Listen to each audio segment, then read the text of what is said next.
The story begins on a normal summer morning inside one of the cheap apartments where our protagonist, Min Jun, lives. Judging by the looks of it, the guy had a fun night playing video games. As his computer is still on, he's sleeping deeply until the annoying sound of the alarm clock disrupts his peaceful rest. Like most of us, the alarm is extremely irritating, and he forces himself to grab his phone and turn it off. Since he has school to attend, he gets out of bed still half asleep. When he walks into the kitchen, he finds a note from his mother on the fridge, saying that he'll have to manage on his own today, because she's already gone to work. After putting on his school uniform, he leaves the dimly lit apartment. As he walks through the rundown neighborhood where he lives, he can't help but glance at the luxurious high-rise in front of him. It seems like he envies the teenagers who live there, while he rots in the slums, trapped in a miserable life. Still, complaining won't solve his problems, so he heads towards school. The school in question is Sangin High School. Apparently, life at school isn't much easier for Min Jun either. Of course, there are the classic bullies who pick on him for no reason, enjoying themselves while doing so. Min Jun is left suffering on the floor. Leading this group is Park Song Bin, 18 years old, from class 3 of the second year. As Song Bin keeps mocking Min Jun, a voice cuts through the air, making everyone freeze. It's a girl, followed by her loyal group of followers. She's clearly unimpressed with Song Bun's childish behavior. He's always picking on weaker students,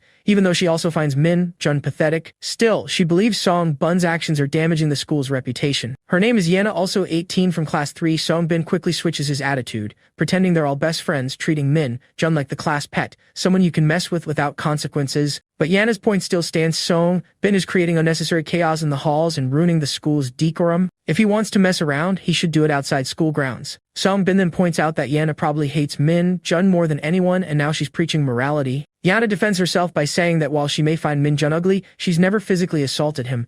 Unlike Song Bin, we learn that Yana and Min Jun have been classmates since middle school, just like Song Bin has known Min Jun for a while. Trying to smooth things over, Song Bin invites Yana to come with him to meet a new friend, but she flat out refuses. Apparently, the last time she agreed to hang out with him, he took her to Min Jun's half-finished apartment, which was smelly, messy, and screamed poverty. So there's no chance she's repeating that experience. The reason this princess has such high standards is that she lives in the luxurious apartment complex Min Jun was eyeing earlier, the same building visible from his home. Her parents are a hospital director and a successful professional, meaning she was born with a silver spoon in her mouth. She's always posting new pictures on social media, and pretty much everyone at school is a fan of hers. On top of that, she excels both in looks and academics. There are even rumors that she'll go to the United States next year to continue her studies. She seems like the perfect person with no real obstacles in life. But she has one major problem she can't get over. She despises poor, weak guys. And guess who fits that description? Yep, it's Min Jun. Back in 8th grade when Min Jun and Yana were in the same class, he finally gathered the courage to talk to her, but she replied with a tone full of disdain and irritation. To her, he was just a stinky little kid who followed her around like a mosquito, something she absolutely hated. Although their houses were along the same path, she couldn't stand walking next to him. She told him to take a different route so she wouldn't have to tolerate his smell. That was the moment it became clear to Min Jun this girl hated him with every fiber of her being. Speaking of smells, he had noticed that she always smelled nice. To him, that must be the scent of wealth. Under normal circumstances, after being humiliated and rejected, most people would start to hate the person who treated them that way. But Min Jun's feelings for her were unwavering. He was loyal to an absurd degree. He always sat next to her, even while being constantly ridiculed and belittled by her cruel remarks. Year after year, same school, same class, same one-sided love. Despite all the constant mockery, he never gave up. At times, he began to question himself, am I crazy to love a girl who mocks me every chance she gets? This is Min Jun's life, physically beaten by Sabin and emotionally tortured by Yana. Welcome to the life of a certified and pathetic loser. Later, Min Jun is hanging out with his two friends, who are just talking about anime, being the otakus they are. The chubby one, in particular, seems obsessed with anime, while the skinny one beside him, Suho, hasn't really been keeping up with the anime scene lately. Meanwhile, Min Jun sits there silently like a background NPC, just observing. Suho, 18 years old, and the chubby one is Bone Jr., also 18. Suho and Bone Jr. are in different classes from Min Jun,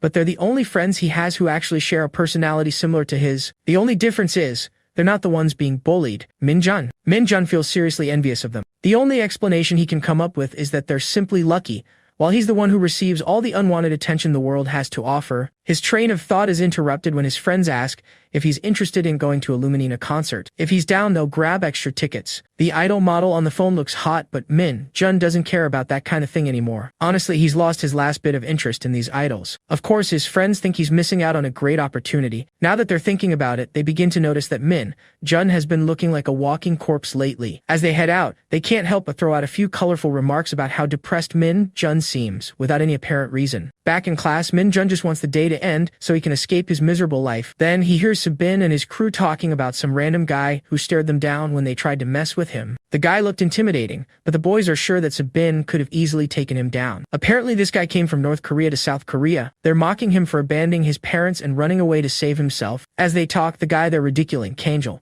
shows up and hears everything. Naturally, he's not going to take that lying down. Song Bin's ego gets bruised when Akul stares at him like he's nothing. Song grabs him by the collar, but this Sigma doesn't even react to the aggressive move. He simply suggests that Song Bin shouldn't badmouth others unless he's ready for the consequences. Song Bin refuses to let go. But before things escalate into complete chaos, his lackeys step in to calm him down. Eventually, Song Bin lets go of Kuel, but not before threatening his life. While all of this is happening, Min-jun is just sitting quietly in the background, wondering to himself when he'll finally be free from this hellish school. When school ends, Min-jun walks home, his mind spinning with all kinds of thoughts. He's seriously considering dropping out completely. It seems like his only way out of this miserable life. He's made up his mind. There's no turning back now. That's when Seong Bin and his goons cross his path. Curiously, they seem happy to see him. Seong wants cigarettes and tells our protagonist to ask a woman nearby to buy them at the convenience store. After all, they're underage and can't buy them themselves. Of course, Min-jun knows this is just another way for Seong Bin to bully him. And he's had enough. Instead of putting up with it, he simply ignores them and keeps walking home. Song gets furious that Min-jun is ignoring him. As expected, he and his thugs beat Min-jun up and dump him in an abandoned construction site. Song holds a brick which he uses repeatedly to bash Min-jun's head.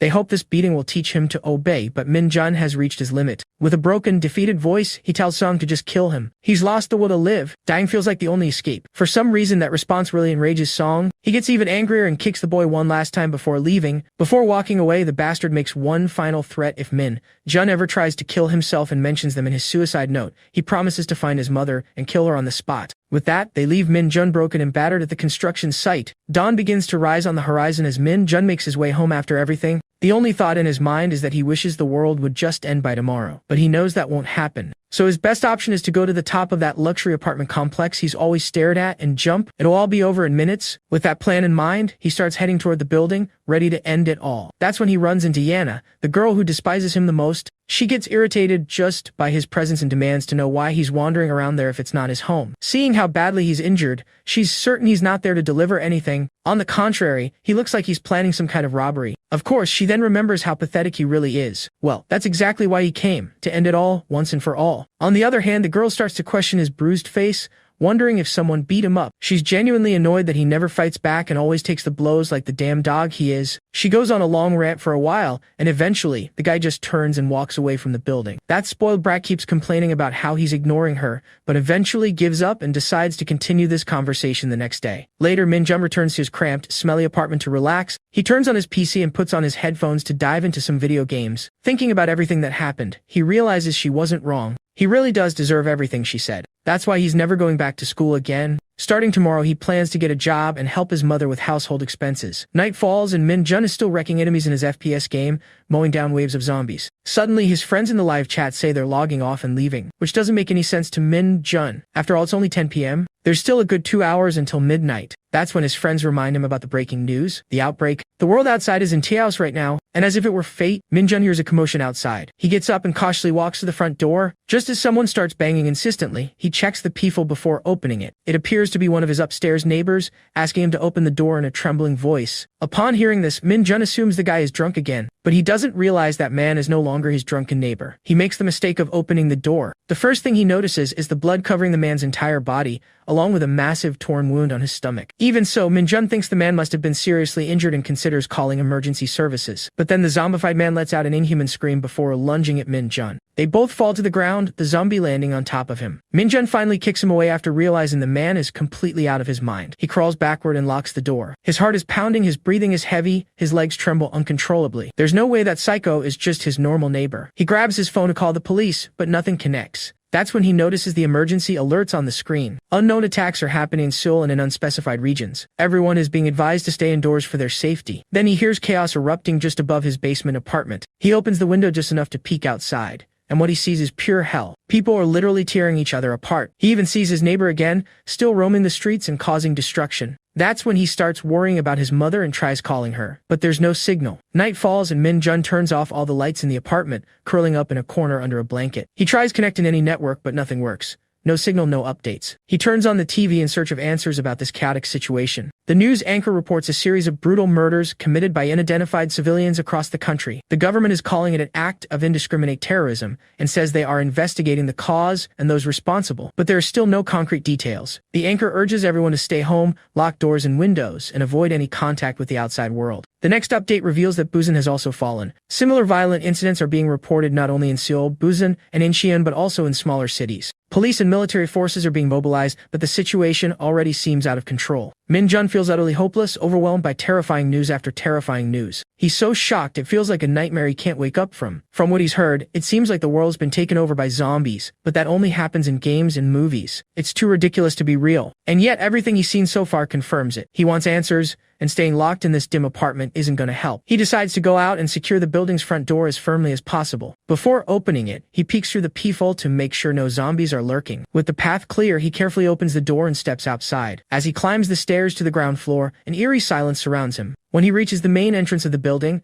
he peeks outside and spots a zombie wandering the street. He immediately shuts the door and locks all the bolts. His next goal is to check if there are any survivors on the upper floors, but with the deadly silence, it seems like no one's there. For now, he decides it's not worth the risk. He'll wait until morning. He's convinced that the police or military will eventually show up to rescue them. He turns the TV back on, hoping for updates. But before anything important appears, the transmission cuts off. With no other choice, he lies down and tries to sleep, but with all this madness happening, he can't fall asleep. More than anything, there's a disturbing feeling inside him. Just yesterday, he wanted to end his own life because the world was too cruel. He even wished the whole world would burn. And now, it seems like his wish has come true. But that doesn't mean life got any easier. In fact, now he's just fighting to survive. It doesn't take much reflection to realize that nothing's really changed. It was already hell before, and it's still hell now. So all these zombies and the end of the world don't really scare him, because honestly, he was already as miserable as a person could be. Morning comes. The streets are filled with abandoned cars, zombies wandering everywhere. Min-jun finally opens the main door and risks peeking outside. The air feels wrong. There's a strong metallic smell of blood hanging over everything, so intense that he slams the door shut and locks it again. Going out without preparation would be suicide. He heads to the kitchen and luckily he has enough supplies. 4 packs of ramen, 6 cups of instant noodles, some pre-cooked rice and raw rice. Enough food for about 2 weeks. He has 3 bottles of water. Thankful the tap still works. Even the gas is still running. For now, if he manages his supplies well, he can last about a month. That should be enough time for someone to find him. Maybe a rescue team will eventually help him escape. For now, his biggest concern is his mother. Since he can't connect to the network, there's no way to know what happened to her. All he can do is hope that she's alive and safe. Then he remembers, there are 5 families living in this building. In one of them, a college student used to live in the rooftop room. He recalls the guy being a real flirt, always bringing his girlfriend over every Tuesday for their little fun. Since yesterday was Tuesday, that means the couple might still be trapped up there. Min-jun gathers his courage and finally starts climbing to the upper floors. On the way, he checks each apartment, but there doesn't seem to be anyone around. The only place left is the room on the rooftop. As he climbs the stairs, he hopes to find the couple alive and well. Strangely, the rooftop door is wide open. When he gets there, he notices the college student's room is also open. Naturally, he steps inside, but what he sees is something he wishes he hadn't. On the other side of the room, the girl is already dead, while the college student has turned into one of those flesh-hungry zombies. Fortunately, Min-jun's eyes don't focus on the body, as it's in his blind spot. The only thing he sees in front of him is an absurd amount of blood. Enough to make him hesitate, he quickly abandons the idea of exploring the apartment. As he tries to retreat silently, he accidentally knocks over a flower pot, drawing the zombie's attention. Upon hearing the angry growls, Min-jun takes off like a cheetah, but his clumsy steps make him stumble. The zombie rushes out of the room and leaps at him immediately. Cleverly, he uses the zombie's momentum against it. He simply ducks, lets the zombie fly over him, and shoves the bastard, sending it falling off the rooftop. The scene leaves him breathless for a moment. He falls to his knees, nearly drained of strength. Without thinking twice, he runs back downstairs, locks the door behind him, and barricades himself again inside the apartment. He still hasn't processed that life or death encounter with the monster. He can't yet accept that the university student from the rooftop, in whom he had placed his hopes, is now a mindless undead. And the most devastating part is that he literally pushed him off the top floor, causing his death. Even so, he tries to convince himself it wasn't his fault. What he did was just self-defense. The student attacked him first. Another night falls, and just like the one before, Min-jun is forced to spend it in that dark basement apartment. He sits in silence, the weight of guilt over the student's death gnawing at him from the inside. He gets up and goes out to the street, hoping to see the student again. In front of him stands a zombie. When it turns to face him, Min-jun notices the student's broken neck hanging over his right shoulder. Seeing this, he feels both relief and fear. Relief that his classmate is alive, but fear because the boy in front of him is no longer human. He mentally apologizes and closes the door behind him. That encounter teaches him that those people are nothing more than zombies now. The next day arrives, marking the third day since the apocalypse began. He prepares a meal using the rice cooker. In fact, he's trying to use the foods that require cooking first, since he plans to rely on them while the gas lasts. Afterward, he can turn to packaged goods. There's a persistent thought in his mind. He can't afford to waste time waiting for help. If the food runs out before then, he'll be doomed. On one hand, he's relieved the entire building is now zombie-free. It was only the rooftop student, and he's already gone. To draw the attention of rescue teams or other survivors, he considers lighting a fire on the rooftop. He's also thinking about leaving the building soon. He had already given up on life a few days ago, so even if he dies out there, it doesn't matter anymore. Besides, he's already survived 2 life or death encounters, which only gave him more confidence to fight these monsters. If things get intense, those zombie creatures don't scare him anymore. Suddenly, his phone rings. Miraculously, it's his mom. He doesn't waste a second before answering. His worried mother asks how he is. He quickly reassures her, saying he's home alone for now, and asks where she is. She reveals that she found the army during the evacuation the day before yesterday and is now in a shelter in Segun. She tells him not to worry and suggests he stay home, promising to ask the rescue team to come get him. With just that brief conversation, the call drops again. Even so, Minjun is happy to hear his mother's voice, a clear sign that she's alive. Out of nowhere, he starts receiving messages. They're from his 2 otaku friends. If they're sending texts, it means they're still alive in their homes. It seems those guys are so comfortable where they are that they're still cracking jokes in the middle of all this chaos. His 2 friends live close to each other, so Minjun is certain they helped each other in this situation. Besides them and his mother, there's one more person whose whereabouts he wants to confirm. Ina, the woman who always humiliated him. Of all the people he knows, she lives the closest, but he's not sure if she would ever return to his place, considering how much she hated it there. He remembers the past when Seong Bin and his gang were having fun in his apartment. One of them had invited Ina, but didn't tell her it was Minjun's place, someone she despised. Everyone was laughing while Minjun panicked at the news of her coming. When she finally arrived and saw the cramped, dirty place, she simply stared, hesitating at the smell of cigarettes, the sticky, moldy floor. She didn't even step inside and turned back immediately. At the time, Minjun was devastated by the look of disgust on her face. What hurt him most wasn't Park Bin and his crew taking over his home, but Ina's reaction upon seeing it. Now sitting on the toilet, he wonders if she's still alive, but even if she had turned into a zombie, Minjun wouldn't be too shaken. After all, his father is the director of a hospital. He still hopes his dad might discover which virus caused the outbreak, becoming one of the candidates to find a cure. But in the end, shouldn't he be more worried about his own survival than hers? Being the spoiled rich girl she is, she probably already escaped safely. But then a familiar voice calls out to him. He begins to feel unsettled as he recognizes it. It's coming from outside the apartment. Through the window, she tries to call him, attempting to stay quiet. Even so, her voice ends up attracting zombies which start running in her direction. Desperate, she screams for him to open the door. Finally, Minjun opens it, pulls her inside, and locks it again. The woman is so terrified she's literally sweating. No matter how deeply she tries to breathe, nothing calms her down. Suddenly, Yena wakes up startled, asking if Minjun is okay and why he is there. With strength, the girl grabs the boy's shirt, still somewhat dazed. Right after, she buries her face in his chest, looking very shaken while Minjun remains confused. Her hand keeps tightly gripping the boy's clothes as if seeking safety. Minjun shows surprise, not fully understanding the girl's sudden reaction. Completely confused, he wonders what the hell happened for her to act like that. In a wider view of the room, we see the 2 on the floor with the girl still clinging to him. Worried, Minjun asks again if Henrietta is feeling okay. Gradually, she lets go of his shirt, seeming to regain her composure. Raising her face, Yena thanks Jung Minjun for the help he gave her. Honestly, she admits that if it weren't for him, she might have met a tragic end. The boy gets a bit awkward but relieved, saying that now she is safe, so it's all right. With a serious look, Yena observes the surroundings. Turning to Minjun, she asks if now it's just the 2 of them in the house. He explains that his mother left for work 3 days ago and hasn't returned, but he managed to contact her and she is safe with the military. Yena replies that she understands and is glad to know that he didn't sleep either. The boy takes the opportunity to ask about Han Yena's parents and how they are doing. The girl hesitates a bit before mentioning something about her mother, but she deflects, saying that both are fine and asks for water since she hasn't drunk anything in days. We see a wall clock showing nearly 3 in the morning at that moment. Minjun grabs some water bottles he had saved for her. Thirsty, the girl starts drinking the water desperately without stopping for a second. The boy is shocked, wondering how much water she can drink at once. He remembers they need to ration because if the water gets cut off, it'll be a big problem. But Minjun reflects that she probably risked her own life to get here. A bit awkwardly, he asks if she came straight from her house to his. Still confused, the young man asks why she chose his apartment in particular. Her answer is shocking. Yena reveals she had been hiding outside all this time. She starts to explain that it all began 3 days earlier, the day they bumped into each other. That day something happened.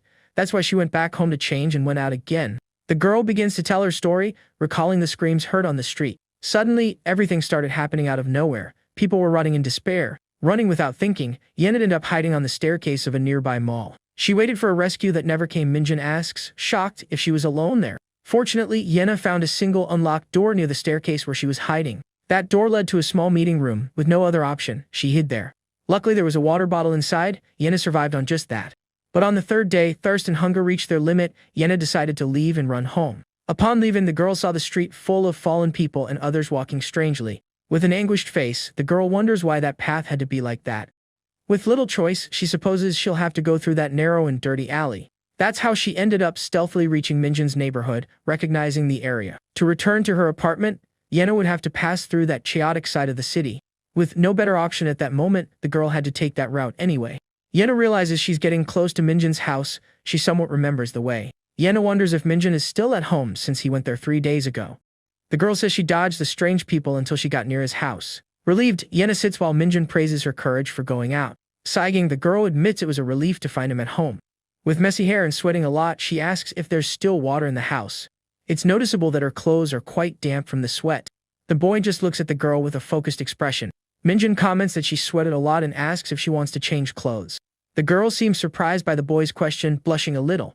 Annoyed, Yena calls him crazy and kicks him, saying he deserved to get hit. Too tired to argue, she asks if she can take a shower if the water is working. A bit awkwardly, the boy just agrees and tells her to go ahead. She thanks him, and Minjun sits pensively, wondering what all of this was. Soon after, we see the bathroom door being closed by the girl. Alone in the living room, the boy remains seated looking toward the bathroom. Minjun reflects on his plans. He wanted to leave, but now he can't leave Yena alone. Food is another problem. He only has supplies for one person for a month. Now time is cut in half. The boy feels the whole situation is completely hopeless for the two of them. Still processing, he finds it unbelievable that Han Yena is now showering in his house. A memory comes to mind. At school, Minjun always walked alone through the empty hallways. Back then, whenever he tried to approach, the girl would simply ignore him blatantly. The girl wouldn't even look in his direction and treated him like he was some kind of insect. Back to the present, Yena comes out of the bathroom wearing lighter clothes, surprising the boy. The girl asks to borrow some clothes from Minjun. She needs to wash hers urgently now. Nervously, the boy starts looking for something for her to wear while Yena just asks for anything. Minjun hands her a gray t-shirt. He seems a bit embarrassed by the situation. Yena complains about the musty smell of the shirt and asks if there's another one. Minjun is left awkward. The girl smells the t-shirt again. She seems to dislike the unpleasant odor very much. Despite the strong smell, Yena decides to wear the t-shirt anyway until her clothes dry. She suggests using a spray. Minjun defends himself, but Yena blames the place and her sensitivity to odors. Yena calls out to Jung Minjun, who responds a bit surprised. The table shows remains of their meal. The girl then asks what they will do now. She believes all that's left is to stay there and wait for rescue. Minjun confesses that before she arrived, he was thinking about moving to another place the next day. Yena is shocked by the idea. She asks if he's gone crazy and why risk leaving when there's food there. She emphasizes that she barely survived to get there. That's why she refuses to go out again. Minjun tries to calm her down, explaining it was just a thought before she showed up, not a current plan. The boy seems to accept the situation now that she's present. He concludes they'll have to hold on and wait for help. Worried, Yena raises an important issue about what they'll do if the food eventually runs out. Sitting face to face in the room, the girl insists on the question about their future without supplies. Minjun considers that the only way to last longer would be to look for supplies in other houses or upstairs. He admits he's not sure about the safety outside, noting that the screams from other buildings have recently decreased. Yena's expression turns to shock. Minjun concludes that if the food runs out completely, they'll have to go out. Getting up quickly, Yena vehemently denies the possibility of leaving.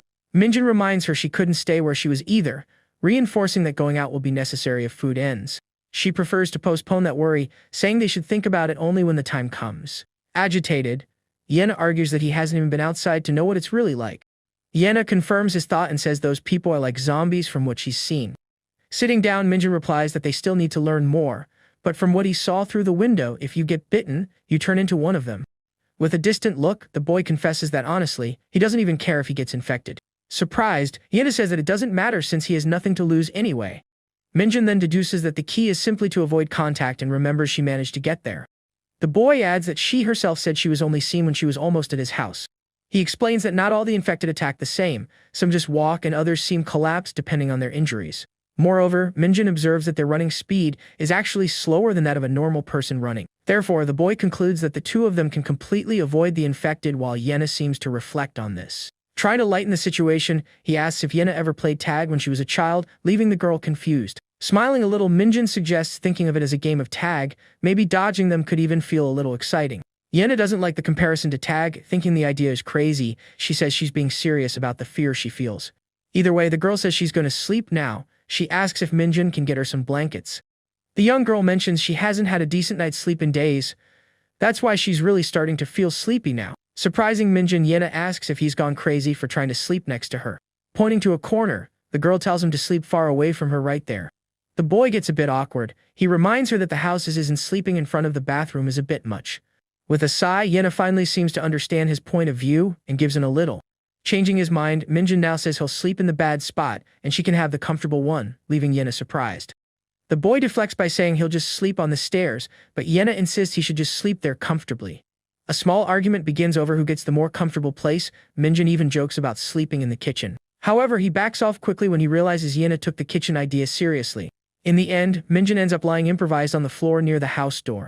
Resigned, the boy thinks that's how he ends up losing and sleeping alone. At least he's still inside the house. Even so, he mentally thanks Yena for not being alone anymore, even though he thinks she talks a lot. The door remains blocked with several boxes and lots of adhesive tape to ensure safety. A single lit candle illuminates a bit of the dark and tense living room. On the more comfortable bed, Yena remains awake, looking at the ceiling with a worried expression. Breaking the silence, the girl calls out to Jung Minjin, who is also awake in his corner. Minjin hears Yena calling him still awake. He looks surprised.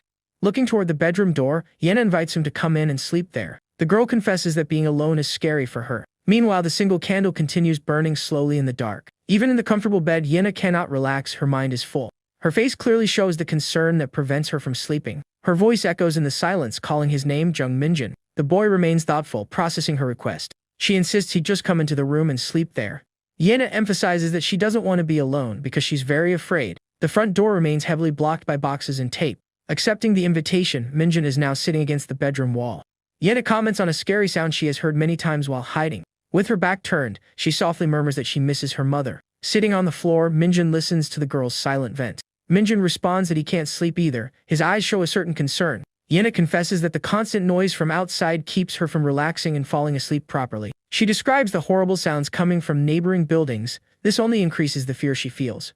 Despite the fears, the night goes on and Yena finally manages to fall into a deep sleep. The sun rises and Minjin watches the girl sleep. He wonders how long she'll stay out cold. The boy finds it ironic that she's sleeping so well, since she previously said she was too scared to close her eyes.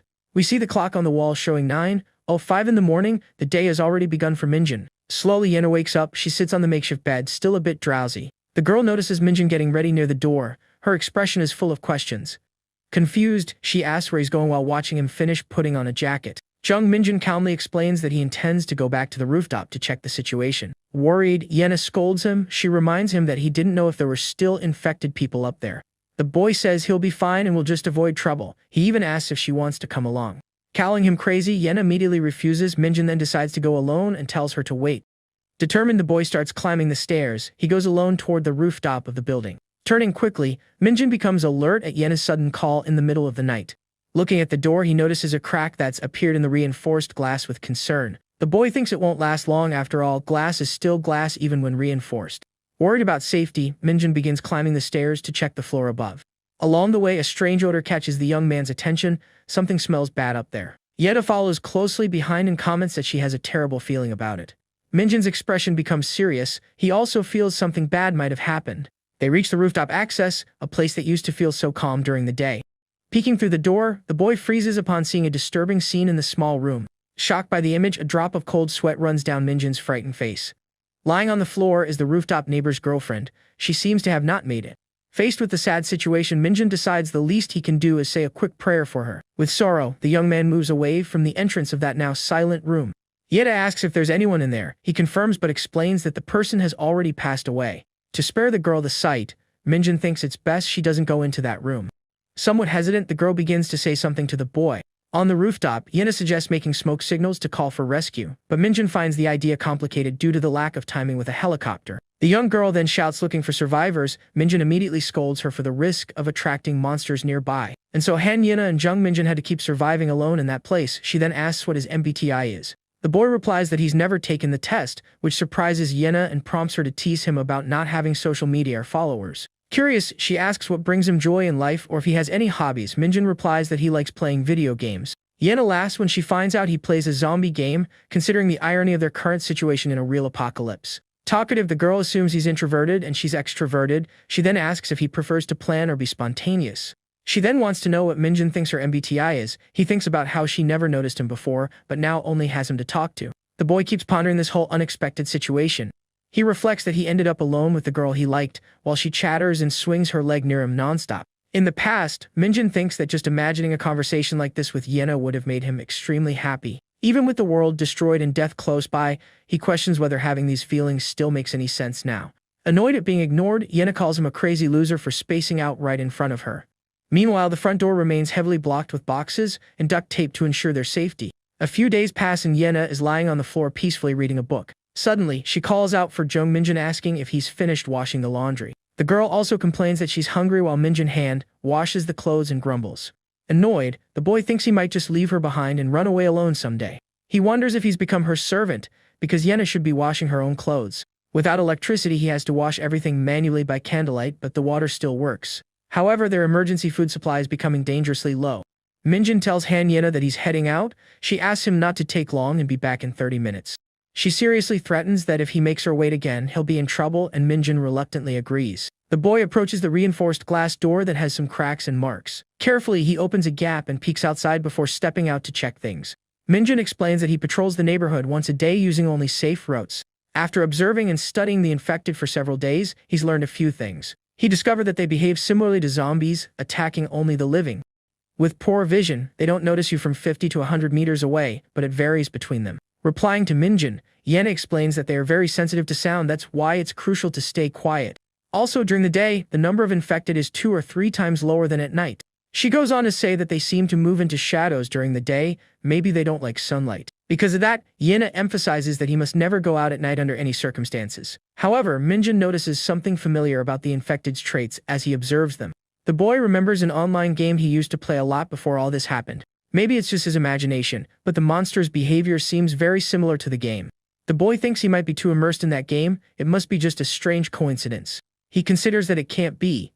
But if the infected are connected to the game, the end of the world is coming. The next day, the front door of the building appears with the glass broken, showing danger outside. Meanwhile, inside, Yena complains about having finished her comics, feeling bored. Looking at the wall clock, she realizes time is passing very slowly in there. The girl grumbles at that jerk Jung Minjin is late again getting back.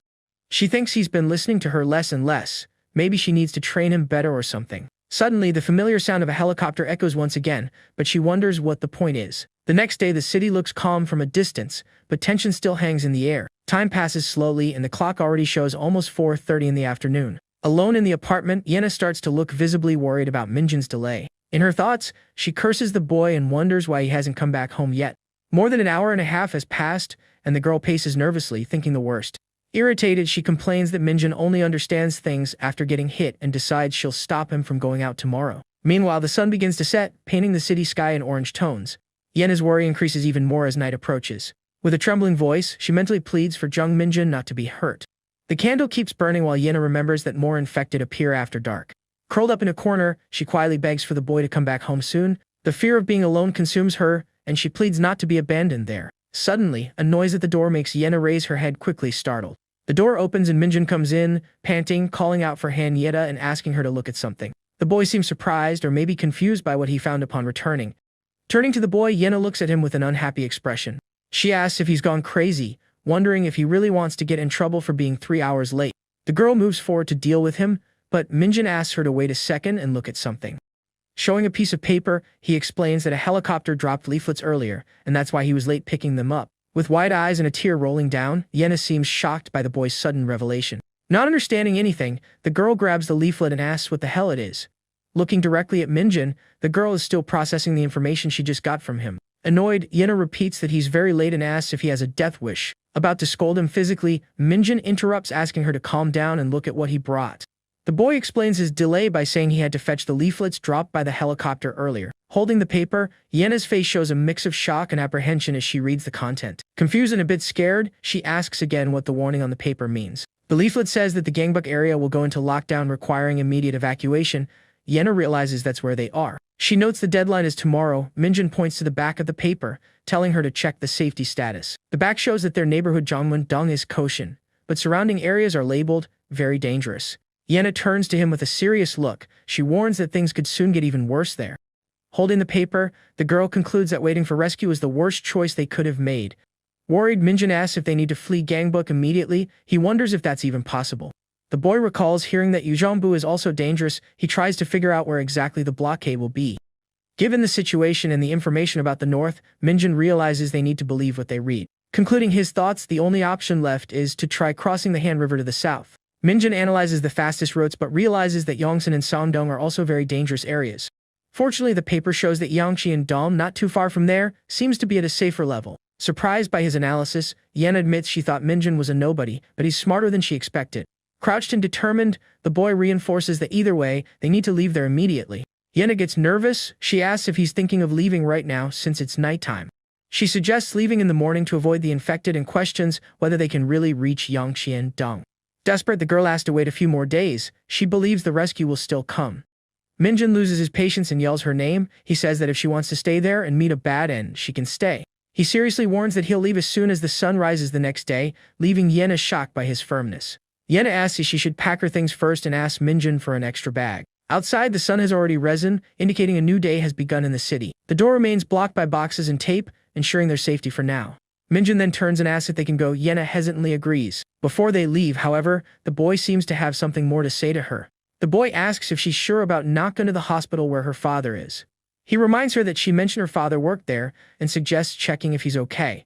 Yena's eyes show a quick change, maybe touched by his concern. Forcing a smile, the girl dodges the topic, saying it's all right and hurries to leave. She explains that in their last conversation, her father said he fled with her mother to a shelter. The girl insists again that they leave right away, leaving Minjin a bit confused by her reaction. Outside, the sun shines brightly through the buildings and electrical wires on the street. Carefully, Minjin steps out first into a dirty alley with red marks on the ground. Peeking around a corner, he spots one of those creatures stumbling in the distance. Quickly, the boy gives a thumbs-up signal to Yena, who is right behind him. The scene shifts to a devastated street with an overturned ambulance. Bodies and red stains indicate the chaos outside. Cautiously, Minjin and Yena sneak through the destroyed street. They need to be careful as infected roam nearby. Minjin points out the way forward through the debris-filled street. Yena quickly agrees, following the boy. A wider view reveals the city street blocked by a crashed bus. Fallen trees also hinder the passage. In detail, we see the bus's broken, blood-stained window, a birthday add contrast with the horror scene. Minjin reflects that moving now is easier. He admits being very scared before and warns about dark places. The boy explains that there usually aren't many infected where the sun hits hard, but that doesn't mean they never attack. Yena asks if their destination, Yangqiandong, is still far away. Minjin asks for patience while she complains about not having a bicycle. Minjin agrees that transportation would help, but without communication it's difficult. He also wonders why all the bikes disappeared from there. Sweating and visibly tired, Yena asks for a 5-minute break. She thinks they're walking too fast. The girl insists, saying that her legs hurt a lot from the walk. Minjin just watches her silently for a moment. With irony, Minjin suggests they go have a coffee and simply keeps walking. Yena stays behind, irritated, calling him a bastard. Yena complains that now he's starting to annoy her and threatens him for when they arrive. Minjin just tells her to stay quiet so they don't attract zombies. Again, a more distant shot shows the buildings of the silent city. Only their footsteps echo faintly through the empty streets. Focusing on their feet as they walk, Yena asks once more how much longer it will take. Minjin confirms they still have a long way to walk. Walking through the blocked street, Yena asks if they're almost at their destination. Minjin replies not yet and asks her to hang on a little longer. As they walk, listening to Yena's complaints and avoiding dangers, the boy thinks she asks for water but Minjin refuses, saying it's precious now. Getting closer, they see a street completely blocked by a truck and old furniture. Do not enter, signs are visible. The two youths stop at the sight of the huge makeshift barrier that blocks the way. Minjin comments on the size of the barricade made there. The boy identifies the area as Yangqiandong and believes the blockade suggests it's a safer place. Yena expresses relief at the news. Excited, she asks if there might be survivors and suggests checking quickly. Minjin reflects that survivors would likely be guarding the area. Minjin notices the absence of infected and the usual foul smell. He starts climbing the barricade, asking Yena to stay alert. Already on the other side, Yena calls Minjin, pointing to a spot. She suggests they rest there as she's very tired from walking, but he refuses. Annoyed by his refusal and comment, the girl asks what he meant by exaggerating. Watching Minjin already distant after jumping over the barricade, Yena stands still, looking quite upset by his attitude. Moments later, the two stare at each other from opposite sides of the barricade, near some empty bottles on the ground. With tears in her eyes, Yena seems shaken, recalling that they're back in a situation similar to Chapter 0. Minjin looks at her with a serious expression, perhaps processing what she said or the situation itself. Lowering her head, the girl apologizes to him for her behavior or complaints. Surprised by the sudden apology, Minjin doesn't understand the reason behind it. Yena, with teary eyes, apologizes again. Her voice carries the weight of the fear she feels at that moment. Terrified, the girl points behind her, screaming. Minjin turns his face with an expression of pure panic. A horde of blood-covered creatures runs toward them. Their guttural screams echo through the deserted street. Without thinking twice, Jung Minjin grabs Han Yena's wrist firmly so they don't get separated. Pulling the girl with him, the boy starts running desperately away from the imminent danger approaching. They flee through the chaotic street, dodging obstacles. The infected continue the relentless pursuit right behind. Yena screams in shock as she runs. She can't believe the supposedly safe neighborhood is so infested. Ahead, they spot a man hurriedly trying to block an entrance. He seemed to be a survivor. The man gestures frantically and yells for them to go quickly in that direction. He seems eager to help. Minjin pushes Yena to safety but says he'll help the man close the door and block the passage. The girl is surprised to hear his name. Jung Minjin yells for Han Yena to hide quickly inside. The boy and the other survivor grab a heavy wooden shelf, ready to use it as a barricade. Counting to 3, they push the furniture with force, just as the creature reaches the entrance. The horrifying creature tries to force its way through the gap. Its deformed face stares at the man. Seeing the scene up close, Minjin screams, desperately for the creature to back away from the man immediately. An infected roars fiercely, thrashing violently on the ground. The improvised barricade gives way, and someone screams desperately for everyone to run away. Yena panics, yelling for them to run to the back immediately. Without thinking twice, the two dash down the narrow alley. They climb a pile of furniture as an infected gets dangerously close. At the top of the barricade, Yena says they need to jump and Minjin nervously agrees. The two jump together, landing hard on the other side. After the fall, Yena screams in pain, saying she twisted her ankle, leaving Minjin shocked. Seeing the situation, the boy can't hold back a scream of pure terror. In front of them, two infected run toward the motionless pair. A close-up of Minjin's eye reveals a flash of memory or decision. A memory comes back, reminding him how frustrating it was and that he had to fight back. The memory is of Yena thinking he was pathetic for not having the courage to fight. Recalling how miserable his life was, he draws a knife, thinking it doesn't matter if he dies there. The girl watches him with a surprised expression at his sudden change. In a low voice, Yena calls the name of Jung Minjin, who is lying near the door. Minjin's mind returns to a tense moment, facing an enemy while thinking he wouldn't die running away. Putting the knife back in his coat, the boy considers the possibility of meeting his end in that situation. Back to the present, Yena watches Minjin with a worried expression on her delicate face. Seeing him silent, the girl insists, softly calling the name of Jung Minjin once again. At that moment, his thoughts were firm. He wouldn't die running away like a pathetic coward. Suddenly, the sound of a motorcycle approaching quickly grabs everyone's attention. A shout warns Minjin to duck as the motorcycle dangerously appears from behind. Caught completely off guard, Minjin's face shows only shock and momentary confusion. Quickly, the motorcycle rider hits the enemy with a bat right in the head. The attacker celebrates the hit while another guy nearby yells for them to also get Jung Minjin. The attackers shout heavy insults and threaten to brutally wipe out Minjin.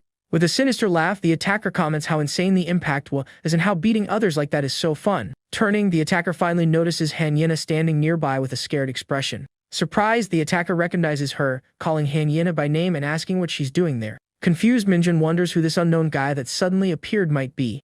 Realizing who's approaching, Minjin thinks to himself that he's completely screwed now. With a bat in hand, Park Seonbin appears. He calls Minjin an idiot and asks why he's with Han Yena, laughing a bit. Minjin regrets encountering someone he wanted to avoid more than the infected themselves in that tense moment. Seonbin notices the knife in Minjin's hand and starts mocking him, asking if he planned to fight monsters with that. The bully then asks if the two just randomly met, finding their pairing quite odd and funny. The girl thanks the group, saying she would have been gone without their help, but Seonbin just mocks, saying he saved her life. Changing the subject, Seonbin invites Yena to go with him to a safe hideout with other survivors. The boy then wonders if that place is really safe, while Seonbin assures it is because there are adults there. One of Seongbin's buddies mentions that gangbook is closing, suggesting they leave, but Seongbin says it's too late in a suspicious tone. Seongbin offers Yena a ride on the scooter, which she accepts. Minjin asks where she's going, and the bully tells him and his friend to use the kick scooter. Seongbin's look shows he might be plotting something or hiding his true intentions from the group. Han Yena seems a bit thoughtful, maybe suspicious of the situation or just processing everything that recently happened. Seongbin's friend asks if it's safe to bring Yena with them. Seongbin fakes surprise but agrees, leaving the girl confused. Seongbin brushes it off, saying it's nothing, and hurries the girl to hop on the scooter without giving any further explanations about the matter. Yena asks about Minjin, wanting to know how they're going to take him along. The other guy seems surprised by the idea. The girl suggests abandoning Minjin. She thinks he'll only slow them down and they still need to save food. Mockingly, the girl wishes Minjin good luck surviving out there alone with a small laugh. The guy with the bat decides they'll take him. He argues that it doesn't hurt to have one more person in the group. Watching everything, Minjin refuses the offer. He says he's not going with them, leaving the other guy confused. Minjin says he'll handle everything on his own. He mentions that he has a specific place to go now. Yena shows concern about his decision and calls his name. Her expression is one of distress. Ignoring the call, Minjin turns his back and starts walking away from the group, going his own way. The back guy gets annoyed at being ignored. He reminds Minjin of the last time and makes a serious threat. The aggressor says the country is finished so he can do whatever he wants. He threatens to beat Minjin like he did with the monsters. Minjin stares down the bully with a cold and serious expression. He doesn't seem intimidated by the threat. The group gathers, staring at Minjin. The leader calls him a loser and tells him to come over to them now. Yena is shocked by the threat. She asks Park Seongbin if he's gone crazy for wanting to attack him. Minjin remembers that it was Seongbin who attacked him before. He realizes the guy is still the same as ever. Elsewhere, or in a memory, a boy suggests to Changmin that taking Yena along would be the perfect chance for something. Still awake, Yena asks if Minjin also saw the strange guy who was following them earlier. The boy isn't sure who she's talking about, looking thoughtful about her question. She describes a man with a hat covering his face and wearing a strange suit. With the description, Minjin remembers having seen someone suspicious like that near his house before. Meanwhile, Park Seongbin chats with his friends, mocking Minjin because of Yena. He mentions having seen photos of her on Instagram and confirms she's just as attractive in person. A friend asks why Seongbin is messing with her and if Minjin wasn't already involved with her. Back on the street, Minjin seems apprehensive upon seeing Seongbin's group approaching them. Seongbin falsely apologizes for overreacting earlier in front of Yena. Minjin, with little choice and looking cornered, agrees to go along with their group. Seongbin looks at Minjin with an air of being in control of the situation now. He says it's better that way, claiming leave in the neighborhood at that moment would be too dangerous. The bully suggests they first go to the hideout to rest, promising to take him wherever he wants afterward. They start walking through an area that seems to lead to a more isolated and suspicious place. Confused, Minjin asks exactly where they're going, already feeling suspicious of the location. Responding to the moment, Minjin says he has a bad feeling. He thinks the guys outside might try something against the two of them. The girl tries to calm him down. She mentions Park Seongbin has been her lackey since elementary school. She promises to protect him if he tries anything. She asks about other survivors in the supposed hideout. Minjin questions if she really believes that. He knows their character. The boy insists. He asks if Yena still sees Park Seongbin as just some childhood acquaintance. The girl's expression turns serious. It seems Minjin's words made her think about her real situation with Seongbin. We see Park Seongbin from behind, walking down the hallway with a bat in hand. Yena then calls out loudly to him. Surprised, the group turns to face them. Yena awkwardly says they're just going back to their place now. The girl explains her plans. She heard her parents are in the Seopyeong shelter. She needs to go today before it's too late. Minjin is completely surprised by the news. He asks if there really is a functioning shelter in Seopyeong. The boy counters the information. As far as he knows, the Seopyeong area was completely destroyed during the incidents. Seongbin cuts in. He asks why Yena would risk going with a nobody like Minjin. He suggests she go with him tomorrow instead. Nervous, the girl tries to change the subject. She says it's urgent and they need to leave right now. Polling Minjin, Yena tries to get out of there quickly with a nervous laugh, but their group doesn't seem convinced. However, a rusty baseball bat suddenly appears, blocking their path and stopping them from passing. Seongbin stares firmly at the girl. He repeats that he already warned her. If she's gonna leave, it'll be with his group and only tomorrow. Minjin asks if something is going on between the two of them and what suddenly got into them. Frightened by the sudden question, Yena only mutters Park Seongbin's name. Clenching her fist, the girl says she'll go with him and asks if Minjin is being serious. With an expression like he already expected this, Minjin thinks he figured this would happen. Agreeing, the boy suggests they just go along with Seongbin to talk. Yena seems apprehensive. She comments that the sun will set soon anyway. Soon after, the three leave the house and walk down an alley with Seongbin in front holding a bat. Reaching the destination, Seongbin stops and looks at a building under construction ahead. Minjin confirms it's the right place and notices barricades on both sides to keep the infected out. Analyzing the makeshift structure, he thinks it looks hastily assembled despite the effort. Next to him, Yena remains nervous looking at the building while a drop of sweat runs down her face. Noticing her nervousness, Minjin gently holds the girl's wrist to calm her. Looking at her, the boy tells Yena not to worry about the situation. He then promises he won't leave her side, no matter what happens there. A little calmer from his words, Yena still seems tense about what's to come. Unexpectedly, Yena lets out a loud scream. The girl confesses she got really scared. Horrified, Yena sees the infected outside. She asks if the place is safe and demands Minjin do something. Getting closer, another guy tells Yena to relax. He assures her the infected won't be able to break in. The girl, however, doesn't calm down. She thinks the barricade looks like it's going to collapse at any moment. Looking from above, the group realizes the gravity of the situation. They're completely surrounded by infected below. One of the guys complains about the improvised shelter. Then he tells everyone to climb a nearby ladder. Minjin realizes the idea is to go up to the second floor. He thinks if they pull up the ladder, the infected can't climb. Wasting no time, Minjin starts climbing the makeshift ladder. Soon after Minjin reaches the upper floor, he's followed by Yena and the guy who alerts Ha-young about them. The trio enters a new makeshift room on the upper floor. 2 more people are there, including a big guy sitting. The large seated man notices their arrival. He loudly asks what's going on, mentioning the new guests. The boy explains they're from the same school and class. He asks the man if he's heard of Han Yena, surprising him. Excited, the man introduces himself as Lee Bonju. He says he really wanted to meet Yena and even followed her on social media. The boy mentions he had told Yena about Bonju before. The girl, however, doesn't remember and finds him pretty weird. Bonju assures them the place is totally safe and tells them to relax. Yena hesitantly mentions rumors about Gangbook being sealed off. Minjin replies that he's also still awake and asks if something happened to her. Yena stays silent for a moment before asking if Minjin has ever killed someone before. Surprised by the sudden question, the boy quickly denies it. He's never taken anyone's life. The girl explains that she can't stop thinking about the men she encountered earlier. Minjin listens attentively as Yena recalls the scary incident she experienced. She confesses that one of them grabbed her and how she felt completely powerless in the situation. Seeing how shaken she is, Minjin tries to comfort her, saying it's over now. Yena mentions it was all Park Seongbin's fault. She feels betrayed by him. A hand grabs Yena's arm tightly, pulling her away from there. Turning around, Yena asks to talk for a bit with Park Seongbin, who ignores her. Impatient, Seongbin asks what she wants. Yena asks him to stop and let her leave. The girl says she honestly didn't know it would be like this and hates that kind of environment.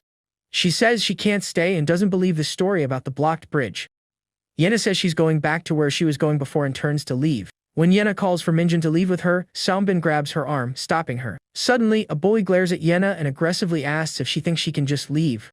He continues saying the world doesn't work how she wants while the girl looks at him, scared. Forcefully, the man grabs Yena's arm, preventing her from leaving. Minjin then steps in, trying to pry the man's hand off and asking him to let the girl go. The big guy looks at Jung Minjin, surprised by the sudden boldness of the boy with glasses. Annoyed, the man asks if Minjin has finally lost it for meddling where he wasn't called. With a frightened look, Yena stammers while being held by the arm. But soon, someone else grabs the arm of the guy who's holding her. Trying to intervene, Minjin asks the aggressor to let go of her arm. Surprised by the interference, Seongbin just lets out a mocking laugh. Staring at the boy with glasses, Seongbin accuses him of losing his mind. Somewhere else, we see some survivors observing a pile of rubble. Provoking the boy, Seongbin asks if he's going to use the knife from earlier. Yena screams for him to stop. Continuing the provocations, he calls him a coward and challenges him. Suddenly, 2 others arrive and Minjin wonders what's going on. Yena complains about the dirty place, but the big guy says they'll sleep in the tent. Additionally, the chubby guy reveals that Minjin is carrying a kitchen knife. Shocked by this, calling the boy 4 eyes, Bonji demands that he hand over the knife or else. In his thoughts, Minjin knows he can't give up his only weapon, but also can't fight 5 people alone. One of the thugs explains the hierarchy, saying that Bonju is the boss and he's second in command. Bonju then declares that the country is in a state of emergency, and without leadership the place becomes hell, giving 2 warnings before eliminating someone. Uncomfortably, the chubby guy pats Yena on the shoulder, telling her to go rest. Questioning if she cursed, Yena quickly denies it, explaining that she just got scared because of the recent panic days. Showing off his luxury camping tent, he invites her again to rest inside. Realizing the guy is nuts, Yena quickly thinks of a way to buy time and calls him Oppa. Stammering a bit, the girl says she's hungry and asks if she can eat something, surprising Bonju. Excited by the idea, Bonju says they got a lot of pork belly. Minjin suggests a party and everyone celebrates. Seeing the situation, Minjin thinks to himself that this is the worst-case scenario. This place has no police, it's basically a lawless zone with 0 safety. A bit awkwardly, Bonju apologizes to Yena and calls her cute. Especially for Han Yena, these thugs are as dangerous as the infected. Minjin realizes she's in danger. Worried about the girl, he thinks he needs to find a way to get her out of there immediately. He considers luring the infected to cause panic, but gives up thinking of the other survivors. Minjin also isn't sure if the 3 older survivors are trustworthy. Maybe at night, when everyone's asleep, it'll be time to escape, but he fears they'll do something to Yena before that. Letting out a sigh of frustration, Minjin feels powerless at the moment. Meanwhile, the pork is being prepared on the grill. Bonju sits next to Yena. She complains about the smell, but quickly covers it up by praising the food. The chubby guy tells Minjin to bring some meat to the older men. Looking at the plate, Minjin thinks the portion is very small and stingy. Deciding to help, he takes some of his own food to give them as well. Approaching the 3 men, Minjin looks a bit hesitant. He offers the 2 plates of food, saying it's not much but asks them to accept it. One of the older men thanks the boy for the kindness. Later that night, the starry sky covers the silent city. An improvised fire and a barrel lights up the campsite. Away from the main group, Yena and Minjin sit silently. The chubby guy calls out for Yena, who looks at him with apprehension. He asks why she's alone and invites her to relax with them, but Yena refuses. Saying it's already time to sleep, she says she'll stay there, planning to escape once everyone falls asleep. Annoyed by her coldness, Bonju complains that she's treating him badly. Seongbin watches. Unexpectedly, Seongbin steps in and tells Bonju to stop. Surprised and confused, the chubby guy turns to Seongbin, not understanding. Repeating more firmly, Songbin tells the fat guy to back off from her. Furious with the audacity, Bongyu asks if Songbin has gone crazy. Insulting the boy, Bongyu doesn't understand his behavior. The other thugs are also confused. With a strange smile, Songbin reveals that ever since they got trapped there, he decided he'd eliminate Bongyu first. Discarding the previous hierarchy, Songbin declares himself the new leader of the group. Enraged, Bongyu charges at Songbin with a roar of anger. The quick movement signals the beginning of their fight. Swiftly, Songbin gets the fat guy in a chokehold, telling him to go to hell. One of the other thugs is shocked and yells, asking if Songbin has lost his mind. Before he could do anything, the thug takes a strong blow to the head. Chaos breaks out, someone yells to finish them both, and the other thugs attack with clubs. Horrified by the scene, Yen and Minjin watch the fight. Someone asks if they should stop them. With wide eyes, Minjin realizes this is the opportunity he was waiting for. Turning to the girl, he says now is their chance to escape. In the middle of the confusion, Songbin notices the two making a move. The two start running to flee, but the older men yell to catch them. One of the men manages to grab Yena by the arm, making her scream. Scared, Minjin looks back when he hears her scream. The man holding her now has a knife, telling her to stay quiet if she doesn't want to get hurt. Threatening again, he yells at her not to move or he'll use the knife. In a desperate act, Yena bites the aggressor's arm hard, making him scream in pain. Minjin watches the scene, and the man turns to him in anger. Cursing at the boy, the man charges with the knife to attack him. Surprisingly, Minjin manages to block the attack, grabbing the man's arm. Yena is shocked to see Jung Minjin's unexpected action. The aggressor is also surprised and irritated by the boy's resistance. Asking where a wimp like him gets courage, the man kicks Minjin hard. The impact throws the boy back, who groans in pain. From the blow, the man's knife falls to the ground. A few drops of red broth scatter across the floor. Shocked, Yena covers her mouth, starting to call Minjin's name. Minjin places his hands on his stomach, revealing a wound there. The other men notice Minjin's injury and approach. Calling the boy names, one of them punches Minjin. The men start beating Minjin while Yena screams in despair. Taking advantage of the distraction, Songbin grabs Yena's wrist. With a disturbing smile, Songbin reveals he's been after her since high school. He complains that other girls gave in easily, but not her, asking if she thought she was better for being rich. Comparing himself to her, he boasts about having money, eating well, and having a better body than the others, with nothing to be ashamed of. He then asks why she always acts superior around him, leaving Yena terrified. With a terrifying expression, he says he'll see what core Yena is really like. She screams in horror. The older man, Manager Kim, tries to intervene again, shouting at Seongbin. Annoyed by the interference, Seongbin kicks the older man hard. Manager Kim falls to the ground groaning in pain, while the other two men worry. Staring at the fallen man, Seongbin reminds him of the previous warning about interfering. He declares was the second warning, and now it's time for Kim to go away permanently. Grabbing Manager Kim's clothes, Seongbin lifts him off the ground. With force, he throws the older man far away, who screams during the fall. Yena's eyes widen in pure horror at witnessing the scene. Down below on the first floor, Manager Kim's body lies motionless on the ground. Injured and surrounded by approaching infected, Kim begs for help. The other two men scream furiously at Seongbin, shocked that he threw Kim to the infected. The aggressor orders his partner to deal with the others too. Surprised, the thug asks what he means by that. Annoyed, the man yells, explaining what else could it be. He orders them to throw everyone except Yena to the first floor. On the floor, Minjin groans in pain from the hard impact. Yena desperately calls his name, asking if he's okay. As Minjin tells her to run quickly, Yena appears completely terrified. The aggressor then cynically asks her where she thinks she's going.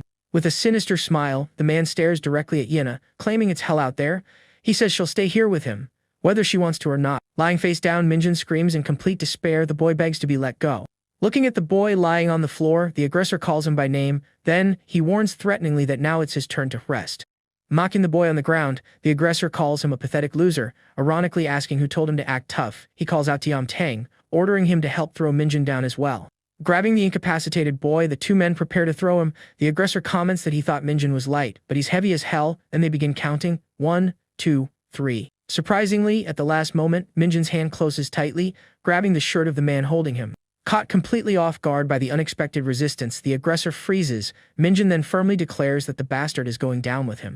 With a strong pull, Minjin manages to unbalance the aggressor, taking him down with him as he yells, "To the abyss." One looming menacingly over Minjin's fallen body, Sung Yan declares that Jung Minjin will now meet his end there too. Sung Yan mocks Minjin, calling him a loser and feigning pity, then shouts for Yam Tang, ordering him to help throw the boy off. Together, Sung Yan and Yam Tang struggle to lift Minjin's body. The aggressor comments that Minjin is heavy, starting the count 1, 2. As he shouts 3, Minjin's hand in a final effort grabs Sung Yan's shirt tightly. The injured boy states they'll go together. Completely surprised by the unexpected resistance, Sung Yan's eyes widen. A sound of pure astonishment escapes his lips. With a determined shout of "to hell," Minjin pulls Sung Yan down with all his might. Both bodies plummet towards the ground floor. From above, Yam Tang watches the scene with a frozen expression, his face showing utter shock at the sudden turn of events. Desperately, he shouts to Sung-bin, asking what happened. Yam Tang reports that Kim Sung-yan fell to the ground floor along with Jung Minjin. On the ground floor, the sound of impact echoes as the two hit the hard ground. Screams and groans of pain cut through the air for a moment. Kim Sung-yan lies on the ground, his face contorted by the excruciating pain of the fall. He clutches his side, visibly injured. Looking down at his own legs, Sung-yan feels terrible agony. The man wonders what's wrong with his limb after the tumble. Nearby, Jung Minjin is also sprawled on the ground, hurt but still conscious. He slowly turns his head towards Sung-yan. Despite his own pain, Minjin extends his arm with difficulty. His hand firmly grips Sung-yan's leg, immobilizing him. Sung-yan looks down, startled to see Minjin holding his leg. Angrily, he asks where the boy thinks he's trying to go. His face tight with rage, Sung-yan curses loudly. He accuses Minjin, claiming his leg is broken because of that act. Suddenly, a new threat emerges. An infected creature approaches, drawn by the noise, while a terrified Sung-yan begs Minjin for help. On the floor above, the two remaining delinquents watch in panic. One asks what they should do, while the other yells to abandon the idiot. Henyina witnesses the entire horrific sequence unfold before her. Her eyes are wide with horror, and a single tear rolls down her cheek. Taking advantage of the attacker's distraction, Yena quickly turns and starts running. She flees for her life, desperate. Song-bin, however, immediately notices the girl's escape. He curses and, without hesitation, begins to pursue her with grim determination. Quickly, Yena climbs onto narrow scaffolding, seeking an escape route in the darkness. With careful steps, the girl moves along the metal platform, trying not to make noise. Suddenly, Song-bin appears and shouts Hyena's name, asking if she's still there. The pursuer grinds his teeth, furious at the girl's audacity in trying to escape him. Crossing a plank, Yena hears the man call her crazy and question where she thinks she's going. She reaches the edge, eyeing the neighboring rooftop as her only hope. Tears stream down the young woman's face as Song-bin threatens that he's going to catch her. Without hesitating, Henyina propels her body forward and starts running along the narrow ledge. With a brave leap, the girl launches herself across the gap between the buildings. As she lands, she stumbles for a moment and lets out a small cry of fright. Though terrified, determination shines in Yena's eyes as she keeps going. Song-bin watches in disbelief, cursing as he realizes she's managing to get away. With a roar of anger, the aggressor vows he will catch her no matter what. The man runs and also jumps between the structures, following her tracks. However, looking down during the jump, Song-bin realizes something is wrong. His foot slips on the edge and the pursuer loses his balance, falling into the void. A dull thud echoes as Song-bin's body hits the ground with full force. From above, Yena watches the fall and realizes this is her chance to ensure her escape. Cupping her hands around her mouth, the girl shouts loudly, "Over here, over here!" Immediately, the infected on the lower level turn their heads towards the sound. At the sound of Yena's cry, the infected quickly surround Song-bin on the ground below. Fallen, the man looks up hatefully, seeing Yena and screaming her name. From the rooftop, the girl points at the aggressor, alerting the creatures to his presence. Enraged, Song-bin curses Yena and swears he will definitely end her life.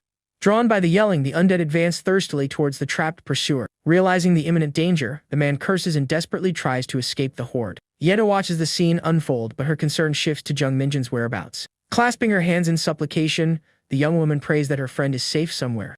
A desperate cry for help echoes from below, making Yena wonder if it's Minjin. Unexpectedly, she spots Jung Minjin himself nearby, calling for her to climb up. Relieved to see him, the girl asks if he can climb up to where she is. With difficulty, the boy's hand grabs a metal bar, beginning his ascent. Minjin pulls his body up with great effort, struggling to reach the safety of the roof.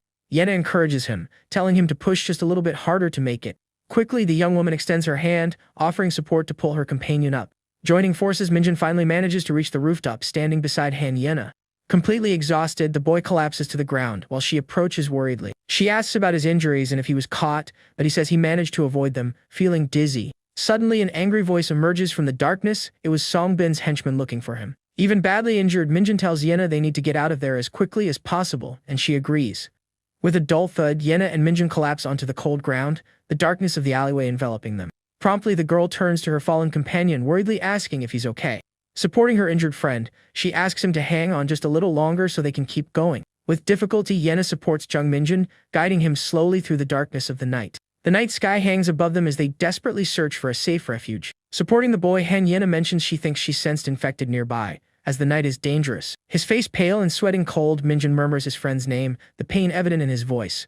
The boy suggests that if the creatures see them, she should escape alone, leaving her shocked. Determined, the young woman states she will find a place for them to hide and save him somehow. Suddenly, they spot a path that seems free of the creatures' scent, indicating their absence. A solitary light flickers intermittently in the dark alley, offering a partial view of the area. Carefully, the pair continues their journey, with Yena still supporting Minjin's weight. Unexpectedly, Yena stops, an expression of surprise and apprehension crossing her face. A slightly open door appears ahead, perhaps a shelter or another unknown danger. Entering the place, a faint light illuminates a dark and apparently empty hallway. Cautiously, the girl peers into the new environment, searching for any threats. Relieved, she whispers she doesn't sense anyone nearby, questioning if they are finally alone. The young woman then helps Minjun into the room, suggesting they rest there for a moment. Exhausted, the boy can't hold on any longer and collapses to the floor, clutching his injured stomach as she calls his name. Kneeling beside him, Yena gazes at her friend with apprehension, pleading for him to be okay. Minjun remains lying face down on the floor, clearly in a lot of pain. With teary eyes, Yena stares at her friend, deep sadness etched on her face. The girl then whispers with a choked voice that this is all her fault. Sitting beside the boy, she blames herself for him staying at her house and for attracting the infected towards them. The young woman continues her lament, stating that because of her they went to the construction site and that he suffered at school too. Clutching her friend's shirt tightly, Yena begs him to please hang on. Tears stream down the girl's face as she stares at Jung Minjun in utter desperation. Suddenly, the sound of footsteps makes Yena look intently into the darkness of the hallway. The young woman's attention turns to the dark corridor, where the noise seems to have come from. Apprehensive and still beside Minjun, she asks aloud who is approaching. Her gaze remains fixed on the gloom, anxiously waiting for an answer or any movement. The unsettling silence of the hallway only increases the tension in the already fear-laden atmosphere. With a slightly firmer voice, Yena repeats the question, wanting to know who is hiding there. A dark stain begins to form on the floor beneath Minjun, indicating his wound is worsening. Suddenly, a figure emerges from the darkness, wielding an axe and approaching the pair. The newcomers, two men with axes, seem quite surprised to find Yena and Minjun there. Yena stares at one of the men, a clear expression of recognition appearing on her face. A quick memory flashes in her mind, showing the man who helped them near a barricade. The mental image confirms it's the same individual who offered them help in a moment of danger. Relieved, Yena exclaims that he managed to survive, while the man seems confused by her greeting. Surprised, the man notices the injured boy and sees that he's losing a lot of red fluid. Immediately, he asks if Jung Minjun was bitten, but Yena denies it, explaining it was a stab wound. Desperate, the girl pleads for help as her friend is in bad shape, and the newcomer asks about a first aid kit. Concerned, the individual asks the young woman if she is okay, and Yena, relieved, thanks him for his help. Suddenly, one of the man's companions grabs Yena, forcefully covering her mouth. Meanwhile, the other henchman laughs and comments on their luck, asking what they should do next. The same guy suggests taking the girl, but she resists and annoyed, he considers knocking her unconscious. Out of nowhere, the leader of the small group, who had previously helped Yena, curtly orders his men to stop. Facing his subordinates, the man gives them only 3 seconds to disappear. Confused, one of the henchmen asks what they should do with the leader, and the other suggests finishing him off. Without hesitation, the first attacker lunges quickly towards his now former leader, ready for a confrontation. On the floor near them rests the nail-spiked bat, an intimidating and dangerous weapon. Quickly, the man defending Yena draws a small knife, showing he's prepared for combat. The henchman who charged tries a quick, direct blow against his former boss. With agility, the leader manages to dodge and counter-attack, hitting the aggressor squarely. Wounded, the hit henchman coughs in pain, while his partner still holds Yena hostage. Annoyed by the situation, the man holding the girl shouts for the ex-leader not to move. Yena's defender raises the knife, warning the henchman that if he does anything stupid, he'll regret it. Taking advantage of the distraction, Yena manages to break free from her captor's grasp. The young woman looks back, her face expressing a mixture of surprise and fear at the turn of events. Surprised, the young woman stares at the newcomer and calls him Kang Hakchiul, noticing a mysterious glow around him. A translator's note: the glow seems like a stylistic choice, translated directly. The group moves to a safer room, apparently a makeshift storeroom or office in the back. On a table, we see various first aid supplies such as bandages, scissors, and antiseptics. Jung Minjun rests on a makeshift mattress, covered and apparently sleeping to recover. Hakchiul explains that Minjun is more in shock from the blows than from blood loss and needs rest. Yena thanks him. Curious, the young woman asks how he knows so much about first aid and where he learned it. He says it was by chance.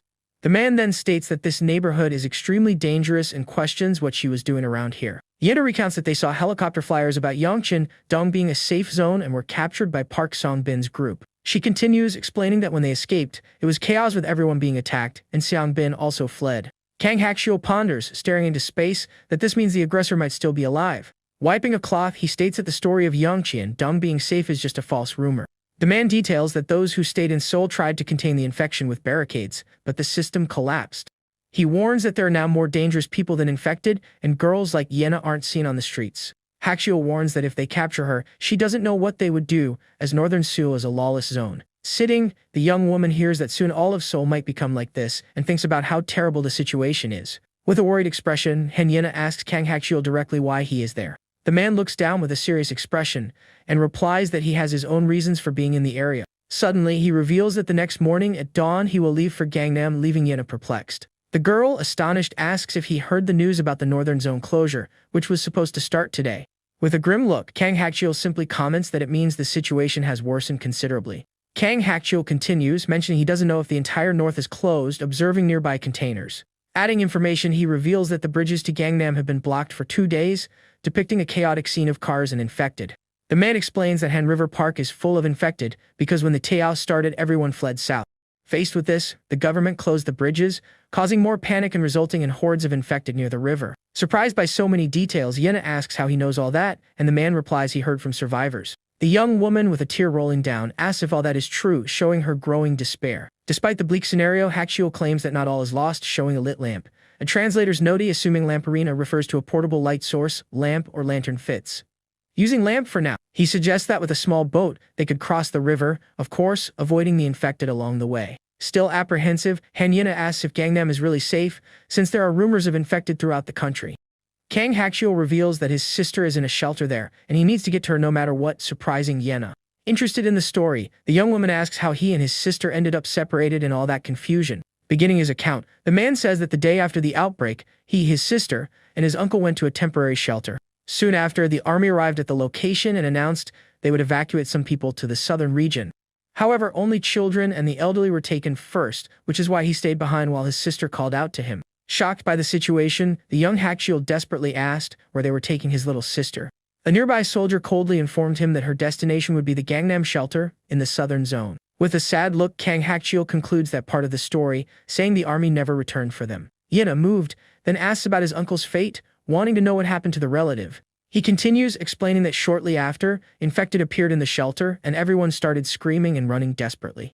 His uncle and he tried to escape together, but unfortunately the older relative didn't survive the attack. Kang Hakchiel informs them he will leave at dawn as every second is crucial. Surprised, Yena questions why so suddenly. The young woman then asks him to take them along, since they also want to go to Gangnam. The man replies that it would be impossible. He justifies this by saying that with 3 people, the danger becomes considerably greater. Situations like the previous one would repeat, and it would be obvious that at least one of them wouldn't survive. Additionally, Jung Minjin needs rest. Hakchiel acknowledges that the word crest sounds ridiculous at the current time. Desperate, Yena pleads with clasped hands, revealing that Minjin's mother is in Gangnam and they need to get there no matter what. Honestly, she admits not knowing what to do with just the 2 of them. The young woman confesses they don't know how to escape from there, feeling completely lost, and begs him. Faced with the girl's plea, Kang Hakchiel observes her with a serious and thoughtful expression. The man comments that Han Yena has changed considerably since the old days. He continues, mentioned that even though they were classmates, he didn't know her well. Her current demeanor is very different from how she was in school. Hakchiel decides they will talk more at dawn when Minjin wakes up. He then asks them to rest for a bit. Kneeling beside Minjin's makeshift bed, Yena shyly thanks her classmate for his consideration. Through the window blinds of the office, the faint morning light begins to break, signaling the start of a new day. In the room they use as a refuge, Minjin sleeps on one side while Yena rests on the sofa, both exhausted. Asleep on the sofa, Yena is suddenly woken by Kang Hakchiel calling her name. With a start, she wakes up. The man asks if, when escaping the construction site, she saw what happened to Park Songbin, and she hesitantly confirms. He then questions the reason. Kang Hakchiel firmly declares that he is going to check the situation personally right now. Surprised by the decision, Yena doesn't understand. The man explains that if Seongbin's motorcycle or scooter is still there, he'll bring them back, as he needs to confirm something. Alarmed, the young woman begs him not to go. The barricades were destroyed and the place is full of infected, warning that everyone there must be turned, including Park Songbin. She seriously warns that he could meet a tragic end if he insists. The young man looks away, seeming to ponder. Hakchiel downplays the danger, stating it's only 300 meters away. He then asks if she'd like to hear something and questions if she knows how he escaped North Korea at age 12. Yena is dumbfounded to hear that Kang Hakchiel traveled 10,000 kilometers to escape. Unable to hire smugglers, he and his uncle crossed the Tumen River like ghosts, an arduous journey. During those 2 years and over the 10,000 kilometers, the man reveals he lost a younger brother. Holding a modified bat, Hakchiel asks her to take care of Jeong Minjin, promising to be back soon. In the office, Han Yena waits on the sofa, worry etched on her face as she watches him leave. Outside, the construction building, site of the recent tragedy, is Kang Hakchiel's destination. With dexterity, the young man climbs one of the building's side protections, determined to investigate. His feet touch the ground lightly, moving cautiously through the hostile and silent environment. With his back turned, he murmurs as so, preparing to uncover the truth about the place. Reaching the top, Kang Hakchiel wonders if Park Songbin really met his end there. Back at the refuge, Minjin begins to wake up slowly on the makeshift bed, still groggy. The young woman notices the movement and hears an "you" from the boy, indicating he's awake. Surprised, Han Yena asks if he's already awake, and Minjin, confused, asks where he is. She quickly explains that Kang Hakchiel treated his wounds, and her classmate is startled to hear the name. Minjin tries to remember, mentioning the fall from the second floor, but his memory is hazy due to shock. Extremely relieved, the girl holds his hands tightly and the boy reacts with surprise. With teary eyes, Yena confesses how worried she was, fearing he wouldn't survive. Faced with her emotional declaration, Jiang Minjin becomes visibly flushed and speechless. She still squeezes his hand, and the young man, confused by the intensity of the moment, just murmurs. Unexpectedly, Yena shoves him forcefully away, letting out a scream of fear. Still yelling, Yena questions Minjin about letting himself get hurt like that. She thanks him for the help, but says he shouldn't have risked so much and asks what she would do if he died. With a guilty expression, Minjin apologizes for the situation. Quickly, Yena denies the need for apologies and just thanks him, asking if he has any idea how difficult it was to carry him. Visibly agitated, the girl mentions that Kang Hakchiul told him to rest for a day. She adds that they will assess the situation the next day. Surprised by the information, Minjin questions is she serious. Worried, the boy mentions the closure to the north and states they don't have time. Suddenly, the boy feels a twinge of pain and doubles over, letting out a groan. Startled by his reaction, Yena asks if he's okay. Scolding him, Yena calls him an idiot and orders him not to move yet. The young man can only mumble something in response to her order. On a nearby table, a box contains some assorted supplies and tools. The place seems to be a small makeshift office where they are staying. Unexpectedly, someone knocks on the door of the room they are in. Both Yena and Minjin turn their attention to the entrance, curious about who it could be. Announcing his arrival, Kang Hakchiul enters the room saying it's him. Surprised, Minjin murmurs that so this is the famous Kang Hakchiul. Without much ceremony, the newcomer throws a backpack onto the floor. The object seems to contain some important belongings for someone there. Turning to Minjin, Hakchiul asks if that's his backpack, the one he always used at school. Jiang Minjin excitedly confirms the backpack is his. Kang Hakchiul explains he found it on the second floor of the construction site and brought it back. He mentions it contains clothes and personal items in case he needs them. Adding more information, the man says there was also a lot of emergency food and he took some. Minjin remembers his mother bought that, feeling nostalgic. With one last item, Hakchiul reveals he also found Minjin's glasses. He holds out his hand, showing the pair of glasses he recovered from the site. Visibly relieved, Jiang Minjin stammers a sincere thank you. Taking the glasses, he thinks about what a huge relief this is for him right now. Now wearing his glasses, the boy comments that Yena told him Hakchiul treated him and asks how he is doing. Kang Hakchiul replies he's a little dizzy, but fine. Changing the subject, Yena questions Kang Hakchiul about his trip to the construction site. She asks directly what happened to Park Seongbin. With a serious and direct gaze, the young man faces her question. Kang Hakchiul simply confirms with a brief "yes" before continuing his explanation. Recalling the scene, he states that, as expected, Park Seongbin was not at the location. A brief image shows his search in the construction building. The memory reveals a horrible scene at the construction site, with everyone else already infected. Kang Hakchiul concludes that all the others turned into creatures. He continues explaining that the motorcycle was gone, maybe Seongbin took it, and the scooter was destroyed. Yena asks if they might encounter Park Seongbin again, and Hakchiul confirms it's possible but tells her not to worry. With a determined look, Kang Hakchiul states that he might lose a fight, but when it comes to finishing someone off, he always wins. Minjin just murmurs, frightened. Anyway, the man reinforces that, as he said yesterday, he is going to escape to the north. The translators note a correction. He previously said he was going to Gangnam. This seems like an inconsistency in the original text, assuming he meant Gangnam as planned. Then he turns to the two and asks if they will be able to accompany him on this journey. Minjin readily answers that of course they will and that they should leave immediately, but Yena scolds him, saying he needs to rest today.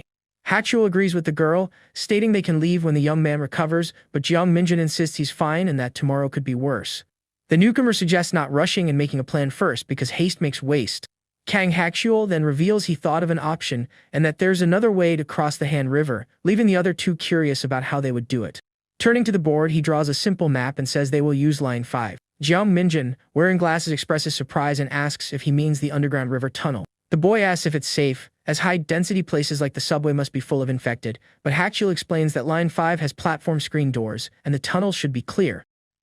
Kang Hakchiul admits the problem is getting there, and that others might have had the same idea, or the government might have already blocked it, but he thinks it's worth a try. He informs them that the nearest Line 5 station is Jangin, and as they know, it's too far on foot and will be more dangerous upon entering the Jangin neighborhood. Outside, the sky takes on a pinkish hue over the buildings as night approaches. On the whiteboard, a list of survival rules is shown, with the first item being, don't take unnecessary risks. The man then declares that these are his survival rules and begins to explain them. He reminds them that the north is already closed, a translator's notee, still referring to the north closure despite planning to go south. Translating is written, but noting the potential directional confusion in the source, and asks them not to rush because of time constraints. If they find a safe place, they should stay for a few days to recover. Sitting on the sofa, Minjin and Yena listen attentively as Hakchiul dictates the second rule: when exploring, only one or two people should go out, avoiding all three leaving together. With a serious expression, he says the most important part comes next. Pointing to the third rule on the board, which reads, "Your life is at stake," he concludes that in extreme situations, they must never sacrifice their lives for others. Jiang Minjin listens intently to the newcomer's example. He explains that if someone can escape, they shouldn't try to save someone else. With a serious expression, Kang Hakchiel states that even he will prioritize his own survival in any risky situation. Sweating coldly, the boy with glasses hears the man repeat never to sacrifice yourself for anyone, reinforcing the harsh rule. In the small kitchen of the hideout, morning light enters through the window, illuminating the sink and some utensils. Suddenly, Hakchiel calls for Jiang Minjin, who turns around, surprised by the older man's call. The man then hands him a modified baseball bat, telling the boy to take it as a weapon. Startled, Minjin and Hanyena observe the object. The young man asks if that's really a bat with nails.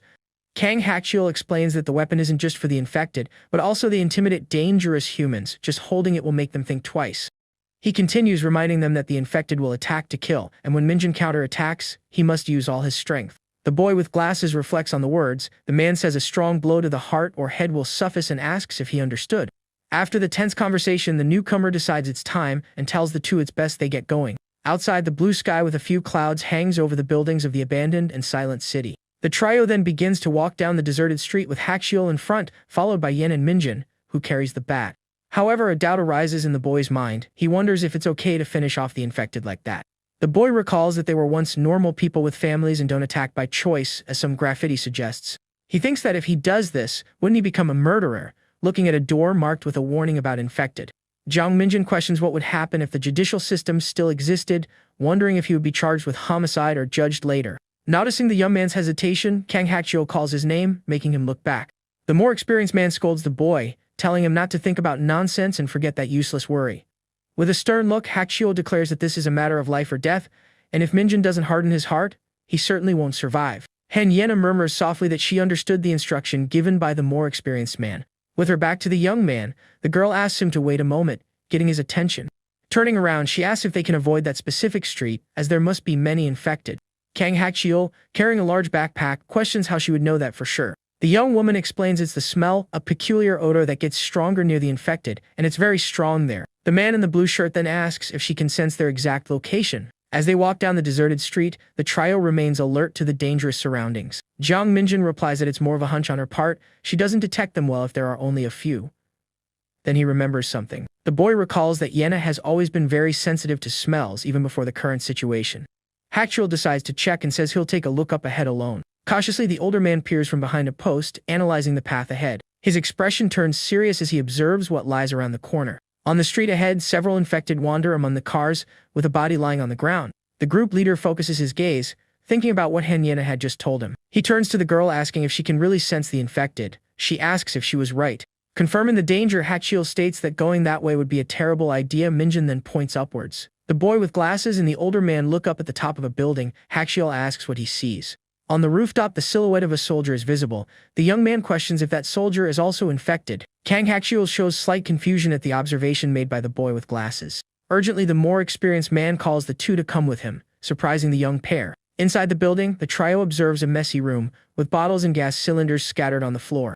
Kang Hakchiel assures them there are no infected on the upper floor and calls them up, while Hanyena, surprised, questions why they are going up. Jiang Minjin uses binoculars, focusing his vision on the soldier he had spotted on the rooftop. After taking the binoculars, Kang Hakchiel observes and says he sees at least 3 soldiers, all infected. Observing more closely, Hakchiel notices that one of the zombie soldiers is carrying a rifle on his back. Jiang Minjin, hesitant, asks if they plan to steal the weapon and suggests it would be better to just leave. The boy argues that with 3 infected it would be difficult to retrieve, plus they don't know if the rifle has bullets or if firing it would attract more.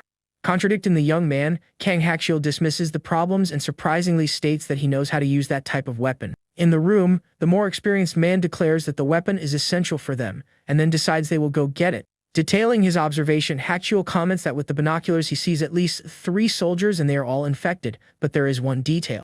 He then reveals that one of the soldiers carries a rifle with him, and this leaves the others surprised by the information obtained. Minjin quickly asks, wary if the older man isn't thinking about stealing that rifle, and suggests that they just leave. The boy with glasses argues that with 3 walkers it would be difficult to get the gun, and they don't even know if it has bullets or if the shot would attract others. Furthermore, the boy remembers that they don't know how to use it, but Hakchiel counters by saying no, because he knows how to handle the rifle.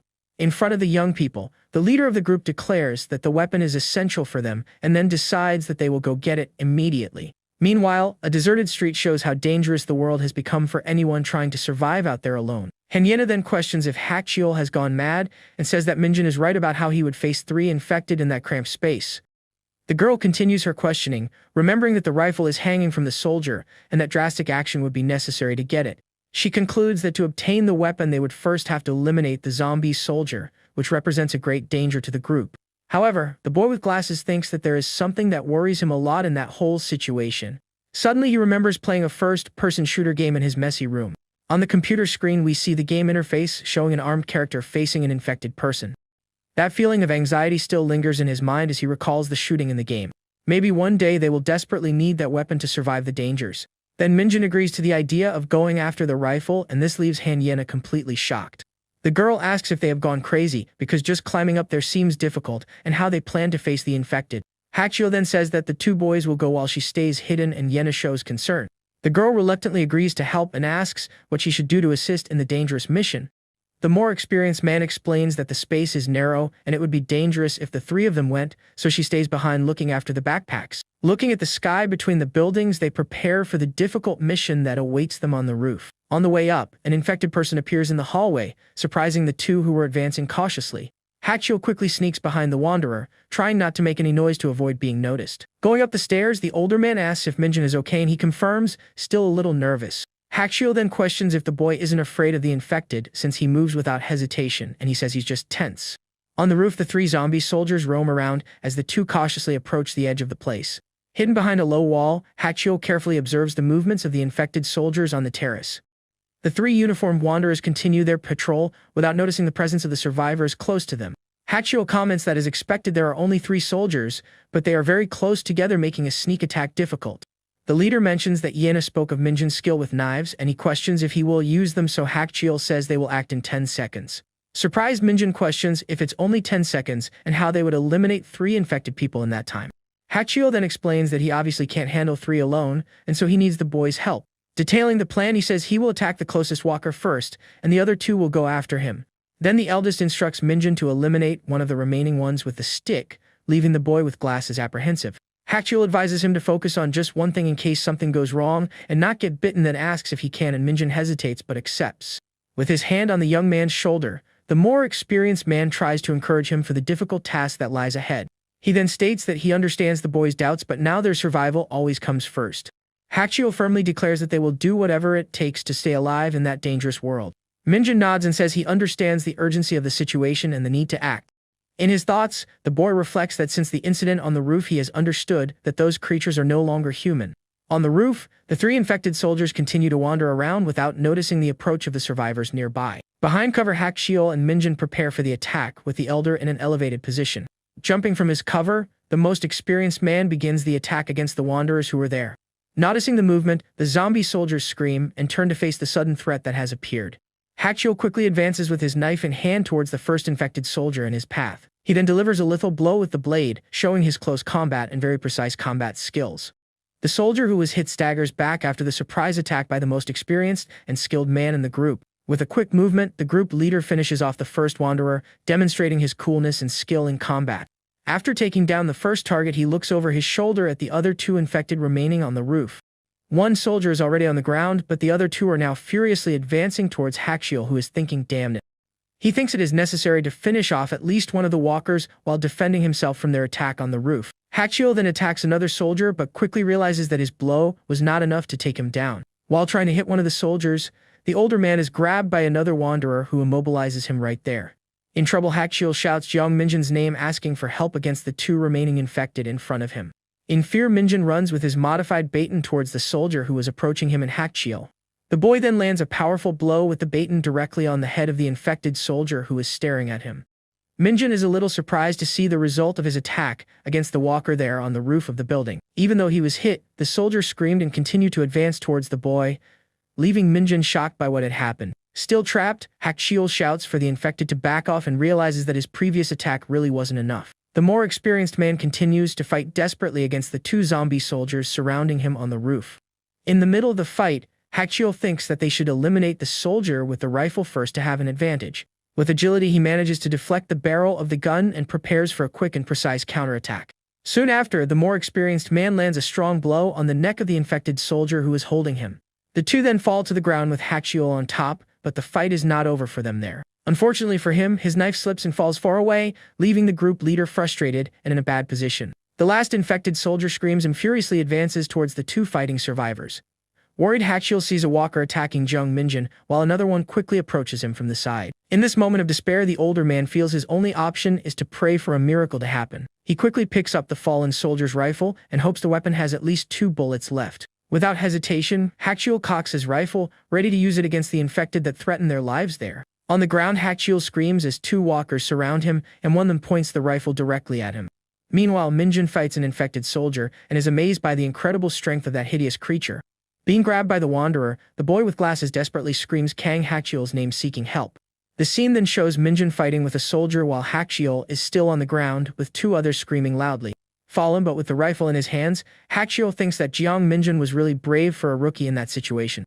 He then takes firm aim with his gun and declares that this is just the beginning of the group's fight for survival. Down below, Henyena is startled by a very loud noise coming from the direction of the roof of that abandoned building. Looking out the window, the girl realizes that there were 2 shots and the sound is truly deafening to her ears. Worried, she quickly grabs the binoculars and looks around, hoping that her companions are safe up there.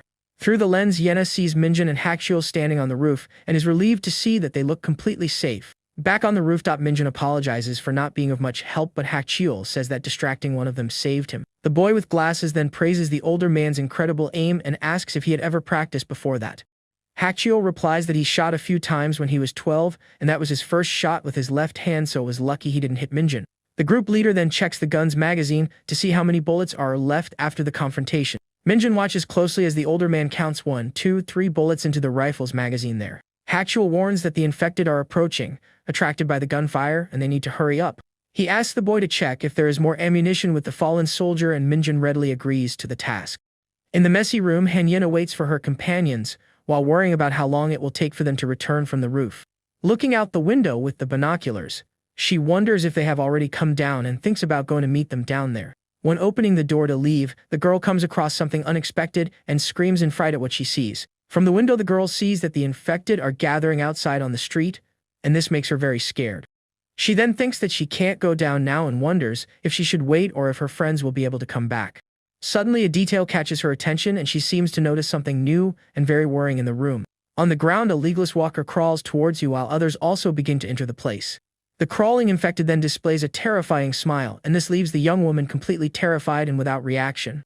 Terrified, Henyena covers her mouth as she sits on the ground and is unable to move in the face of that horrific threat. With her hands on her face, she wonders if that creepy smile on the walker's face was directed at her. The messy room with the window in the background shows the imminent danger surrounding the girl in that tense moment. Meanwhile, footsteps are heard on the dark staircase, indicating that someone is coming down towards her floor. The darkness of the now empty staircase makes one think that the person has already passed by or is further down in the abandoned building. On the dark staircase, a guttural sound echoes KGH and makes the environment even more tense and frightening. Suddenly, a silhouette appears in the darkness of the stairs and lets out a completely terrifying "Grrrr" roar. In the room, Henyena screams GAH, terrified by the noises that are getting closer and closer to her. Still huddled, the girl trembles with fear and thinks that the situation makes no logical sense to her. She then recalls that they closed the door to the second floor and even blocked the entrance with several heavy things. Even so, looking at the window, the girl wonders, intrigued, how that thing managed to get there. A "Grrrr" roar echoes through the place, and Yena wonders how it is possible for an infected to move like that. Desperate, she thinks no and realizes with horror that danger is coming up the stairs towards her. In the darkness of the staircase, the bare, dirty feet of a wanderer slowly appear at the top of the steps. To her utter horror, the legless infected she saw earlier crawls up the stairs with a hungry look in his eyes. The legless infected continues to slowly climb the stairs and lets out a very frightening guttural KHEK sound. In the room, Henyena cries, huddled in fear, as the wanderer limps into the room and approaches her. The infected man looks around the messy room and appears to be searching for something or someone there. Suddenly, he turns towards the girl and displays a creepy smile with his completely white eyes. Close up of the walker's bloody legs as he slowly walks towards the helpless young woman in the corner. Terrified, Yena hides behind some boxes, desperately trying not to be seen by the infected nearby.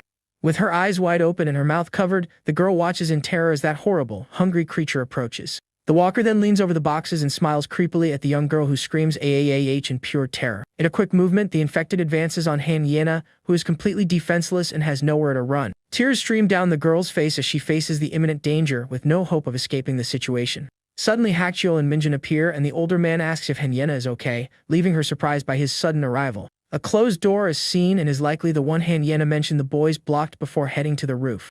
Kang Hachiel with a serious look then asks Han Yena if the infected person really smiled at her, seeming to doubt the story. Han Yena explains that it seemed like he wasn't infected and was a normal person, and even reminded her of a perverted old man who scared her before. The boy with glasses then comments that they closed the main door and blocked it with objects, and it wasn't the strongest blockade, but the items were thrown and the door was broken. Kang Hachiel reflects that it was as if someone uninfected had done it on purpose, and from what he knows, walkers act on aggressive instinct. He then asks if the infected person retained emotions or other instincts, and Han Yena responds in horror that no, that cannot be true. The more experienced man then theorized that some infected may be special like Yena said, or maybe they're evolving, leaving Minjin confused. Continuing his theory, he says that they will soon be able to climb, jump, and even coordinate attacks against survivors, and will become more intelligent and advanced. While he says that they are almost in a vegetative state but with pure aggressive instinct, Han Yena is surprised to ask how he knows all that. Minjin then replies that it's just a guess, and although it seems absurd, he's not sure what to think. The boy with glasses goes on to explain that the infected remind him of a game he used to play a lot. In the room, the three talk about the situation, and Minjin mentions that he was obsessed with the game and maybe it was just his fertile imagination.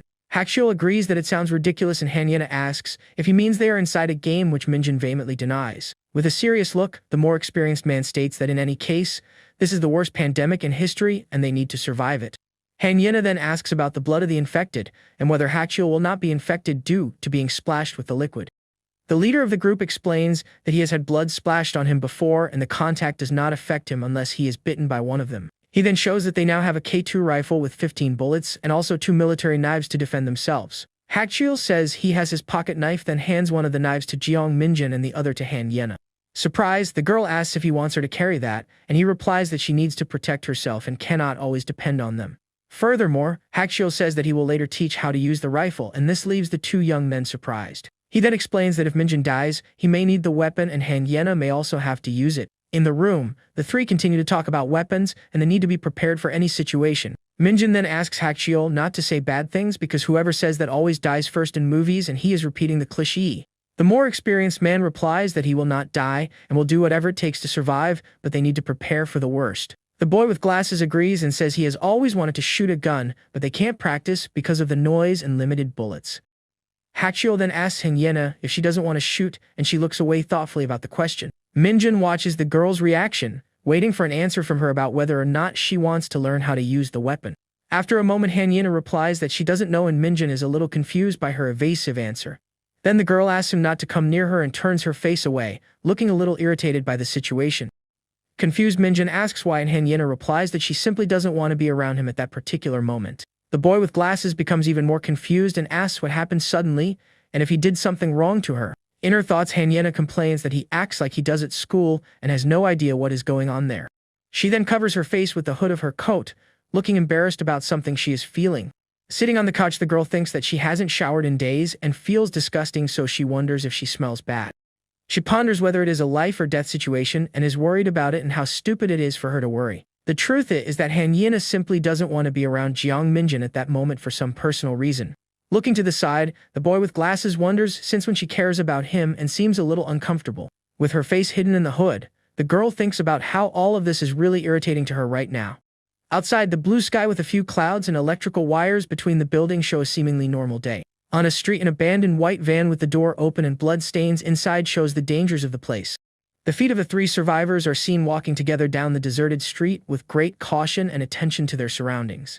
Hachiel asks if that path is okay, and Han Yena replies that there might be 2 or 3 wanderers inside, but she's not sure. The group leader comments that thanks to Yena it seems easier, and if they continue like this they will advance quickly, but they must not let their guard down.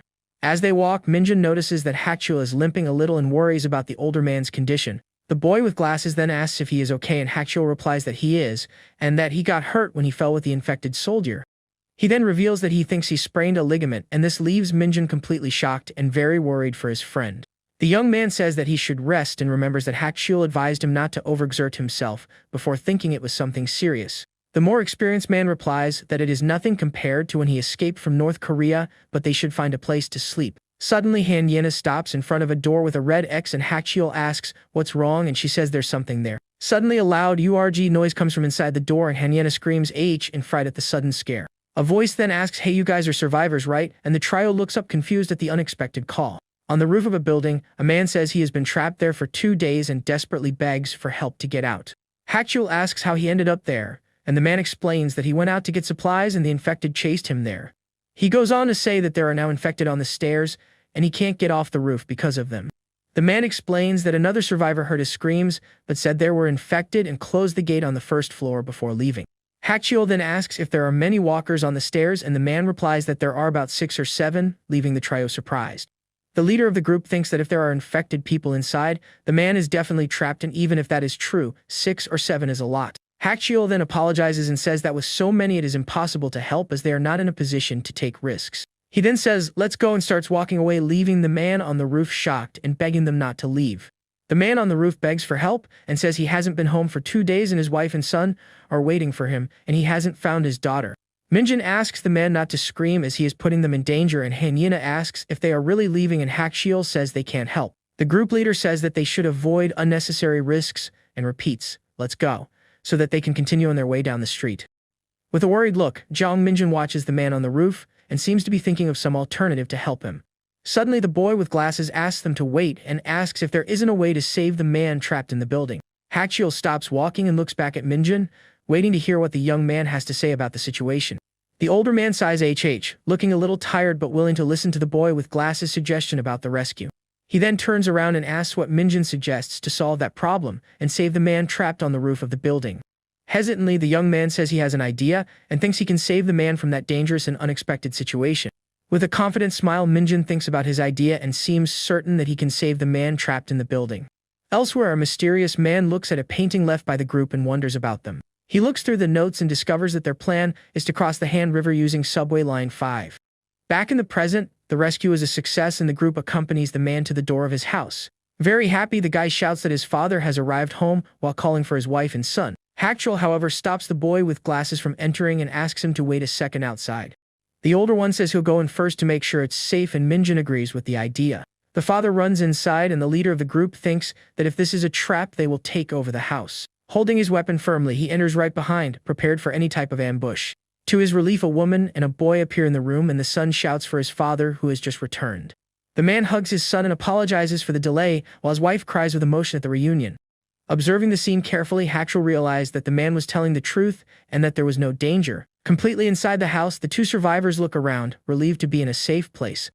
The father then introduces his rescuers to the family and his wife thanks them very much for bringing him back. The image shows the house's ceiling fan, indicating that the group has finally found temporary shelter. The man's wife introduces herself as Ji Yan and invites them in, saying that the water is working. In disbelief, the hyena asks if she can really take a bath, and the lady confirms with a smile on her face. Holding the girl's hands, the woman shows her gratitude and seems very happy to welcome them there. Jaeyan compliments Hyena's beauty and asks why such a lovely girl is out there in danger. A little embarrassed, the young woman thanks and also praises the lady while Minjin watches everything in silence. Suddenly, the woman's expression changes to one of sadness, and she seems to remember something bad. She then comments that her missing daughter is about the same age as Hyena. The mother continues saying that the girl started college but disappeared a few days ago, leaving Hyena embarrassed. Trying to be kind, the young woman says that she is sure that her daughter is still alive somewhere safe. The lady thanks her for her kindness and says she will prepare dinner, and Hyena offers to help in the kitchen. Jai Yan refuses the help and says that the girl can borrow clothes from her daughter if she needs to. Hidden behind a piece of furniture, the couple's son watches the group with a shy and slightly scared look. The boy gets scared when he realizes he's been seen and runs to hide in the hallway again. The boy with glasses then asks if that is their son and comments that he looks very young. Sitting on the couch, Hakchiel rests for a bit and Minjin approaches to ask how his foot is. Minjin looks at Hakchiel's foot and realizes that it is very swollen, leaving the boy quite worried. The older man says he'll be fine and just needs to rest a little to recover from his injury. The boy comments that Hakchiel is always very cautious and that experienced survivors are different. Meanwhile, in the bathroom, a person takes the opportunity to finally take a hot shower and relax. Hyena enjoys the water and thinks about how dirty and disgusting she felt before that happy moment. She washes her hair and looks very relieved to finally have some comfort and privacy there. The girl remembers how Minjin ran to lure the infected alone to save the man on the roof. At that moment he seemed very scared, but he still kept running to ensure the rescue. Thinking about this, the young woman becomes irritated and wonders why he acts so recklessly and without thinking. She sighs and admits that she thought he was different, but that in fact he has a lot of courage to do that. After some time the clock in the living room reads 6:30, and it seems that dinner is finally ready. On the table we see a complete meal, and everyone gives thanks for the food before starting to eat together. The group eats happily and comments that it has been a long time since they had a real meal like that. The father then asks about their plan to get to Gangnam and warns them that all the bridges are closed. Hachul explains that they intend to use the Line 5 tunnel, and the man is shocked by the idea. Hachul looks confused and waits for the man to explain why he was surprised by Line 5. Seo Jae-hoon says that the last contact with his daughter was at Gwangnam Station on Line 5. Thoughtfully, the group leader realizes that Gwangnam is the last stop before crossing the Han River. A map shows the route they would have to take and how that was the final destination before the crossing. The most experienced one then says that if his daughter is alive, she will probably be near the station. The professor agrees with the idea and reveals that he also thought about the same possibility. He says he tried to drive there, but the traffic was terrible and he had to abandon the vehicle. When arriving at Jangin subway station, the place was already completely taken over by infected people. The man says that because it is far away and he cannot leave his family, he ended up stuck at home with nothing to do. Hachul comments that 10 kilometers is indeed too far and asks about other roads. The teacher explains that most of the streets are blocked by cars and that it is dangerous to get stuck. The group leader becomes thoughtful and concludes that traveling by car would be too risky at the moment. Changing the subject, the man introduces himself as a university professor and the group is surprised. Everyone laughs and agrees to introduce themselves as the situation has become calmer and more friendly. Outside, night falls and the illuminated house seems like a small safe haven in the midst of chaos. In a room we see the air conditioning on and some pictures on the wall showing a peaceful environment. The lady offers her daughter's room for them to sleep, but Minjin says that he and Hachul will stay in the living room. Jae-yin then insists that at least Hyena should get some rest in the comfort of the spare room. The girl looks at the boy with glasses, seeming a little indecisive about what to do in that situation. Hyena refuses and says that she prefers to sleep in the living room with her friends, leaving Minjin surprised by the answer. The boy insists that she sleep in his bed since she hasn't been sleeping well and she seems a little irritated. He asks why she suddenly changed her mind since earlier she didn't want to be around him. With a quick movement, the young woman grabs Minjin by the neck and calls him scared for wanting to sleep alone. The group leader watches the scene without understanding anything, while the girl complains that Minjin is very annoying. Outside, the house remains safe with the gate closed as the night slowly advances. Looking at the ceiling fan, everyone says goodbye and wishes each other good night. Minjin asks if the house is safe and Hachul confirms, but the boy notices that he sleeps with the gun. The clock on the wall reads 10:30 at night and silence takes over the place as everyone sleeps. In the living room, the group sleeps on the floor and on the sofa, taking advantage of the opportunity to have a peaceful and safe sleep. Finally at peace, the girl sleeps deeply, looking much more relaxed than before. In the middle of the night, the girl wakes up and seems like she can't go back to sleep. She asks if the others are sleeping and Minjin replies that he is still awake. Lying under the covers, the boy also cannot fall asleep and keeps staring at the ceiling. The young woman sits up and asks why he is awake since he must be tired and suggests they talk. Curious, she wants to know what he was thinking before she called him to talk there in the room. With a sad look, the boy with glasses replies that he was thinking about his mother at that moment. He says seeing that happy family made him think about her and worry if she is safe somewhere. Hearing his outburst, the girl looks at him with a serious expression and seems to understand what he is feeling. With great determination, she promises that she will help him find his mother no matter what happens. The boy is surprised by the sudden promise and looks at her without knowing what to say. A little shy, he turns to the side and quietly thanks her for her kindness and support. Suddenly, the boy sits up and looks at the girl as if he wants to ask her something important. He then asks about her parents and if she still has no news of where they are. Worried, the boy wants to know if she is really okay with the whole family situation. The girl's expression changes to one of sadness and she looks away, seeming not to want to talk about it. The young woman agrees to tell her story and says she can trust him to keep her secret. She reveals that she has never told anyone about her parents and that she will share this with him for the first time. The girl then begins to say that her family is actually reconstituted after her parents' divorce. Upon hearing this, the boy is shocked and the young woman adds that the whole situation is a complete mess. She says that her father was a doctor and her mother was a researcher, and they divorced when she was still young. The scene then takes us to Haina's past, revealing a tall building and the beginning of her memories. At that time, we see Min Jun leaving after class and Hyena asks if he is just going to leave. Very irritated at being ignored, the young woman yells at him and asks if he has gone crazy for not responding. Sighing, she thinks to herself that he is a very weak guy for not being able to defend himself.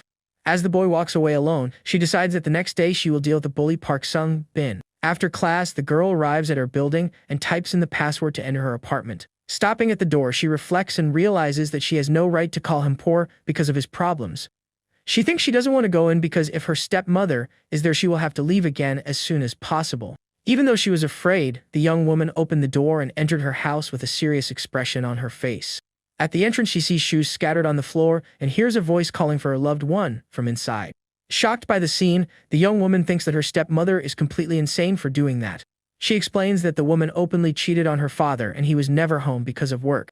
In her room, the young girl takes off her school uniform while thinking about how complicated her life was. Suddenly, the stepmother bursts in, shouting and asking why she came back from school so early. The woman complains that the young woman should have rung the bell and that the smell of alcohol bothers her. The girl sarcastically says that her stepmother didn't want to be caught red-handed with her lover in the bedroom. The angry woman criticizes her stepdaughter's short clothes, but the young woman responds that she is more decent than her. The lover appears shirtless and the stepmother says it's just her husband's daughter there. The girl quickly takes out her cell phone and takes a photo of the couple to use as proof of the betrayal. With a victorious smile, she threatens to send the image to her father and expose their affair. The couple panics and the woman lights a cigarette, trying to appear calm in the face of the threat. The stepmother named Choi Soo-jin says that she consented as the father won't do anything about it. The girl is surprised and the woman reveals that she has secrets to blackmail her husband and keep him quiet. Blowing smoke, she threatens to tell all the man's secrets if her stepdaughter doesn't cooperate. She explains that if her father gets divorced, he will lose everything and his hospital will end up going bankrupt. Laughing, the stepmother challenges the young woman to ask her father for a divorce and the lover just watches. Out of patience, the girl curses the woman who is shocked by her stepdaughter's boldness. The oldest one tries to attack the hyena, but her lover holds her back and says she is very drunk. The stepmother then insults the young girl and says that she is just like her mother with a horrible personality. The angry woman shouts at the girl to leave once and for all and disappear from her sight forever. Without saying anything else, the young woman slams the door and finally leaves that toxic place. Walking through the park, the girl decides that she will never return to that disgusting house. With a look full of anger and determination, she swears that she will never set foot in that place again. Alone in the darkness, she walks aimlessly and thinks she would rather the world ended. Sometime later, we see the entrance to a karaoke bar where the young woman went to have some fun. At the scene, a friend sings happily while Hyena sees news of sudden chaos on her cell phone. Another friend receives a message and panics because her mother had a serious accident. Walking down the street, the young woman notices many disaster alerts on her cell phone and becomes confused. Suddenly, a panicked scream catches her attention and she looks forward, quite scared. People run desperately towards her, screaming to escape, and she doesn't understand anything. Crouched on a ladder, the young woman breathes heavily and thinks that she barely managed to escape danger. The image shows the emergency staircase where the girl managed to find temporary shelter. She tries to call emergency services, but the line is busy, so she decides to call her father. He doesn't answer, and the young woman thinks that she is always the last priority in her father's life. A tear runs down her face as she remembers her mother who is far away. Desperate, the girl wonders who she can ask for help since her mother can't do anything. Without many options, she holds her cell phone and prepares to call the person she least wanted to call. In her desperation, the girl calls her stepmother in the hope that she can help her. The woman answers the phone irritably and asks what the young woman wants as she is very busy at the moment. The stepdaughter explains that she is stuck on a staircase and asks for help because the emergency lines are not working. With a look of shock, she hears her stepmother tell her to fend for herself and solve her problem. The older woman says that their building is also in chaos and hangs up on the desperate young woman. The cell phone shows the call ended and the girl realizes that she has been abandoned once again by her stepmother. Alone and without hope, she remains silent, not knowing what to do to get out of that situation. Back in the present, the story ends and Minjin screams for Hyena, asking her to open the door. In her memory, her mother asked her to open it, but the young woman just wanted her to leave quickly. Tears streamed down her face as the girl felt completely abandoned and alone. Curled up in the corner, she thought about her biological mother and missed her so much at that moment. Back in the present, she ends the story by saying that her stepmother abandoned her and her father never looked for her. For this reason, the young woman says she doesn't want to meet either of them or know where they are. With a sad look, the girl reveals that at that moment she only misses her real mother. The boy then asks if her mother is still in the United States, and Hyena explains that she never contacted her. Minjin understands everything and remembers that this is why she wanted to study abroad to find her. She says she said mean things to her mother and was hesitant to call even though she couldn't help. The girl then says sadly that now she has no one around to count on for help. The boy looks at her with a serious expression and seems very touched by the story he heard. He then asks her not to say that and states with certainty that she is not alone anymore. Surprised by his words, the young woman looks at him and listens attentively to what he has to say. The boy with glasses assures her that he and Hakshaw are there with her no matter what. With a gentle smile, he promises that they will survive together until the end no matter what happens. Touched by the boy's kind words, the young woman looks at him with a surprised and emotional expression. With her face a little flushed, she agrees with him and seems to feel a little more secure. The clock strikes almost midnight, and the boy suggests that they should finally get some sleep. Outside, the night is dark and some infected roam the streets looking for new victims. In the backyard, the clothes on the clothesline sway in the wind, and the morning is about to begin. Inside the room, everyone is sleeping soundly, enjoying the rare opportunity to rest in peace. Even while sleeping, the group leader hugs his weapon, showing that he is always ready for danger. Suddenly, in a dream, a voice screams and threatens to drag someone and end their life there. On the ground, a young Hactual is beaten and humiliated because of his traitorous uncle who fled to the south. The attacker smiles evilly and says that his destiny is to live in misery and challenges him to fight back. The older man wakes up scared and panting, looking very disturbed by the nightmare he just had. He suddenly gets up because he thinks he heard the sound of a car engine outside. The teacher also heard the noise, and the group leader says he will check what is happening. Through the window, we see the front gate of the house still closed while the darkness remains outside. Outside, Hactual hears car doors and worries about the danger the noise could attract. He looks to the side with a surprised expression and seems to have found something unexpected. A metal ladder is in the backyard, and he seems to have an idea to get a better look at what's going on. He quickly positions the ladder against the wall so he can climb up and get a view of the outside. Holding his gun carefully, the elder climbs the ladder to reach the roof of the house. Arriving at the top, he prepares to look at the street and see who arrived by car in the middle of the night. To his surprise, he sees something completely unexpected and is shocked by the scene below. The scene begins in front of a building on a quiet street in the middle of the night. Inside, an armed man hears the sound of a car door closing. He wonders who would have come here and if this would attract the zombies.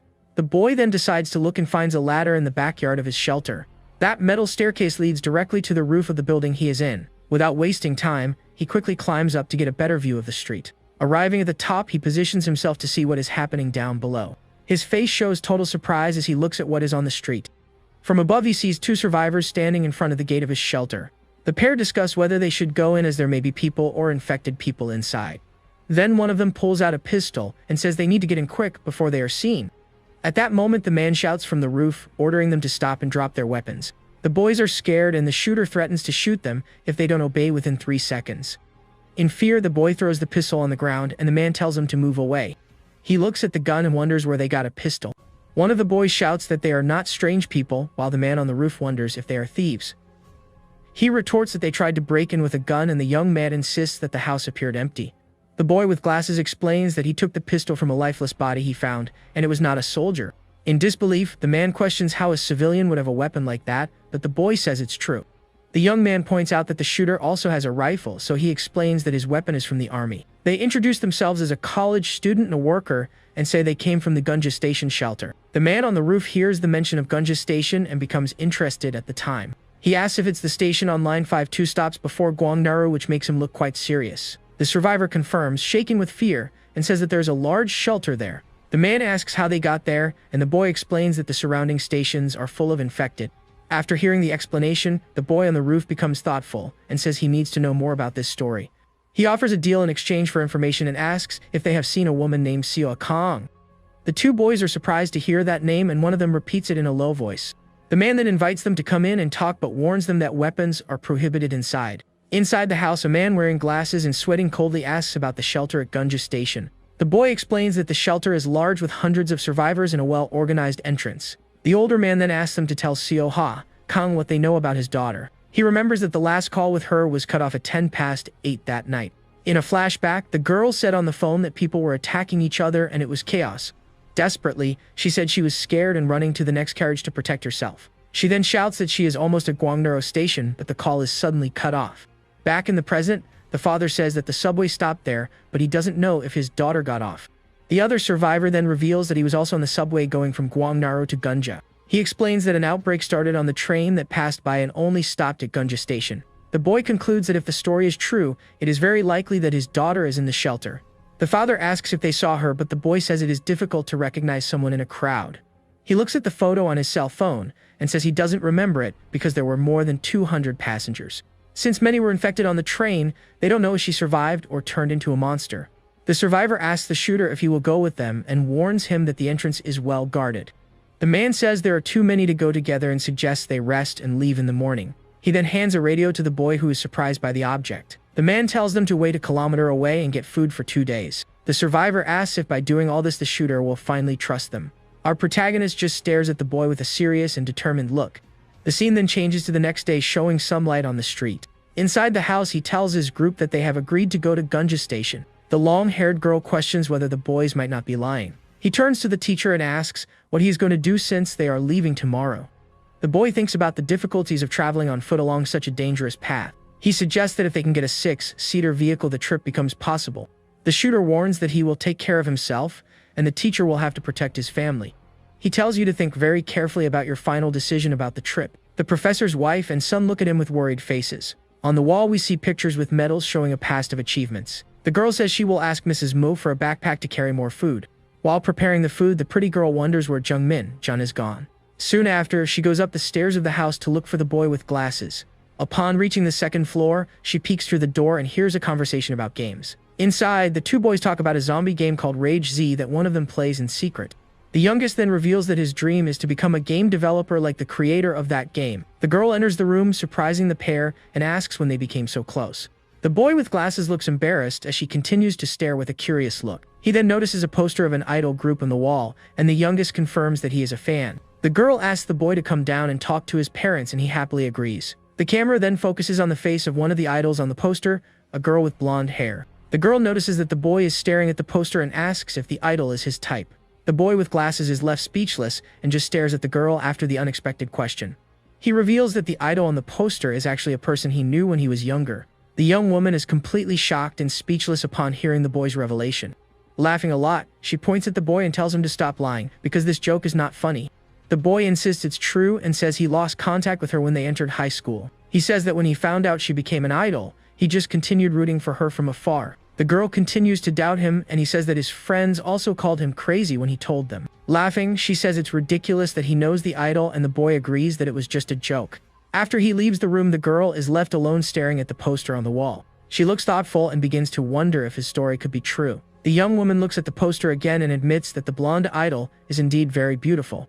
The scene then changes to a view from outside the house, showing that the decision has been made. In the classroom, the teacher approaches Hak Cheol, who is sitting on the sofa waiting. The man announces that he talked to his family, and they decided to go to the shelter together. With the decision made, the teacher awaits the response from the boy who has the gun at his side. Hak Cheol says he already has a vehicle in mind for the trip they will take. The professor mentions his car and SUV, but says it is abandoned and difficult to recover. He reveals that there is an ambulance a kilometer away with an infected person in the driver's seat. The problem is that there were at least 5 infected people in total inside the vehicle. The shooter confirms that he saw with his own eyes 2 infected people inside the cabin. The professor says he saw the ambulance about 3 days ago, and it's probably still there. Hak Cheol believes that with help they can handle 3 zombies, but more than that would be dangerous. Everyone then agrees to finish preparations to leave together the next morning. The next day the sun rises, and the group prepares for the journey to the ambulance. The backpacks are all packed, and it looks like most of the gear is ready. The boy with glasses approaches Hak Cheol and asks what else they need to bring. He then suggests that it would be a good idea for them to prepare some Molotov cocktails. Surprised, Hak Cheol agrees as he believes they may need it later.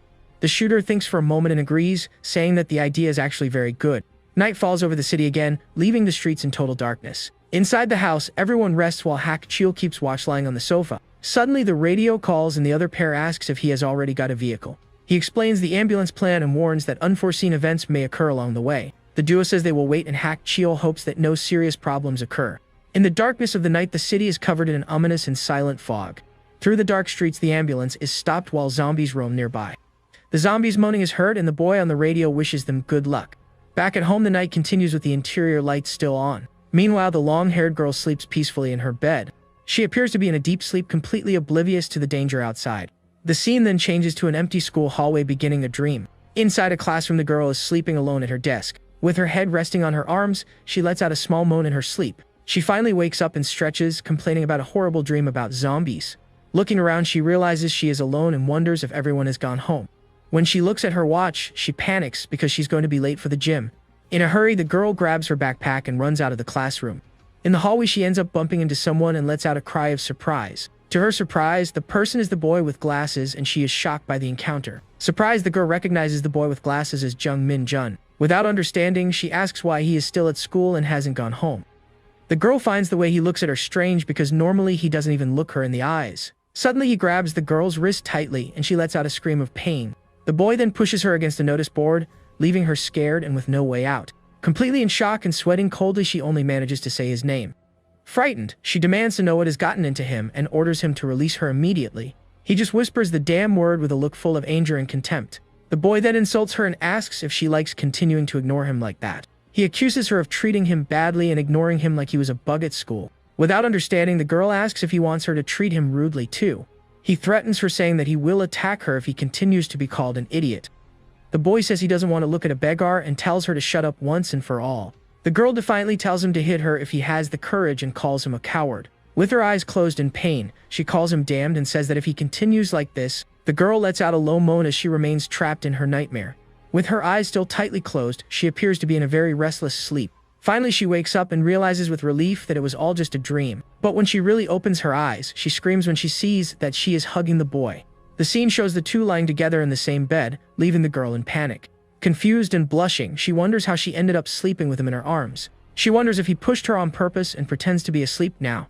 In the same room, we see Chil sleeping peacefully on the sofa next to them. The girl gets angry at the boy with glasses, but soon a doubt arises in her mind. She finds the whole situation very strange and starts to think about something. In one memory, she remembers the bad smell he had at school. But now lying next to him, she no longer smells that unpleasant odor. The boy sleeps peacefully and she can feel his breathing very softly. She wonders if it's because he took a shower because he smells good now. With a confused look, she remains lying down trying to understand what happened. The girl wonders if she finds him handsome and if this is all just a dream. She's sure he wasn't that handsome and wonders it's because he doesn't have his glasses on. Suddenly, the boy opens his eyes, leaving the girl completely surprised and without reaction. The two stare at each other in silence for a moment, still lying in the same bed. With her face red and in a cold sweat, she is left speechless by the unexpected proximity. Then in a panic attack, the girl screams and punches the boy in the face. The noise wakes Chil, who grabs his gun, but Jun tells him to go back to sleep. The girl complains that he scared her by appearing out of nowhere and almost had a heart attack. He asks why she was awake and the girl lies, saying that his eyes were already open. Trembling with rage, the boy looks at the girl, who calls him a bastard, and is confused. She then accuses the young man of insulting her and even hitting her while she was sleeping. Very angry about this, the girl kicks the boy with glasses right in the face. The poor guy is on the floor holding his face without understanding anything about what happened. Completely confused, he wonders if he actually insulted Han Yi now without realizing it. He denies it to himself and begins to wonder if perhaps he said something in his sleep. The next morning arrives with a dense fog covering the entire city. Chil repeats the plan so that when they get the ambulance, they go straight back. He then asks Jun to go up to the roof and keep watch until they return. The group says goodbye, and the professor's wife asks her husband to be careful. With the plan drawn up, the two men leave through the front door of the house. Time passes slowly as the other two wait inside the shelter. On the streets, a thick fog takes over everything, making visibility very poor. On the roof, the boy with glasses uses binoculars to try to see something. Through the lenses, he can see a taxi stopped in the middle of the empty street. The girl asks if he can see them yet, but he replies that the fog is getting in the way. Worried, she says that an hour has passed and they haven't shown up yet. He reminds her that there were infected people in the ambulance and that it would take time to resolve. Suddenly, a loud gunshot echoes through the street, scaring the duo on the roof. The girl asks in fright if the shot was from Chil, but the boy says no. With a pale face, he explains that the sound is different from their friend's rifle. The girl asks who shot it and if it was the boys who came yesterday. Suddenly, the young woman's face fills with panic and she is in shock. She covers her mouth with her hand, feeling a very bad smell spreading through the air. With an expression of disgust, the girl complains about the smell that makes her feel sick. The boy with glasses also smells it and warns that something is approaching. A desperate voice shouts from below, ordering them to open the shelter door. Without hesitation, he quickly grabs the binoculars to see what is happening on the street. Through the lens, he sees one of the boys from the previous day running alone in the fog. The man runs with a gun in his hand, shouting for them to open the gate quickly. Down below, the group gathers and the original residents face the survivor. The newcomer looks at the group and one of them asks if he is the one who came yesterday. Back on the roof, the girl asks where the car and the other person are. Desperately, the survivor runs towards the house's gate to be able to enter. With the pistol in his hand, he shouts once more for them to open the gate to the shelter. The boy asks about the other one, and he says that his companion was attacked and that was it. The survivor is sweating and has a dirty face as he says that an infected has appeared. Desperately, he shouts that a monster has appeared and that shooting it will do no good. On the roof, the boy with glasses quickly raises his binoculars to see the scene. He is completely shocked by what he sees and can hardly believe what is in front of him. Huge, swollen feet walk down the street as the survivor calls out for Han Yena. In a memory, a large smiling man introduces himself as Bong Jiu. We then see a disturbing image of him covered in blood asking about Instagram. Jun remembers playing a video game where a fat zombie appeared. That doubt that haunted you about the game suddenly starts to make sense. If the similarity between the game and reality were true, the world would be lost. The same hideous creature from the game is now right in front of you in real life. The giant, deformed monster walks down the street, and the boy finally understands everything. In his room, our hero is just chilling, playing a game, when a warning pops up on the screen about some jumbo-sized zombie and telling him to get out of there. For some reason, that creature on the screen gives him this weird, sinking feeling of anxiety and dread. So he starts thinking, if this game is even the tiniest connection to real life, well, that means the world is pretty much toast. Suddenly, that anxiety becomes all too real when we see a real-life version of the creature, all covered in nasty-looking injuries. Seeing the monster in its full, grotesque glory, he's positive the apocalypse has officially kicked off in his world. A barbed wire fence is shown as the chapter title declares that the apocalypse has finally arrived. A few moments earlier, we see the city streets are completely empty, with a strange fog blanketing the entire urban landscape. Just before that, we see a parked ambulance with 2 infected figures trapped inside. Next to the vehicle, 2 guys are planning their escape. One of them, armed with a bat, sizes up the situation. A loud noise grabs the guy's attention, and he looks up, confused by the sudden sound. His partner asks what that noise was and if he's managed to get the vehicle so they can bail. The young man explains the sound came from the people from yesterday, and the professor is shocked by the news. Someone warns them not to open the driver's side door and to shoot, because the infected would be all over them. Meanwhile, the other man makes a desperate run for a door, trying to escape the danger. Desperate, he bangs on a green door, begging them to open up or else he's a goner. The door swings open, and a young man with glasses tells him to get inside the safe house, quick. Just as he's about to say thanks, the monsters catch up and grab him from behind, much to his horror. The kid with the glasses just freezes, completely paralyzed with fear by the scene unfolding right in front of him. The man screams in pain as he's dragged to the ground and attacked by the creature that grabbed him. He begs for help, but the guy with the glasses and the girl just stare, terrified by the gruesome scene. The young woman is in total shock, completely confused and unable to process what's happening around her. Out of the fog, a whole horde of infected emerges, and among them is the big, beefy monster from the game. The enormous creature looks right at them and says in a chilling voice that it's finally found them. Terrified, the girl falls to the ground, and the guy with the glasses stands frozen in front of her, completely panicking. Seeing the horde getting closer, the kid with the glasses makes a split-second decision and slams the door shut. From the inside, he holds the door with all his might, listening to the man's screams from outside. The girl in shock asks the young man what that monstrous thing was. The young woman recognizes him as Lee Bong-jiu, the guy they met at the construction site who knew Park Sung-bin. Outside, the giant monster lets out a terrifying groan, calling out the name, Wai-na. The guy with the glasses starts breaking out in a cold sweat and says they need to get out of there fast. He says not even a rifle can stop that thing, and that they need help from some guy named Kang Hak Cheel. His eyes go wide as he suddenly seems to get an idea to handle the situation. With this new idea in mind, the guy with the glasses whips around, facing the inside of the house. He then sprints toward the back of the house, getting away from the door as fast as he can. An older woman asks about the noise, and he tells her to grab Ha-jun and hide on the second floor. Then he remembers fire and gets the idea to use Molotov cocktails against the creatures outside. He turns to the girl and tells her she needs to listen carefully because he's going to need her help. The young woman named Ham Yi-nai is still paralyzed with fear, tears streaming down her terrified face. The guy with the glasses yells at her to snap out of it and listen to the plan he's cooked up for them to survive. He explains that the creature is going to break through the gate and the door, so he'll throw Molotovs to buy them some time. When the monster gets in, she has to throw gasoline on it and then follow up with more Molotovs to stop it. The young woman seems to hesitate for a second, but quickly agrees to help with his risky plan. With her confirmation, he turns and yells for everyone to run to the second floor immediately. Someone then grabs one of the bottles they've turned into Molotov cocktails for the plan. Outside, the young man gets ready with the bombs, thinking that the noise is going to attract even more walkers. He figures that even with their attack instincts maxed out, the infected are still vulnerable to fire. With a swift motion, he hurls the firebomb, knowing the creatures will mindlessly jump into the flames. A huge explosion goes off, and with it, he hopes to stop the monsters from swarming and uncontrollably. Even with the intense fire, an infected's hand manages to reach through the now destroyed gate. In a close-up, we see a zombie's foot on fire, and more importantly, the plan seems to be working. The jumbo-sized monster pushes through the flames and screams the girl's name as the young man says they need to finish it. Even with its body burning, the creature doesn't stop advancing and seems to ask if it has finally been found. From above, Na throws a bucket of some liquid to help fight the threat down below. The liquid hits the monster in the face, which screams one of the guy's names in agony and fury. Seizing the opportunity, the young man hurls another Molotov cocktail at the creature, screaming for it to just drop dead already. The bottle hits its mark and causes a gigantic explosion that completely engulfs the zombie. The monster is completely consumed by the flames, screaming in pain as its body is incinerated. The young man yells that it's not enough and tells the girls to keep throwing the bombs. However, One of the infected manages to get through the fire barrier and breaks into their safe zone. The guy with the glasses starts to worry because he's running out of Molotov cocktails, and without them, things will get dangerous. On the second floor, Ye Ne and the other young woman have also used up almost all their firebombs. Minjun then holds the last bottle he has left to use for defense. Suddenly, one of the infected that got through the fire lunges and attacks him by surprise. The monster grabs him by the neck with its filthy hands and throws him backward with incredible force. Seeing the horrible scene from above, Hanyina desperately screams the young man's name. The other woman asks what to do, and Yi now realizes she can't throw the bomb without hitting him. In the courtyard, more zombies keep pushing forward while Jun is being attacked on the ground. Pinned down and being attacked, the young man looks up and screams with what's left of his strength. He thinks that if any more creatures show up, it's over for all of them. Realizing his time is up, the kid accepts his fate as the monsters attack him without mercy. The guy with the glasses' body starts to catch fire as the infected continue their assault.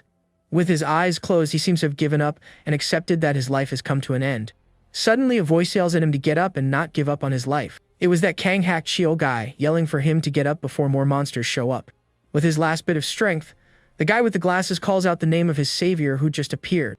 Hak Chio then extends his hand and helps him up from the ground where he had fallen. Meanwhile, the giant monster, still on fire, hasn't been defeated and continues to threaten them. Flashing back a bit, we see Hak Chio yelling for everyone to get into a shelter, fast. Through the streets, a massive crowd of infected runs frantically, causing total panic in the city. In front of an ambulance, our hero aims his weapon at a creature sprinting toward him. He fires a perfect shot, hitting the monster right between the eyes, stopping it in its tracks. After the shot, the young man remembers that was his last bullet, and now they really have to run for it. We get a close-up of the ambulance's license plate, smeared with blood, as everyone gets ready to flee. Inside the vehicle, he yells at the driver to step on it, and the man agrees to get them out of there as fast as possible. The vehicle floors it, leaving behind a horde of furious creatures chasing after them. They finally manage to escape at high speed, leaving the monsters in the dust. The ambulance driver, sweating bullets, looks incredibly tense as he navigates the streets. In the rearview mirror, he sees the house engulfed in flames and the horrific scene they left behind. The flames completely consume the building that was once everyone's safe haven. With a serious look, the man focuses on the road, trying not to think about what just happened. The city streets are pure chaos, with infected running every which way. A very dense fog blankets the entire urban landscape, making everything even more terrifying. The image confirms that the apocalypse has finally arrived to change the world forever. Now, their vehicle moves slowly through the abandoned cars on the deserted street. Inside the ambulance, the survivors are silent, their faces showing the trauma they've endured. The guy with the glasses seems lost in thought, sweating as he remembers a tragic event. In his mind, he flashes back to the moment a man was banging on the door, desperately begging to be let in. With a shocked face, the young man opens the door and yells for the man to get in quickly before it's too late.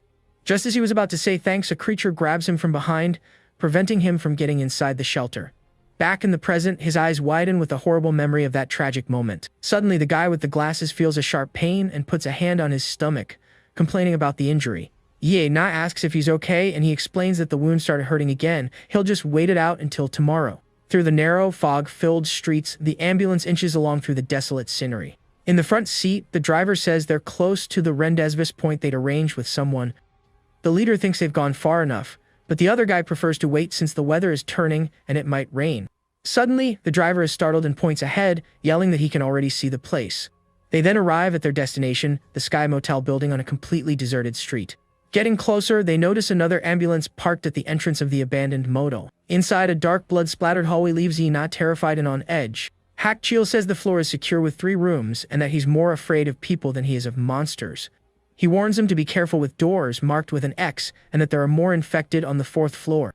The professor asks how they should split the 3 rooms, while Yi Na complains that the flashlight is making everything look even creepier. The camera then focuses on the dark door of room number 203, one of the safe spots. Inside the room, the leader asks if Yi Na would be okay on her own, but she says she'd rather stick with them. He suggests the young woman bunk with the older lady while the men split the other 2 rooms. Alone in the bathroom, the guy with the glasses seems to be in severe pain and clutches his stomach.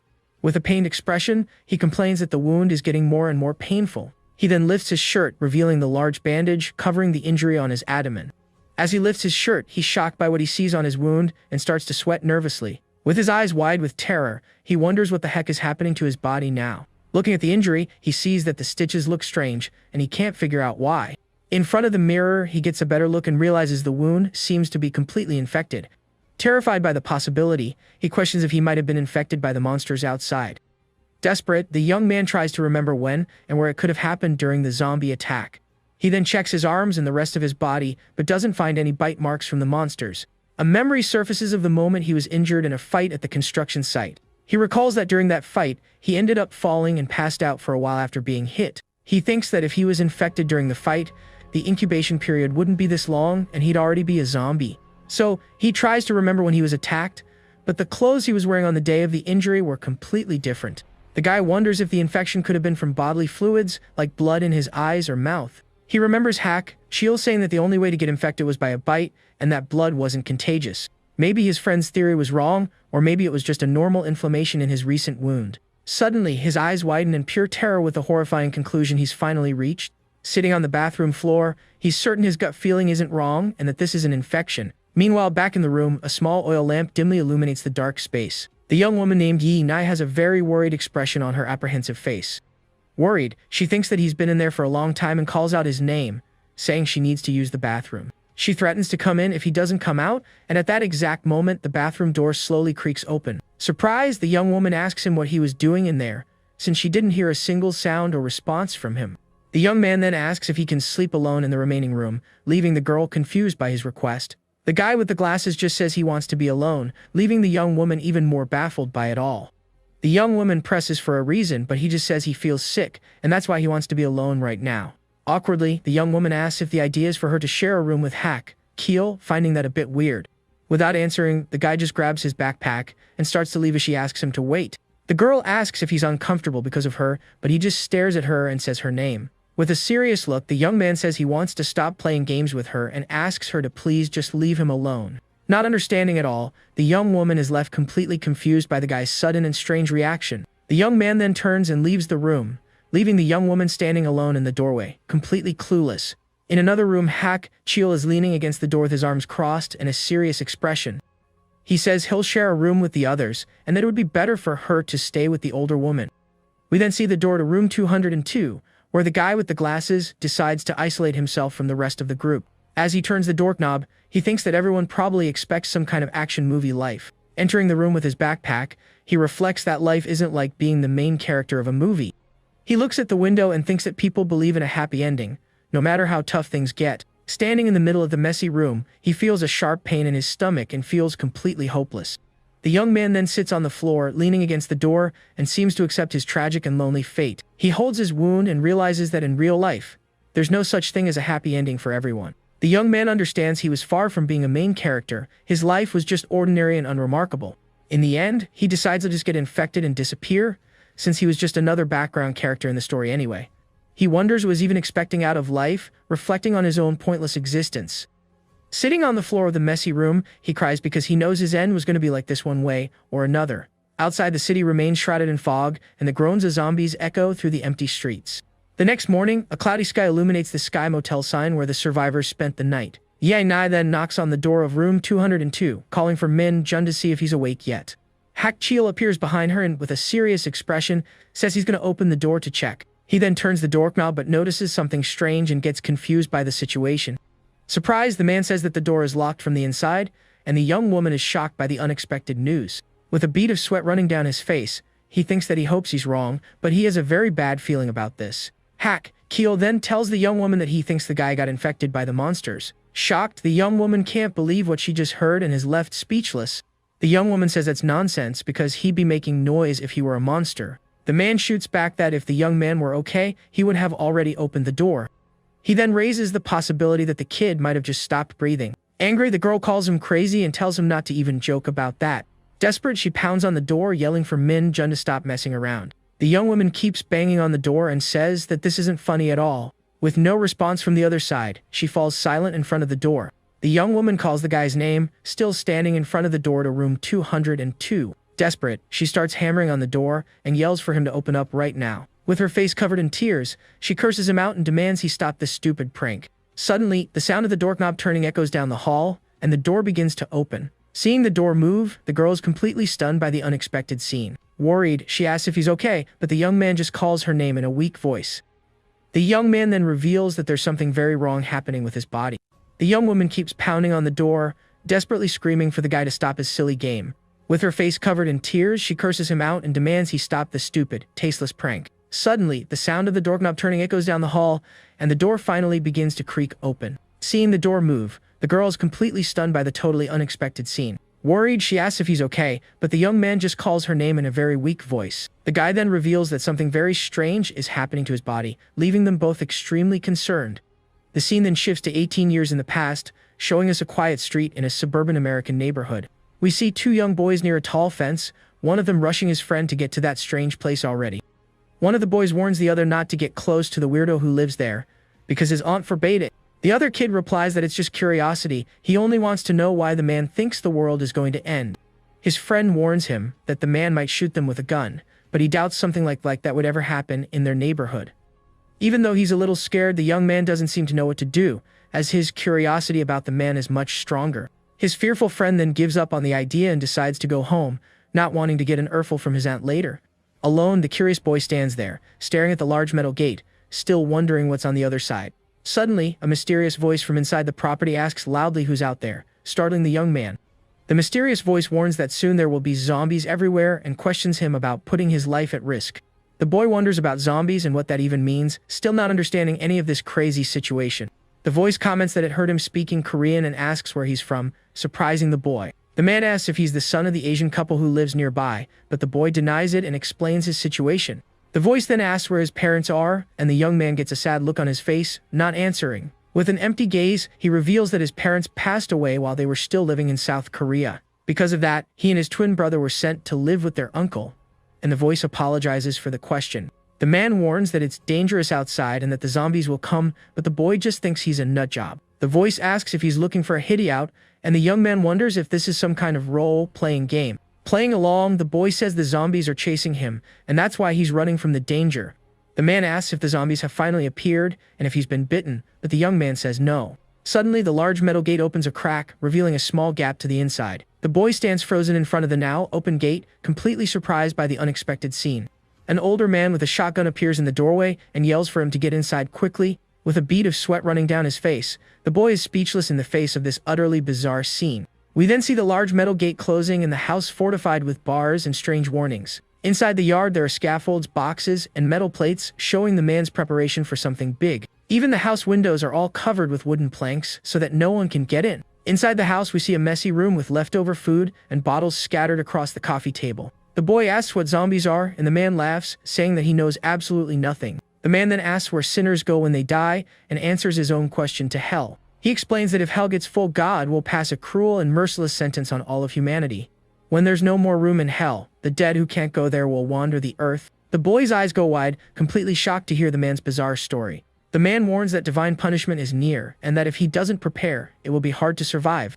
With a serious look, the man says he's going to show the boy something incredible, leaving him clueless. He takes him to a basement and shows him shelves full of supplies and food for the apocalypse. In another part of the basement, we see an entire wall filled with firearms and ammunition of various calibers. The man guides the boy through the basement, showing off his entire survival arsenal for the end of the world. Shocked, the boy asks what all of this is, a bead of sweat running down his frightened face. The man says with a serious look that the end of the world will come one day, and he needs to be prepared. Without a doubt, he shows an armored vehicle in the garage as proof of his preparation for the apocalypse. The scene returns to the present, and we see a monster stumbling through the streets in front of the Sky Motel.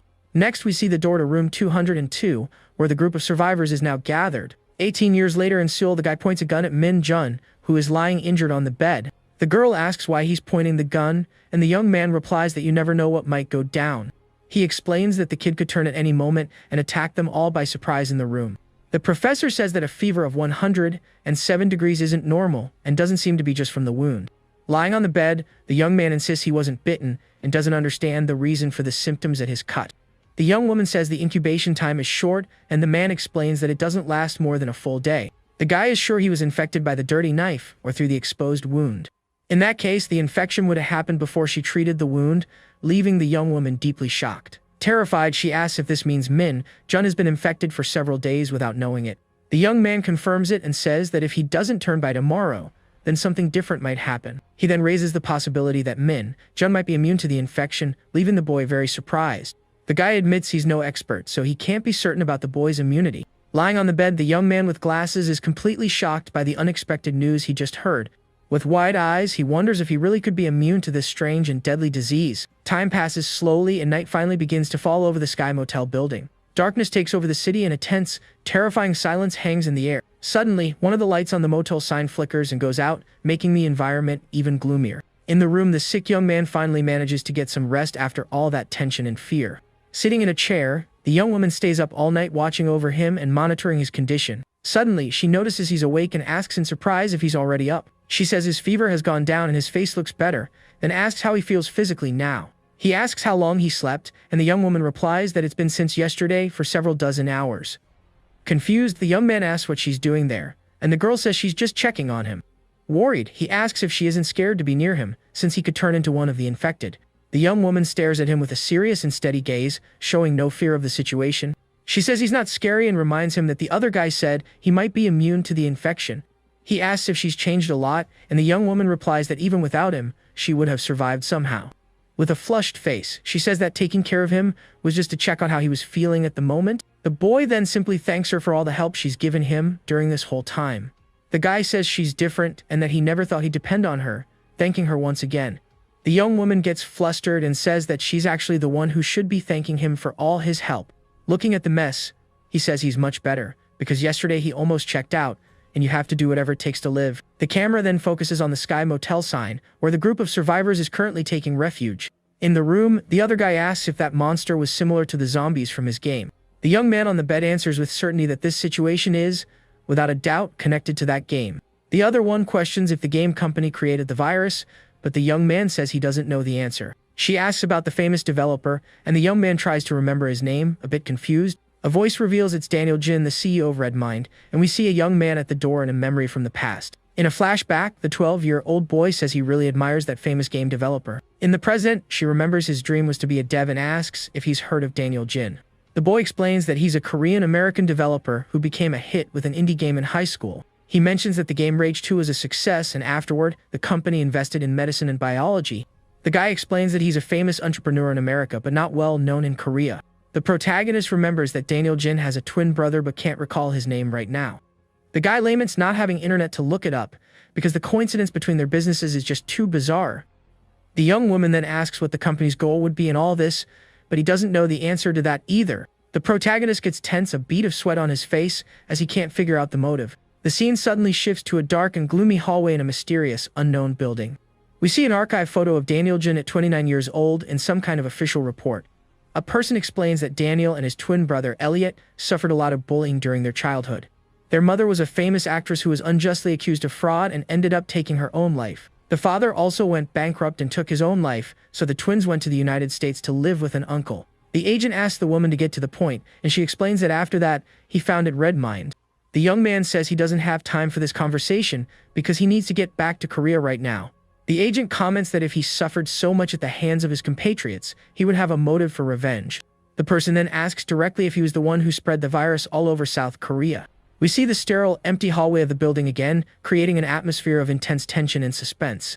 Annoyed, the young man asks how many times he has to repeat that he wasn't responsible for that incident. He then suggests they suspect his younger brother, who seems to be the real culprit in this story.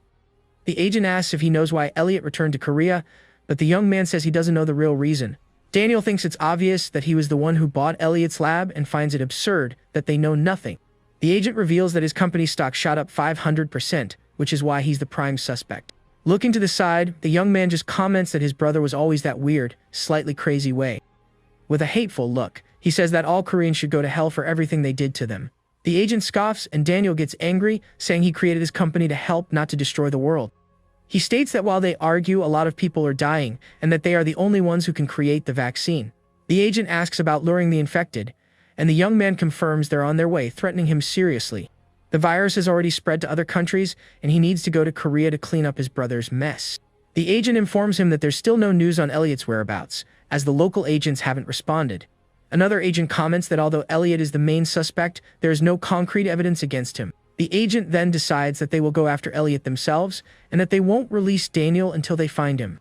The agent agrees with the plan and decides to move forward with that pretty crazy idea. Daniel then proposes that the agents accompany him to Korea and guarantees he won't try to escape. With a determined look, he thinks that his brother won't be able to escape him. No way. The agent stares at Daniel as he claims to be the person who knows his own twin brother best.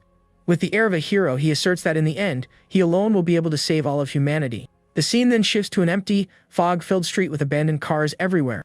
We go back 2 days in the past, to the moment the guy left to look for an ambulance in the city. He rides his scooter down the street and notices the fog and the low battery remaining on his vehicle. The guy thinks about heading to Gunjar and Akasan stations, as the group might have changed their route. Suddenly, a man covered in injuries appears in front of him, screaming loudly in pain and desperation. The guy slams on the scooter's brakes, and the blood-stained tire stops right in front of the strange man. The man then lunges at him, and the guy is terrified by the aggressive and unexpected move. Without a second thought, the guy quickly grabs a knife that was stored inside his backpack. In a swift motion, he attacks the man with the knife to defend himself from the imminent threat. He continues the attack with the knife to ensure that man won't be getting up from the ground again. He thinks that attacking with a knife is more exciting than a punch, but it gets boring since the monsters don't say anything. Suddenly, the sound of gunshots echoes through the empty street, and he spins around, surprised by the unexpected noise. Confused, the guy wonders what that strange sound was and soon realizes it sounded like a real gunshot. He questions if it really was a firearm and considers that maybe it could be a soldier nearby. While cleaning his knife, he wonders why the military can't control the infected and gets worried. Despite a certain amount of fear, the guy decides to head in the direction of the shots to find out what's happening. On the way, he stops near a car with its hood open, probably to grab a battery for his scooter. Back on the vehicle, he hears more shots and realizes the sound is getting closer and closer. The guy is shocked by the number of shots and calculates that more than 10 rounds were fired in a row. Getting closer, he shouts to try and get the attention of whoever is shooting in that direction. He sees a survivor on a rooftop and warns him not to go that way because the monsters are gathering there. The man, who looks like a soldier, is badly injured and desperately screams for help from the rooftop. The guy stands there looking at the soldier with a surprised expression, unsure of what to do.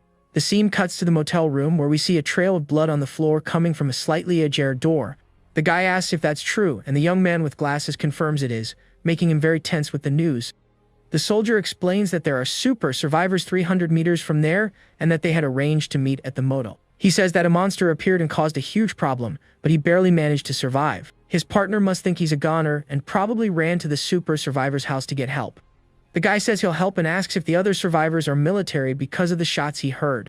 The soldier denies it and reveals that he heard one of them was a North Korean defector who looked like a student. The guy's eyes go wide with surprise upon hearing that completely unexpected piece of information from the soldier. Shocked, he asks if the soldier really said that one of the survivors was a defector from North Korea. The guy then asks if the group included a boy with glasses and a tall girl with long hair. The soldier doesn't remember the girls but confirms the presence of the defector and the young man with glasses in the group. The guy asks if the defector's name was Kang Hak Keel, but the soldier isn't sure of his name. He explains that his partner communicated by radio, and the name sounded something like Wak Cheel. The guy listens intently as the soldier tries to remember the name he heard over his friend's radio. The young man then asks if the group consisted of Kang Kwak Cheel, Jung Min Jun, and Han Yi Na. Surprised, he realizes the soldier is talking about his friends and says he was looking for them. The soldier is completely confused by the guy's reaction and asks if he's being serious about this.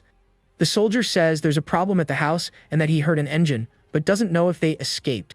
With an injured leg, he asks for help to get a vehicle and let the others know he survived. The guy puts the information together, connecting the dots between the house, the ambulance, and the Sky Motel. He thanks the soldier and says that everything worked out for him in that unexpected and strange moment. The guy then starts rummaging through the soldier's backpack, who asks confusedly what he's doing.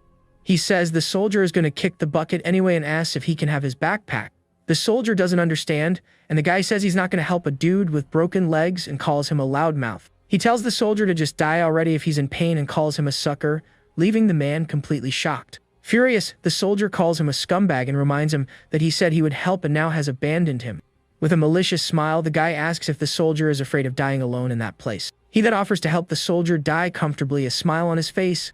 A scream of pain echoes through the area as a window with an intricate pattern appears in the scene. Outside, we see a house with a crashed car in the driveway and an atmosphere of abandonment and despair. The guy's scooter battery finally dies, and he gets annoyed with the unexpected situation. He realizes he's made a huge mistake and is now carrying the dead soldier's backpack. He tries to remember the name of the neighborhood where the Sky Motel is, but his memory fails him at that moment. 2 days later, in the present, the scene focuses again on the Sky Motel sign where the group has taken refuge. They discuss whether immunity is a glitch in the game and the possibility that Daniel recreated the game. The young woman says he could be humanity's hope, but first, he needs to confirm if he's really immune. The guy says what worries him most is the weapon he saw with the mysterious person last time. He reveals they were Desert Eagle pistols, weapons that aren't commonly used in that country. The other guy suggests they might be from a shooting range with live ammo, but the hypothesis is unlikely. On the bed, the young man with glasses still seems a bit shaken by everything that has happened so far. The young woman suggests they leave now that the weather has improved, and the guy goes to tell the parents to get ready. The boy with glasses gets up to check the route, and the young woman offers to go with him. The young woman is surprised by the boy's unexpected invitation and doesn't know what to say to him. The other guy tries to stop the boy with glasses from going alone, and the young woman seems worried about the situation. She asks where he's going and if he's not afraid of passing out, but he assures her he's recovered. The young woman asks if he's going to leave her there alone and offers again to go with him on the mission. The other guy watches the scene and comments that the young woman is completely attached to the boy with glasses. The girl denies it, her face red, and yells that she's just worried because her friend nearly passed out yesterday. Furious, she yells that he doesn't know anything and grabs him, telling to just go if he wants to leave. The guy pulls away and tells her to go to hell, while the young woman sits on the bed, not understanding a thing. The young man with glasses calls for him to go, and he agrees to leave the room, leaving the shocked young woman behind. Looking over her shoulder, she wonders in disbelief if that jerk really just walked out. The scene then shows us the outside of the Sky Motel, where the group of survivors is hiding. We then see a pair of blood-stained white sneakers walking down the empty street of the abandoned city. The guy in the military jacket finally arrives at the Sky Motel and sees the ambulance parked out front. With his back to us, he celebrates finally finding the place after searching all over that part of the city. With a sinister smile on his face, he repeats the name Sky Motel quietly to himself with a strange look in his eyes. But taking advantage of a soldier's carelessness, he grabbed the gun and fired, escaping with his brothers. He reveals he was only 12 years old at the time, leaving Hoban completely impressed. Our hero then wonders if every North Korean is that strong, but the guy immediately denies it. In fact, most are weaker, and he only got strong after fighting for his life for 2 years. Even so, Hoban asks if he doesn't want to go back home, but the other guy refuses the idea. After walking for a bit, they finally arrive at the door of apartment 203. Inside, Yena has a very sad and worried expression for some reason. Her mother notices she's down and asks why, but the young woman says it's nothing. Yena then lies, saying that a friend is just bothering her a little. Changing scenes, a strange guy arrives at a motel and wonders if it's the right place. Dressed in military clothes, he says he searched all the motels and finally found what he was looking for. With a very sinister smile on his face, he confirms to himself that he's at the Sky Motel. The suspicious-looking former friend stands in front of the establishment, staring at the place. With a smile and dirty clothes, he says he's very excited to see Yena again. But his smile suddenly vanishes when he notices something and gets serious all of a sudden. He remembers that a guy named Kang Hak-chil once said he had a weapon. Knowing this, he gets worried because he'd be at a disadvantage and needs to think of a plan. However, upon looking at the motel entrance, the individual has a big surprise. We see the two guys leaving and the North Korean offers a rifle to Hoban. Hidden, the military man watches the pair talking about the defector's escape story. He explains that he risked his life because it's almost impossible to leave the country without a guide. Then the guy recognizes them both and realizes the weapon is real and they're keeping watch. Looking at the building, the military man starts connecting the dots about what might be happening. With a smile, he understands that Yena is completely defenseless inside that motel. He then boasts, thinking that no one there is more dangerous than him. The scene then changes to a random city street, showing cars passing by. Suddenly, we hear a scream coming from a garage that is now all stained. Returning to the pair, Hoban asks if the other guy already knew how to shoot when he was a kid. The guy confirms and reveals he had to take someone down before escaping, leaving our hero shocked. He says that his uncle escaped first, and because of that, his family was branded as traitors. The girl's mother says that even though Jung Min-jun is weak, he risks his life for them. Yena dodges the question, saying she's not worried and that he just annoys her a little. The woman then asks a serious question about what her daughter would do if he didn't make it. Then she asks directly if Yena likes that boy, leaving the young woman in shock. Blushing completely, Yena denies it right away, but her mother just laughs at her reaction. Alone, the girl starts to wonder if she really has feelings for Jung Min-jun. She then wonders if she's just obsessed and if that's what other people see. With a tear in her eye, the young woman tries to convince herself that it isn't real love. She concludes that she only feels this way because he's the only person she can trust right now. We see Min-jun's thoughts, wondering how Yena changed so much to take care of him. In her room, the young woman quietly admits to herself that she has really changed. She thinks that the world has ended, and now that everyone is equal, she isn't the same either. Yena remembers that before all this, she could have whatever she wanted and was very popular. In high school, all the guys fell for her except for one specific boy. Suddenly it clicks, and she wonders if that's why Min-jun doesn't like her. She gets annoyed because everyone falls for her except Min-jun, who doesn't react. Without realizing it, she speaks loudly, and her mother scolds her for suddenly being so sassy. At that moment, very loud knocks on the door startle the two of them, putting them on alert. Outside, we see a dark and empty hallway, which increases the scene's tension. The mother then asks who it is and if it might be Jun coming back. Still suspicious, the older woman tries to guess if it's one of the guys who has returned. However, Yena realizes something is wrong because they wouldn't be back so soon. Suddenly, the door starts being forced open with great violence, making the two of them scared. With her eyes wide with terror, the young woman yells, asking who is on the other side. Quickly, the mother goes to the door to look through the peephole and see who is there. But to her surprise, the hallway is still completely empty with no one there. Hiding to the side, the military man smiles, saying he's more nervous than the first time. He then confirms that he heard Yena's voice and another woman's inside the room. The individual decides to mark room 202 and then check the other rooms. He sees a door marked with an X and deduces he can't enter because there are infected inside. Suddenly, he notices something and his expression changes completely. He then stops in front of the door of room 206 and stares at it for a while. As he tries to open it, a man asks his son, Jun, to wait a moment. The man then says that daddy is going to see mommy, leaving the military man confused. The door opens and a guy with glasses asks, frightened, who the individual is. With a threatening look, he replies that he's there for Yena. He is terrified and the military man asks if there's anyone else in the room. Losing patience, the individual moves forward with the blade, threatening the man with glasses. At that moment, a young boy appears at the door of one of the rooms, very scared. We see the look of terror on the boy's face, who is completely shocked by the scene. The aggressor grabs the boy's father, who screams in desperation upon seeing the situation. The boy then runs and yells for the aggressor not to touch his father. He easily shoves the boy, wondering who that little brat is. The noise from the commotion reaches Yena's room, and she looks scared at the door. She and the older woman are horrified when they realize it's her brother and father in the other room.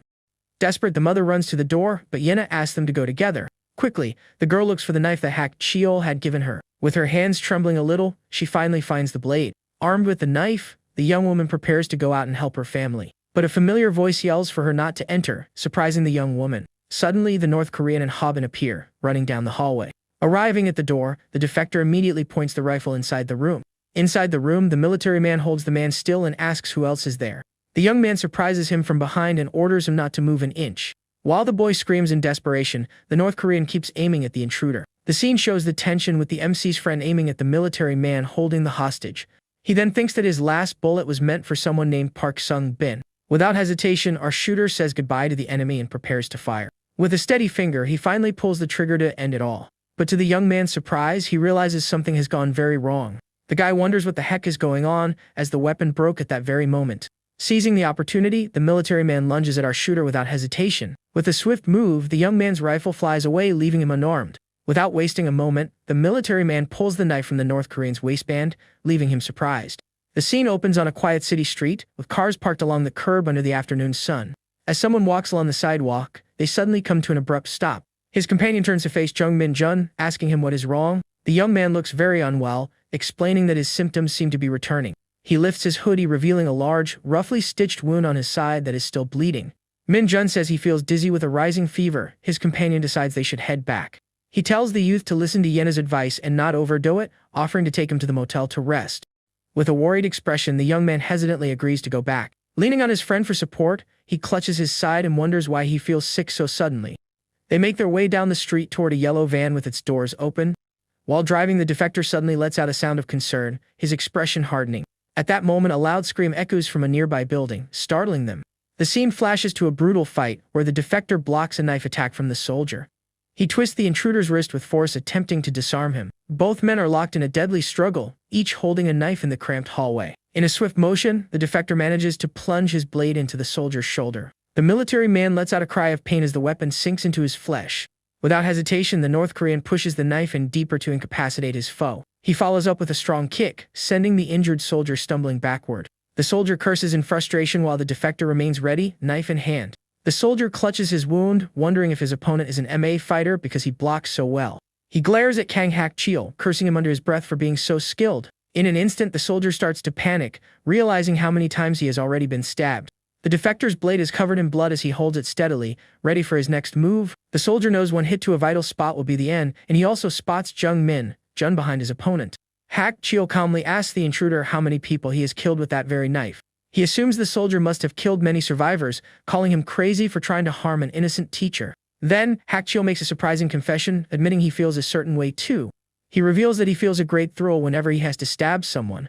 The defector adds that the feeling is even better when his target is a criminal like the soldier. The soldier's confidence wavers, and he tells Cheol to leave, saying they have no reason to fight. Seeing an opening, the intruder tries to make a deal, which catches the defector's attention. He says his only business is with Yina and Min Jun, promising to leave if they are handed over to him. Hak Kyo calls him an idiot, asking why he attacked the teacher. The soldier is left speechless. Cornered, the soldier demands they stop fighting with knives and settle it fairly with their fists. He continues to shout, asking his opponent if he is afraid to fight without a weapon. The soldier tells him not to be a coward while Hak Kyo holds his knife and flashlight. In a sudden move, the defector tosses his knife aside, and the soldier does the same, but as the soldier speaks, Hak Kyo lunges forward and cuts off his finger, making him scream in pain. Enraged, the soldier yells at him for the dirty trick, still demanding a fair fistfight. The soldier, now terrified, begins to beg for his life, but Hak Kyo remains calm with his knife ready. Watching from behind, Min Jun is shocked to see the tough soldier pleading to be spared. With his hands up, the man apologizes for attacking the teacher and promises to do anything to save him. The defector listens to the desperate pleas, his expression remaining cold and unchanged. He calmly tells Park Sung-bin that he must pay for his sins with his life. Realizing his begging is futile, the soldier sweats nervously but agrees to finish things. He looks down at his own bloody knife, preparing for the final confrontation. Gripping his weapon tightly, Sung-bin declares he is ready to go for it. Hak Kyo is momentarily confused by his opponent's sudden shift in demeanor. The soldier vows to kill Hak Kyo even if he loses an arm, grabbing his backpack as a shield. In a surprise move, Sung-bin throws his backpack directly at the defector. The unexpected tactic catches Hak Kyo off guard, leaving him vulnerable for a moment. The soldier immediately lunges forward, tackling his opponent with all his strength. Both men crash to the ground, their bloody shoes tangling as they fall. Sung-bin lands on top of Hak Kyo, pinning him to the floor while cursing at him. The two continue to struggle violently on the checkered floor of the motel hallway. Now in a dominant position, Sung-bin holds his knife above the pinned defector. Hak Kyo looks up, caught beneath his opponent, unable to move freely. Lying on top of him, the soldier laughs, saying that Hak Kyo underestimated him. Suddenly, the defector's eye widens in shock as he notices something unexpected. Min Jun suddenly appears, raising a spike bat high above the downed soldier. With a fierce expression, he brings the weapon down with all his remaining strength. The young man grunts, clutching his side as the pain from his own wound intensifies. On the floor, the soldier screams in agony from the heavy impact of the bat. Barely conscious, Hak Kyo looks up and weakly calls out the young man's name. His eyes then roll back into his head as he finally loses consciousness from his injuries. The defector's hand goes completely limp, letting his blood-stained knife fall to the floor. With a serious wound in his shoulder, he now lies unconscious and out of the fight. Seeing this, the soldier pushes himself up and begins to laugh wildly at Min Jun. He mocks the youth, questioning how he dared to attack him with that bat. Min Jun sweats profusely, wondering why his illness had to flare up at this exact moment. The soldier realizes Hak Kyo and the teacher are down, leaving only the youth and the boy. He holds up his injured hand, reminding Min Jun that his friend cut off his finger. He vows to make them both pay cruelly, which causes the young man's eyes to widen in fear. The pain becomes too much and the spike bat slips from his grasp, clattering to the floor. Min Jun lets out a scream of agony, which takes the soldier completely by surprise. The intruder looks on with a confused expression, asking what is wrong with him. The youth collapses, clutching his stomach as the soldier wonders if he is infected. He decides it doesn't matter, concluding he will have to kill him anyway, and retrieving his knife. The soldier stands over his fallen foes, asking the pained young man what he thinks he is doing. To the soldier's surprise, Min Jun stumbles towards one of the nearby doors. He starts banging his fist on door 205, trying to break it down. From inside the room, someone screams, startled by the violent banging. Confused, the soldier wonders what is happening, asking if there are zombies in that room.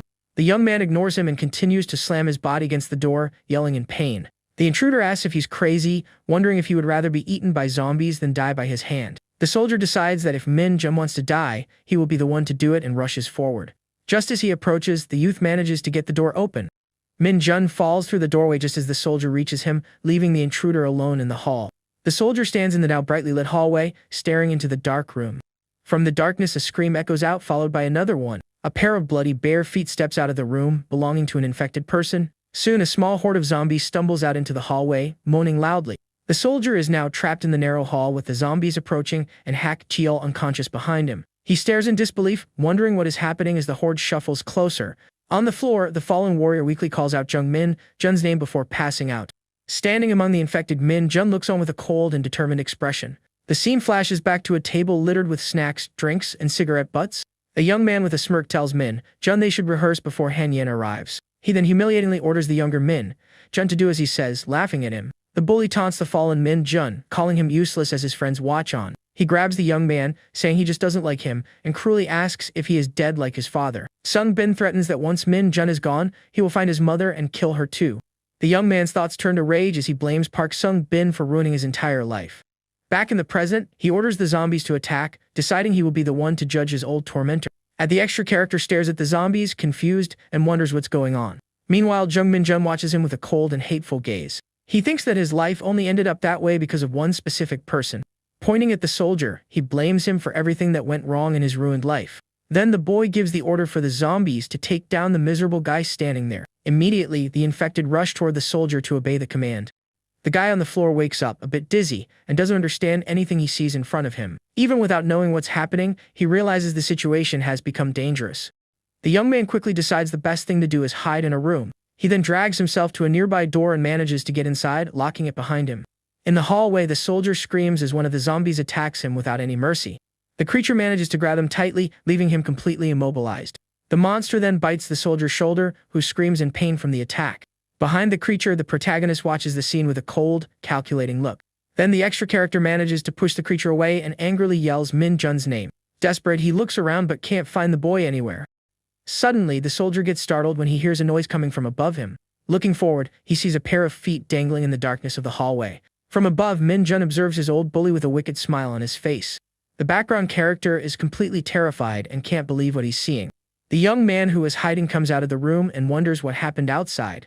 He seems worried and starts to remember some things from his past. Opening the door to another room, he finds Hak-chil on the floor and is shocked. Meanwhile, in the hallway, a horde of infected continues to run wild. The extra character is cornered against the wall and seems to have nowhere left to run. Seeing a door nearby, he runs to it, hoping he can escape. Desperate, the background character tries to open the door, but to his surprise, it's locked. With no other option, he starts banging on it with all his strength to try and break it down. But the zombies are much faster and reach him before he can get into the room. The extra character leans against the door, exhausted and with no hope of escaping. He turns around, frightened, as he realizes the creatures are about to get him. One of the infected then manages to bite the background character's neck with great force. Right after, several other zombies attack him at the same time, giving him no chance to defend himself. After it's all over, Min-jun calmly walks through the hallway, which is full of bodies on the floor. He looks at the mess with a cold expression and seems satisfied with the result. Then the other young man goes to the injured Hak-chil and asks if he's feeling okay. The man on the floor says the boy's name and tells him he was mistaken about something. Hak-chil explains that the problem isn't the wound but the blade that struck him. The boy is silent and completely shocked by the revelation he just heard. Elsewhere, the two young men look at a fallen man and call him Dad. The friend says that if they treat the wound quickly, Hak-chil will be fine and asks for help. The young man then carefully peeks through the door to see if the hallway is safe. In the hallway, Min-jun is standing near a door with the bodies of zombies on the floor. His friend comes out and asks what happened, and Min-jun explains that he locked the zombies in there. He says there was a problem because that jerk Park Sung-bin managed to get away. His colleague says he noticed the zombies weren't attacking Min-jun at all. Min-jun says it's just a guess, but it seems they don't attack him when he has the symptoms. The boy also says he doesn't know when or why these symptoms appear. Suddenly, his friend remembers Hak-chil and asks Min-jun how he is. He then replies that the teacher's wound isn't as serious as it looked. At that moment, two girls appear and worriedly ask if Hak-chil is okay. He asks one of them to stop the bleeding and says he'll get the first aid kit. Min-jun asks if he can use the last bullet, and his friend replies that now he can. Our protagonist then takes the gun from his colleague's hand with a determined look. The young man quickly reloads the weapon so Min-jun can use it without any issues. He asks if the boy remembers what he was taught about how to use that weapon. The colleague says the bully didn't get far and that he'll help after taking care of the teacher. However, Min-jun refuses the help and says he needs to finish that guy with his own hands. He then asks his friend to be very careful and protect Professor Hak-chil. The young man remains silent, watching the protagonist, and understands his decision to go alone. Outside the building, Min-jun's hunt is about to truly begin. On the ground, we see a pool of blood, indicating that someone injured passed by.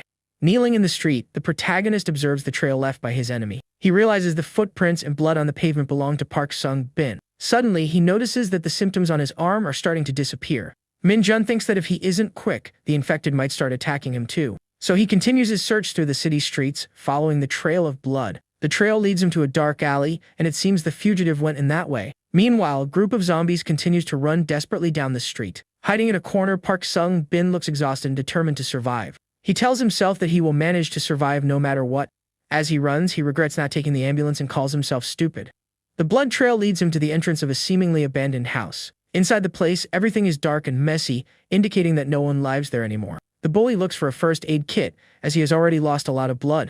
Feeling a lot of pain, he falls to the floor and blames Hak-chil for his serious injury. The fugitive has his back to the door, not realizing he's no longer alone. When he turns around, he's startled to see Min Jun standing in the doorway with a gun in his hand. The bully asks how he managed to get there so quickly without being caught. Min Jun then replies that for some reason, he could smell a strange scent. The bully asks what trick Min Jun used to avoid being attacked by the zombies. He mocks him, asking if the boy knows how to use the gun and says it looks broken. Min Jun just stares at him in silence with a cold and determined look. Sung Bin then asks him if he has ever taken someone's life before. The protagonist admits that he has never done that to anyone, not even an infected one. He continues, saying that up until that moment, he managed to survive without hurting anyone. Aiming the gun, Min Jun declares that he will be the first on his list that day. The bully starts laughing, finding the whole situation completely hilarious. He can't stop laughing and says it's the first time something has amused him so much. Sung Bin claims that Min Jun can't do it because he's such a good kid. He continues, saying his target isn't a miserable person like him to do something like that. The guy says the world has ended, but taking a life is still the worst crime of all.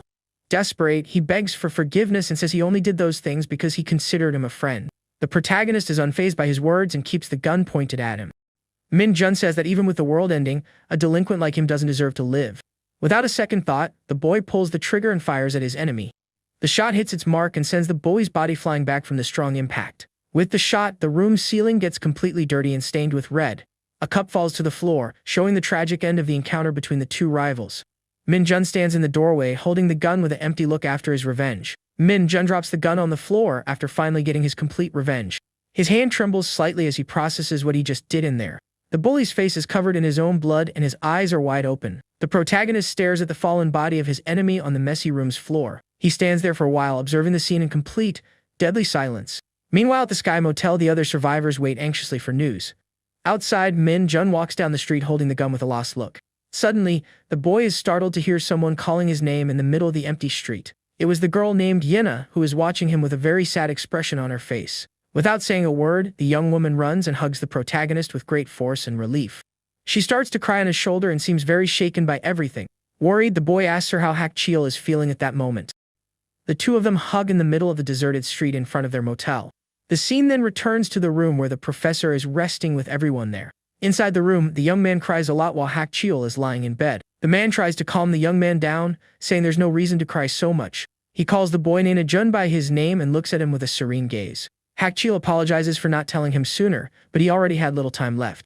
He asks the boy not to be sad because this isn't such a bad thing after all. The man reminds him that he still needs to find his sister and be strong for her. Hak Chil says that everyone passes on when their time comes, and it's just a matter of sooner or later. Hak Chil says that watching Ha Jun grow up made for a happy life, and so the boy shouldn't be sad. He then says with a serene smile that that's just how life is, and there's nothing to be done. Hak Chil's friend listens to everything in silence with a serious and thoughtful expression. The scene then shifts to the door of room 206, where they are gathered. In another room, Hak Chil reveals to his friend that what he told Ha Jun was a lie. The young man asks if the cancer diagnosis isn't true, and he confirms he made it all up. He explains that he said that because he thought it would make the boy less sad about his passing. Hak Chil says that if Ha Jun knew the truth, it would be much harder for him to bear. The man then pleads for his friend not to tell young Ha Jun the truth. He says that until the very end, this is the only thing he can do as a good father for his son. Hak Chil says that even so, he lived a long time and that his life was very worthwhile. He then regrets not being able to see his daughter Haekyung and says he really wanted to find her. The man asks for help for his friend to find his daughter and bring his family back together. Holding his wife's hand, he turns to her and makes one last very important request. Hak Chil asks her to please take very good care of Haekyung and Ha Jun. In another corner of the room, the other friend in the group seems to be planning something. He says that if he turns into one of the infected, they should just leave him in the room and not worry about finishing him off. The young man explains that if he's stuck there as a zombie, he might eventually starve. But he's hopeful that if the chaos passes, a cure for the infection might appear. Suddenly, Hak Chil starts to feel unwell in bed, and his friend asks everyone to come back. The friend then listens to everything in silence and seems to make an important decision right there.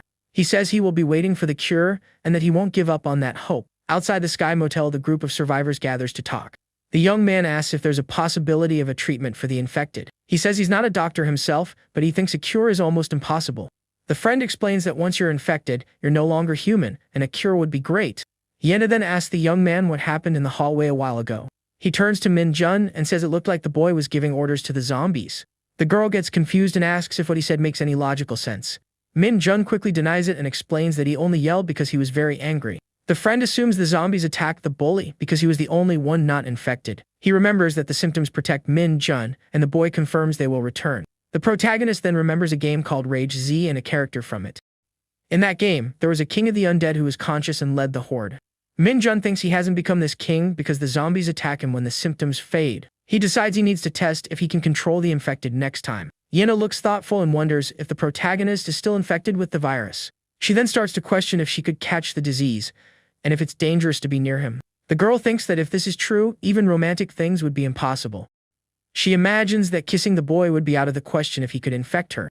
The friend says there's nothing going on between him and Yahello but worries about Min-jun's future. Yahello feels sorry for him and laments that he'll never be able to have a normal life with a woman. Turning away, the girl hopes that the protagonist isn't completely infected. In front of the motel, the ambulance waits to take the group of survivors far away. Gathered near the vehicle, the driver asks if everyone got their things for the trip. The young man offers to drive even without a license, and the woman agrees with the idea. The driver shows a serious and focused look, committed to his mission of getting everyone to safety. Meanwhile, young Ha-jun continues to look very sad and shaken by his father's passing. The friend with glasses says Ha-jun will go in the front and asks Min-jun to go in the back with the others.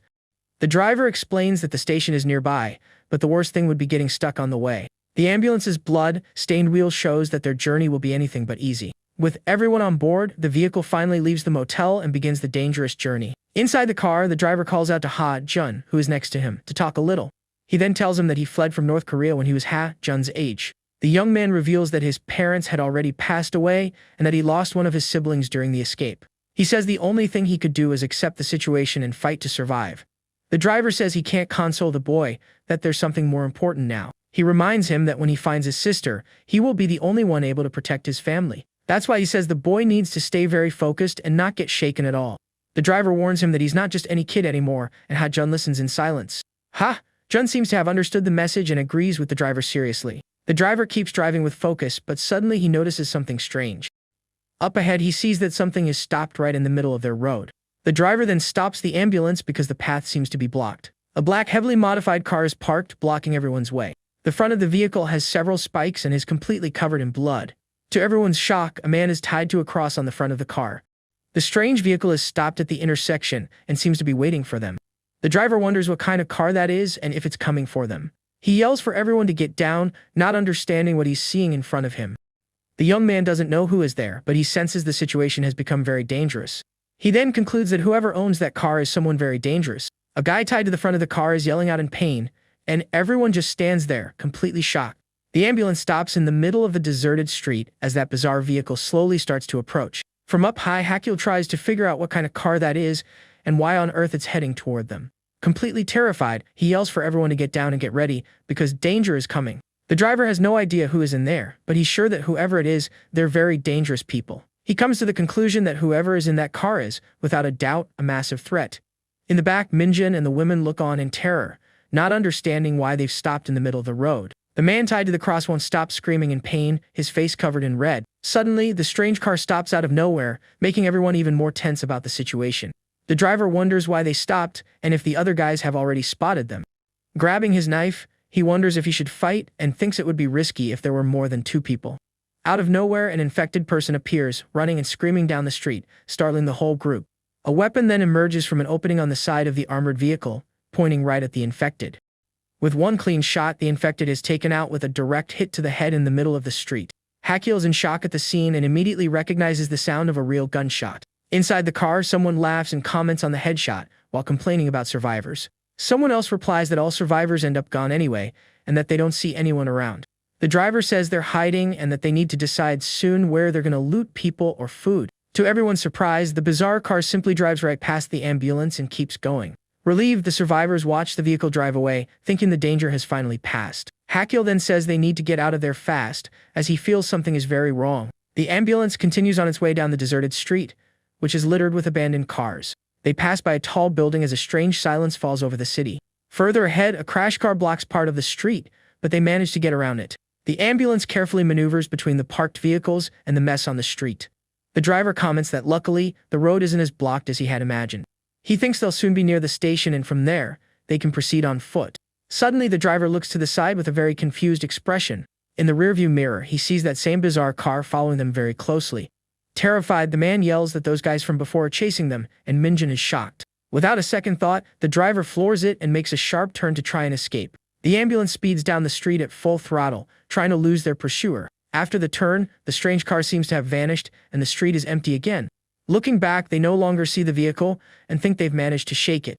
But to everyone's surprise, the armored car suddenly appears right in front of them. The bizarre vehicle completely blocks the ambulance's path on the deserted street.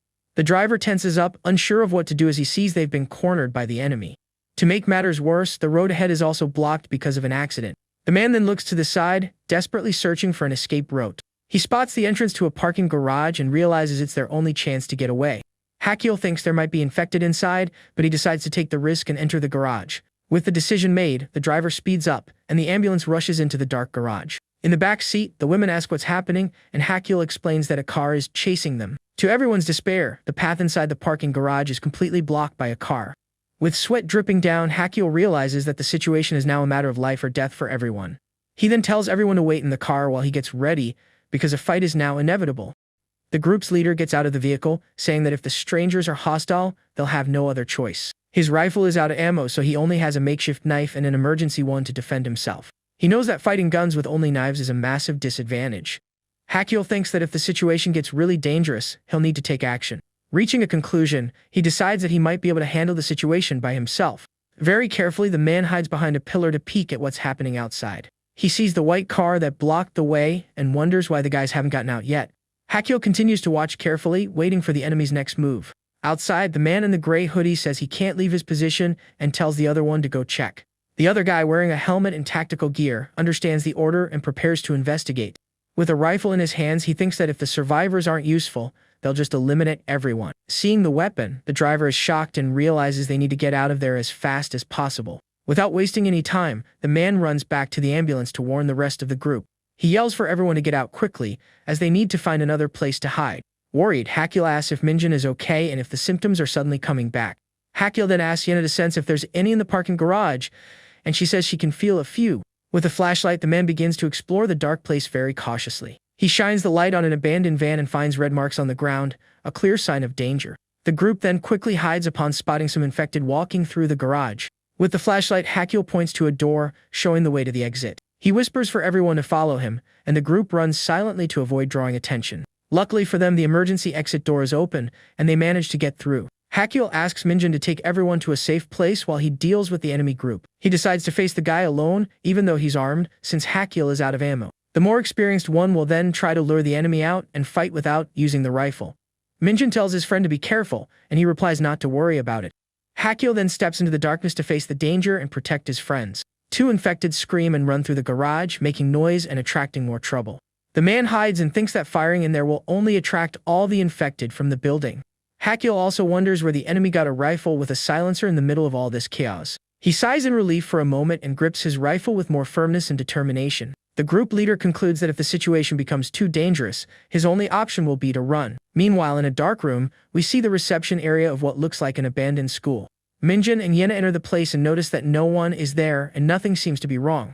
The group then finds an empty classroom to hide in while they wait for news. Sitting at a desk, Yena sighs and thinks that Yahello should be safe out there. Minjin then tells everyone to hide there, as he's going back to help his friend. Worried, Yena grabs the boy's hand tightly and begs him not to go under any circumstances. With a pleading look, she asks Minjin to stay by her side and not leave her alone. Minjin is completely shocked and speechless at the young woman's sudden request. Realizing what she did, she quickly lets go of his hand and looks away, a bit embarrassed. Yena says she's worried because it's very dangerous, since the enemies downstairs are armed. She remembers that Yahello trusts them, and that's why he asked them not to leave until he returns. With a serious look, Minjin agrees with the girl and decides to wait a little longer. The school's reception area remains empty and silent as the group hides in the classroom. Time passes, and the professor's wife wonders if Yahello's okay, since he said he would lure them out. The group continues to wait in the room with looks of worry and anxiety. Restless, Minjin stands up and decides to go check on what's happening outside. He walks down the dark hallway toward a set of double doors that lead to another area of the school. Getting closer, he realizes the doors are locked and wonders what's on the other side. Suddenly, they hear a noise, and Yena comes closer, asking if it could be Yahello coming back. However, the girl realizes something is wrong and denies the possibility of it being their companion. Yena then reveals that she can feel the presence of an infected person on the other side of that door. Back in the room, the group is shocked and frightened by the news that there's an infected nearby. Minjin then walks back down the dark hallway to find the other survivors. He walks toward the locked double doors to see what's really going on. As he gets closer, he realizes the doors are indeed locked and becomes confused. With sweat trickling down their faces, the couple wonders if it could be their friend returning. Yena then takes a closer look and realizes the scent isn't that of their companion. She concludes that on the other side of the door, there is definitely an infected, and everyone is shocked. With his club in hand, Minjun prepares for danger as the girl backs away. The protagonist wonders why the door won't open, and if there's no one on the other side to help. Yena thinks there are two people there and questions if they're not infected, or if they are special.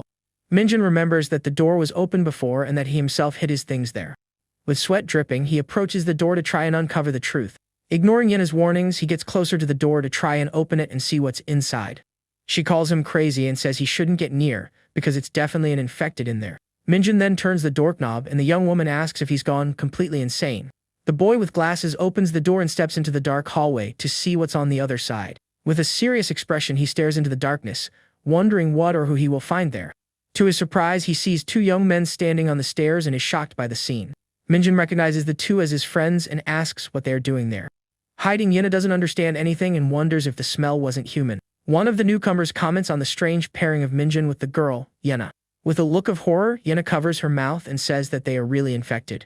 She points at the young men and says to get them out of there, because they are all infected. The girl says their smell isn't human and that they have the odor of a rotten loser and a bunch of bad things. Minjun then approaches one of them and confirms that it's just his horrible sweat. The chubby friend apologizes and says he showers, but the smell just won't go away. The dark school hallway remains silent as the group tries to understand the situation.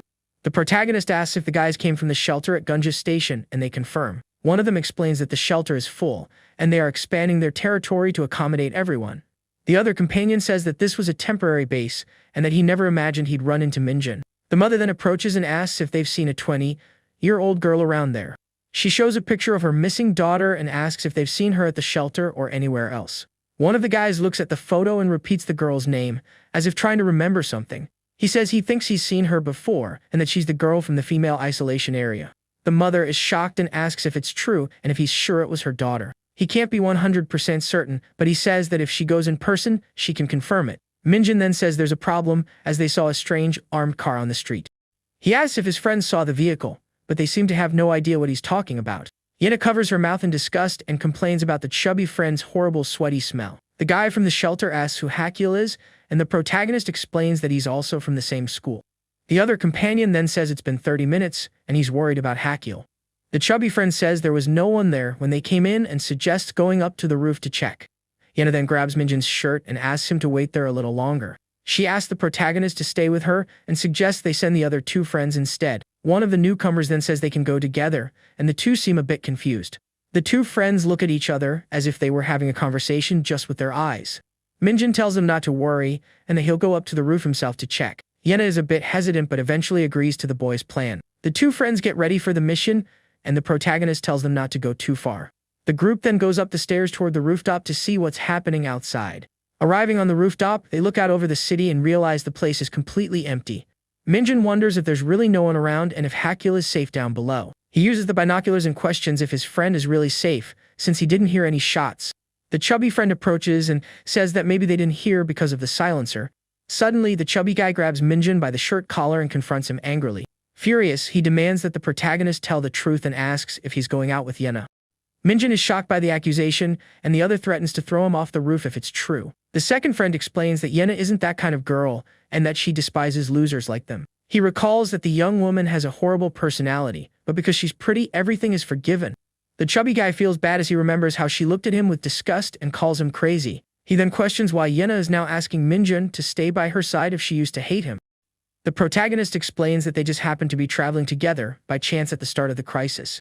Minjun says her parents disappeared, and he's the only one she can trust right now. The chubby friend doesn't believe this story and accuses the protagonist of seeing the girl. He says the world has ended, so Yena has gone crazy and is now acting all affectionate. Minjun gets angry and tells him to stop talking nonsense, that the important thing is to find Hakiel. He reveals that he heard about a shootout near the shelter and that an armed group chased them. The friend from the shelter says their weapons are weak and that they call for help on the radio in dangerous situations. The protagonist becomes thoughtful, as he doesn't know if the group that chased them is the same one from the shelter. The friend suggests they wait a bit before heading to the station, as the shelter is more restrictive now. Minjun then sees a radio with the guy and asks if it's the same one Hakiel had. The protagonist realizes that Hakiel's backpack with the radio was left in the ambulance, and he won't be able to make contact. The chubby friend then grabs the radio and introduces himself to report on the current situation. He says they found 4 survivors and that they are friends from the same school as them. On the other end of the radio, the person says they should be taken to the clinic and isolated for 1 day. Minjin is shocked by the news that they need to undergo infection tests to get in. He says one member of their group is still missing and that they need to find him first. The man on the radio agrees and tells him to report if anything happens and that they can move tomorrow. The chubby friend explains that to enter the shelter, taking the infection test is mandatory. He says there's a hospital called Hope Clinic where a specialist doctor performs the tests. The protagonist gets worried and asks what happens if someone tests positive for the infection. The friend reveals that anyone who tests positive is eliminated on the spot, leaving Minjin shocked. He thinks the protagonist isn't infected, but the boy with glasses becomes very worried. With a hand on his stomach, Minjin wonders if his test result will come back positive for the infection. On the building's roof, the group continues to talk about the dangerous situation they're facing. In another nearby building, a man watches the group with a radio in his hands, appearing to be hostile. The man identifies himself as Patrol Team 2 and reports on the survivors on the roof. He says they are the same ones from the shootout a few days ago, and that they need to be captured. The patrolman reveals that the armed group went after the fugitive from the ambulance, but there's no news. The man on the radio says the fugitive had a rifle and that they don't know what weapons the group possesses. The patrolman comments that one of his own was taken down because of them and that now he only has short-range weapons. The man on the radio then orders them to capture the survivors alive and to eliminate them if they resist. The patrolman confirms the order and prepares to carry out the mission to capture the group. He feels at a disadvantage as he's alone against several men and doesn't know how to proceed. The patrolman wonders how many more survivors are with the group on the building's roof. With binoculars, he observes the group to try and figure out which floor of the building they are on. He decides that the best course of action is to simply eliminate them all at once, without hesitation.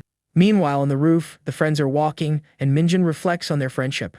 He thinks that his friends are the only ones he can truly trust in this chaotic world. Minjin wonders if he should tell them about his infection and if they would believe he's immune. He fears that even without symptoms, the test will come back positive and he'll be eliminated by the shelter. He fears being treated as an infected person even though he's a special case, becoming a danger. The protagonist suggests taking everyone to the shelter except for him, but first, they need a diagnosis. Minjin decides that, for now, he won't mention the infection and that they need to find Hakiel. The dark school hallway remains silent and empty as the group waits for news. The clock on the wall shows that time is passing, and the tension in the group only grows. The chubby friend tries to use the radio to contact the patrolman but gets no response. He says that if Hakiel had the radio or something similar, he would have definitely answered. Minjin decides to wait a little longer, and if there's no news, he'll go look for him himself. He turns to leave, but suddenly he and his friends hear a strange noise coming from the hallway. The 3 of them look at each other, confused and scared, not knowing what or who is making that noise. The trio remains silent and alert, trying to pinpoint the source of the mysterious sound. The sun shines outside while the group remains trapped and worried inside the dark school. The view of the city shows tall buildings and the entrance to a nearby underground parking garage. From a window, a masked man watches the movement on the street with great attention and caution. He confirms that the group is at Dubal Academy and that he heard noises coming from there. The masked man says the door was closed and he's sure they are gathered inside. He plans to lure the infected to corner them and then begin the attack against the group. The school's reception area remains empty and silent as danger approaches without their knowledge. The chubby friend gets everyone's attention and asks them to come out to see the protection net. Minjin is surprised and wonders why only their group should know about the place. Suddenly, the sound of breaking glass startles the group, and they wonder what that was. The protagonist goes to check, and his friends ask if someone threw something inside. Minjin runs down the hallway toward the noise to see what's happening in the other room. Upon arriving, he sees the room in flames and is completely shocked by the scene of destruction. His friend yells to get a fire extinguisher, but it's too late as the fire is spreading quickly. Minjin sees another room also in flames and realizes the attack is on the entire floor. He concludes that someone threw a Molotov cocktail and that they've been discovered by their enemies. The boy with glasses tells the women they need to get out of there and find another place. The chubby friend uses the radio to call for backup as they are under attack by unknowns. Minjin tells everyone to pack their things quickly as they still don't know how many enemies there are. With a worried expression, Yahello watches the boy get ready to leave. He then turns and tries to open the locked double doors so they can escape. The door won't open and Minjin is shocked to realize they are trapped inside. Suddenly, he sees several blood-covered infected standing on the other side of the stairs. The protagonist is horrified by the scene and doesn't understand how the infected got there. He then runs back and his friends ask why he's coming back inside. Minjin warns that the infected are crowding the emergency stairs. He wonders who brought the infected there on purpose, and his friends are shocked. The protagonist feels a sharp pain in his stomach and realizes the infection symptoms are returning. With his hand on the wound, he wonders if his immunity is kicking in again. Minjun remembers that during the fight with the bully, the symptoms appeared and the infected didn't attack him. The protagonist wonders if there was something different about that situation, like his anger toward the bully. Suddenly, Minjun screams and his friends are startled, not understanding what happened. Filled with rage, he yells the bully's name and his friends ask why he mentioned him. The chubby friend says that help from the shelter will take at least a 10-minute drive to arrive. Smoke from the fire begins to fill the hallway, and the group senses the imminent danger. Minjun then says they need to act, and the group gathers to hear his plan. He explains that he's going to lure the infected to the stairs so that everyone can evacuate. His friend tries to stop him, saying that if he gets bitten, he'll become infected, but the boy doesn't give up. Minjun says that if they get separated, they should head straight for the shelter at Gunja Station. Desperate, Yena screams his name and tries to stop him from leaving on this reckless mission. She reaches out her hand to try and grab him, but he's already running away from the group. The girl clenches her fist in frustration and worry over Minjun's impulsive action. The boy with glasses then runs toward the stairs where the infected are gathered. The group watches Minjun run off with expressions of fear and concern on their faces. On the stairs, he yells at the infected and lures them to follow him away from the others.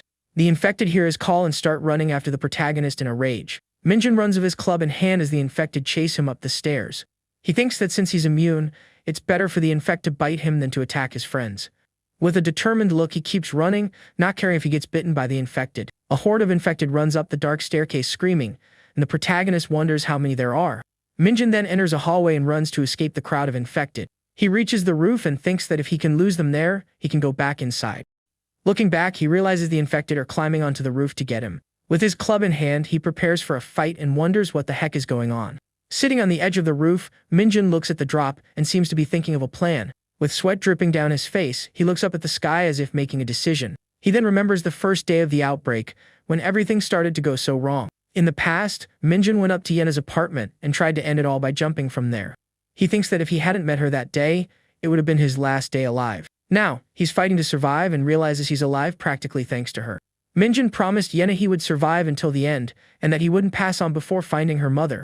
With a defiant gesture, he flicks the middle finger at the approaching infected. He yells that he won't let himself be bitten by them and faces them with courage and determination. The protagonist declares that he's not afraid and prepares for what's to come on the rooftop.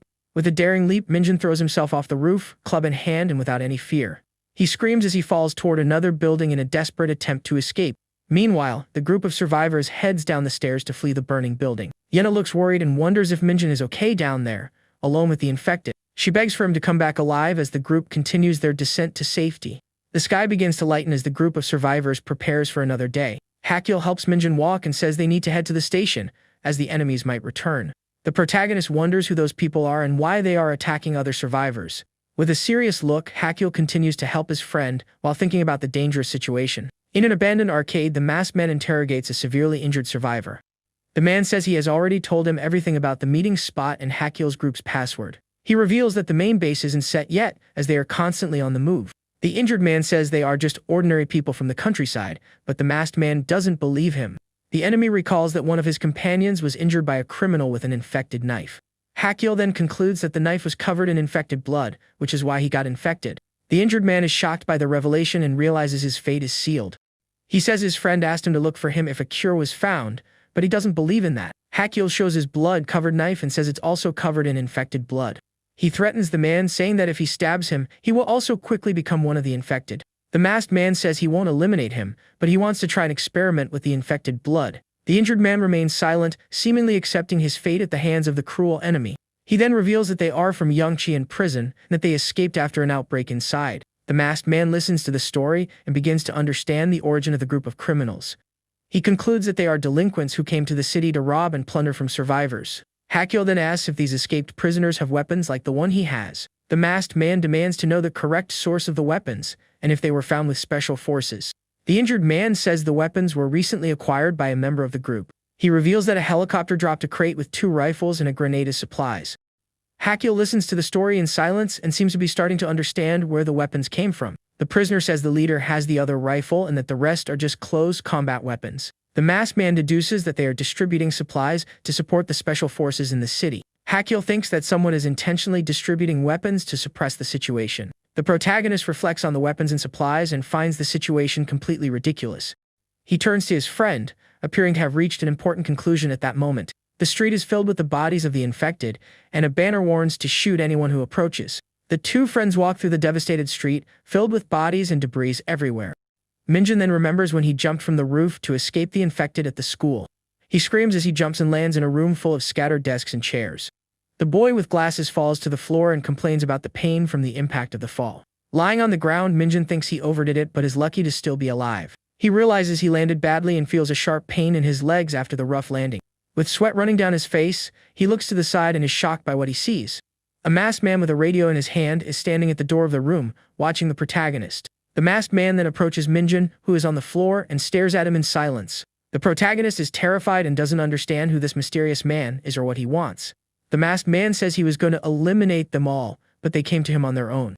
Lying on the floor, Minjun asks who the heck they are, and the masked man stares him down. Without giving him time to answer, the masked man kicks the boy with glasses hard. He says he saw the protagonist with the group from the station and asks where they are now. The masked man uses the radio to report that he has captured one of the members of the station group.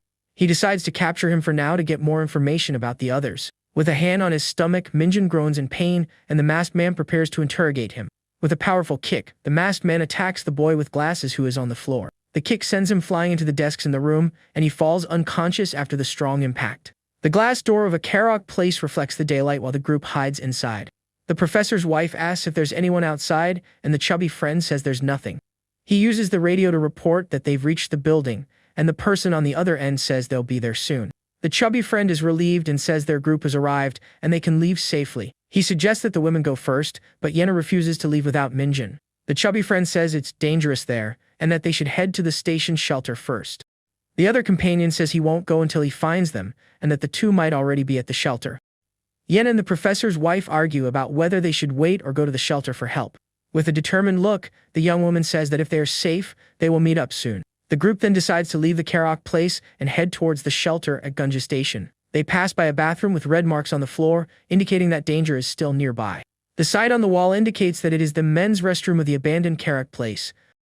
On the street, the group from the station gathers, and one of them says there are uniformed soldiers among them. Minjun denies being from the station group and says the fugitive from the ambulance also had a rifle.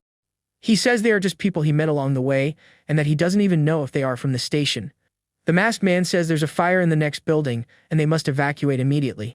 He reveals that he will meet up with a colleague who pursued Yahello by midnight.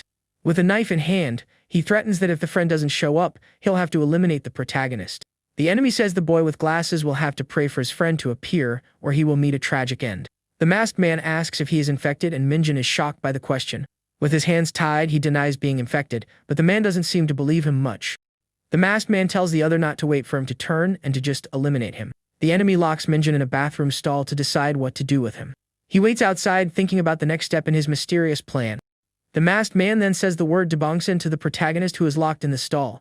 In the darkness of the stall, Minjun hears the word and doesn't understand what it means. He wonders if Dabongsan is a password and is confused by the strange situation. The masked man then says another word, Gangnanji, and waits for the boy's reaction. On the other side of the door, the man hears the correct response and says he's glad he's back. The masked man then opens the door, and Yahello's friend appears, revealing his true identity.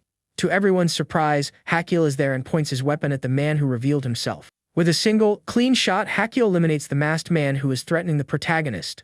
Minjun is shocked by the scene and can't believe what just happened. With his legs shaking, he looks at the man lying on the floor, still processing the situation. He then recognizes Yahello and is relieved to see that he is alive and well right there. Yahello asks what happened, and Minjun is shocked to learn that he was in a nearby building. His friend explains that he tried to capture the man for information, but it was already too late. The protagonist praises Yahello and asks if he's a former Special Forces soldier. Minjun says the people from Gunja Station are trustworthy because his friends are there. Yahello helps the protagonist up, and they get ready to leave that dangerous place. Minjun says he hurt his leg when he jumped from the roof, and his friend helps him walk through the bathroom. Yahello then hands the protagonist his glasses, which he found on the roof after the fight. Minjun thanks him and jokes that his friend always finds his lost glasses. Things kick off with a car engulfed in flames, the stained street hinting that something terrible happened here. Nearby, a banner displays a sinister message scrawled in red. Amidst the chaos, Minjun and his friend finally reach what appears to be the Gunja Station shelter. Looking up, they suddenly spot someone watching them from a rooftop.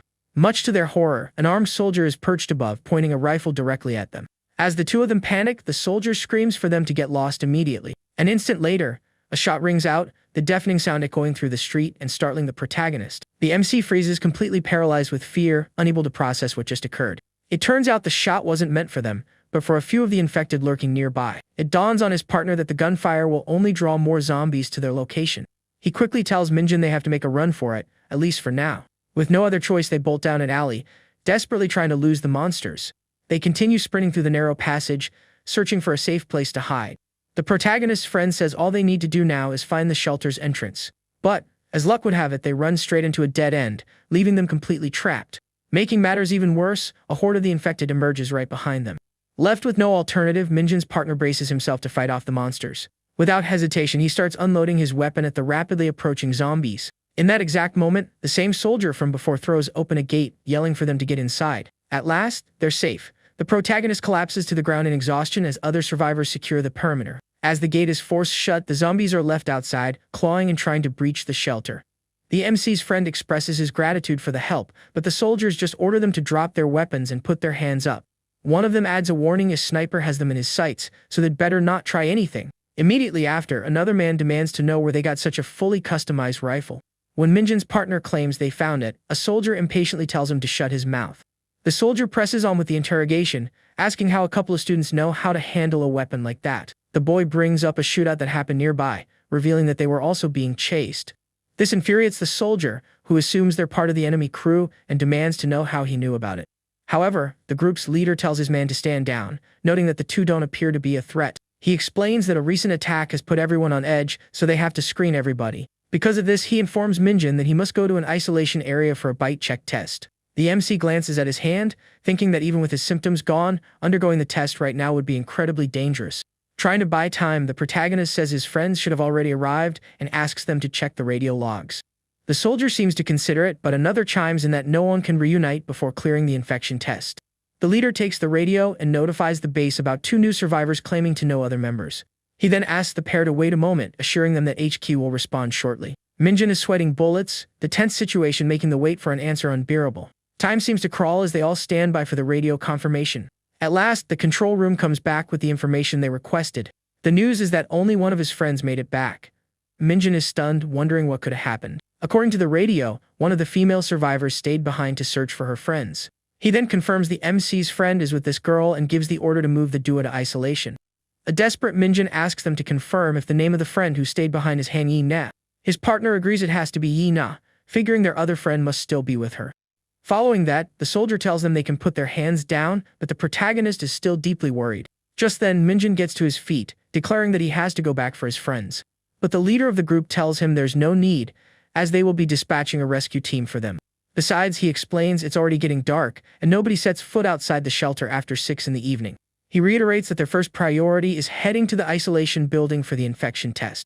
Noticing his friend's condition, his partner offers a shoulder to lean on, but the MC insists he can walk slowly on his own. On the way, the soldier mentions that the other survivors who got there earlier are already in the isolation room. He also shares that the shelter began in the station's main hall and expanded as more people arrived. With military assistance, the survivor count grew, allowing them to take over the adjacent buildings.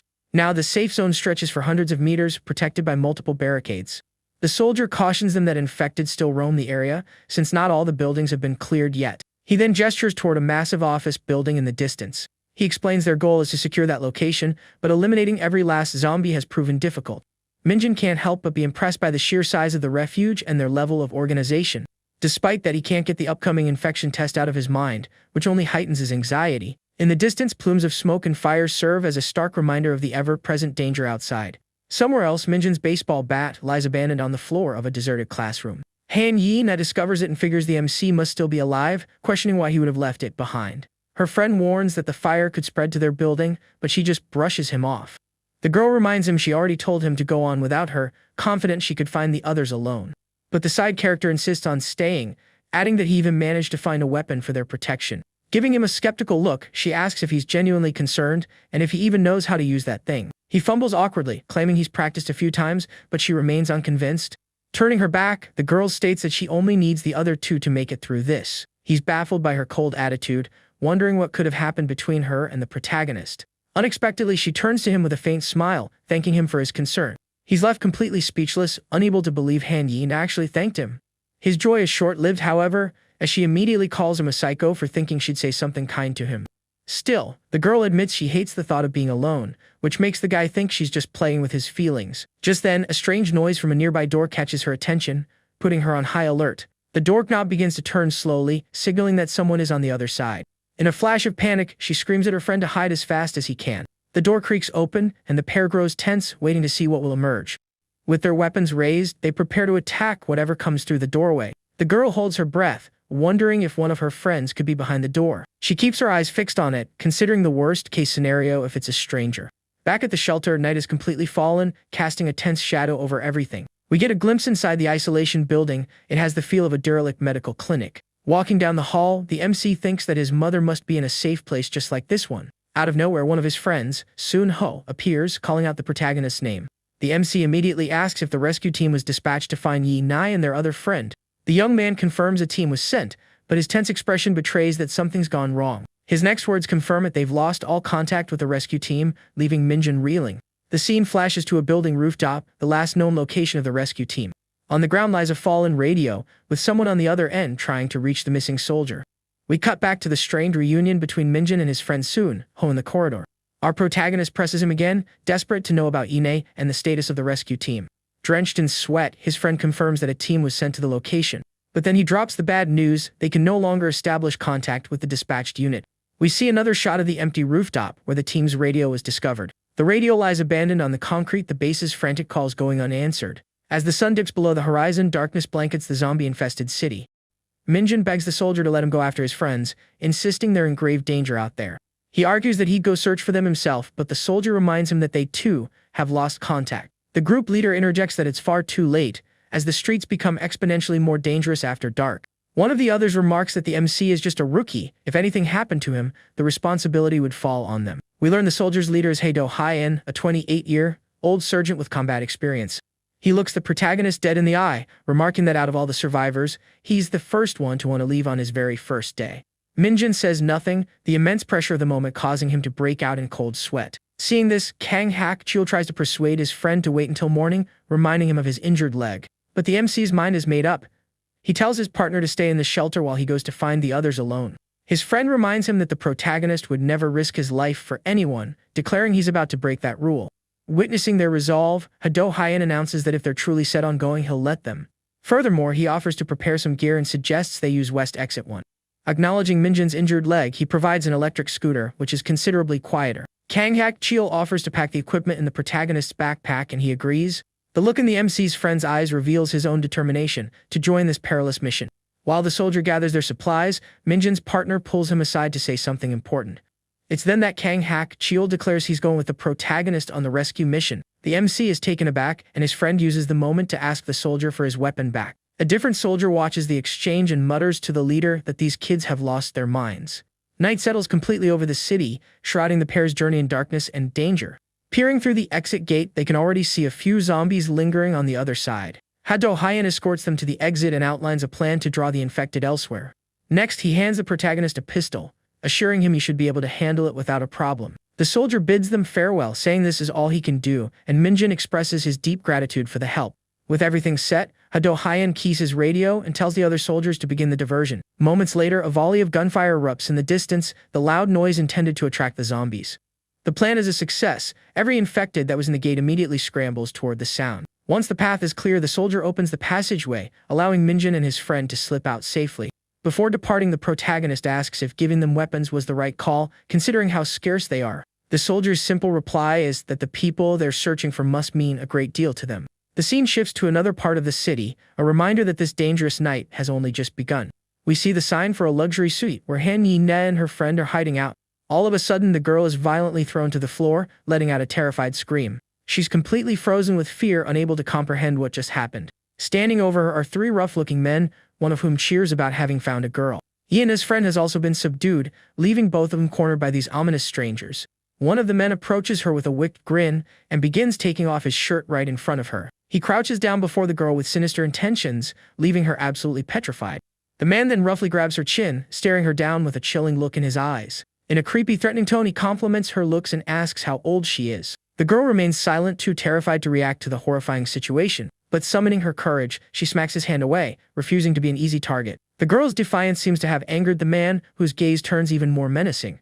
Witnessing the scene, her friend pleads with the men not to hurt Han Yi-nai. The shirtless man glares at her friend, who begs them to leave her alone, explaining that she's just a kid. But the gang's leader, a man named Kwon Tae-sik, is unmoved, declaring that the world ended and so did the laws. Another goon named Masang Cheol, who also has a lengthy criminal history, appears to agree. At this, the man who had taken his shirt off starts putting it back on, all while staring at the leader. He then asks Kwon Tae-sik if he knows why he was locked up, warning him to watch his step. He follows up the threat by telling the boss not to push him, unless he wants to end up like the others. Intimidated, the leader becomes flustered and apologizes for his earlier behavior.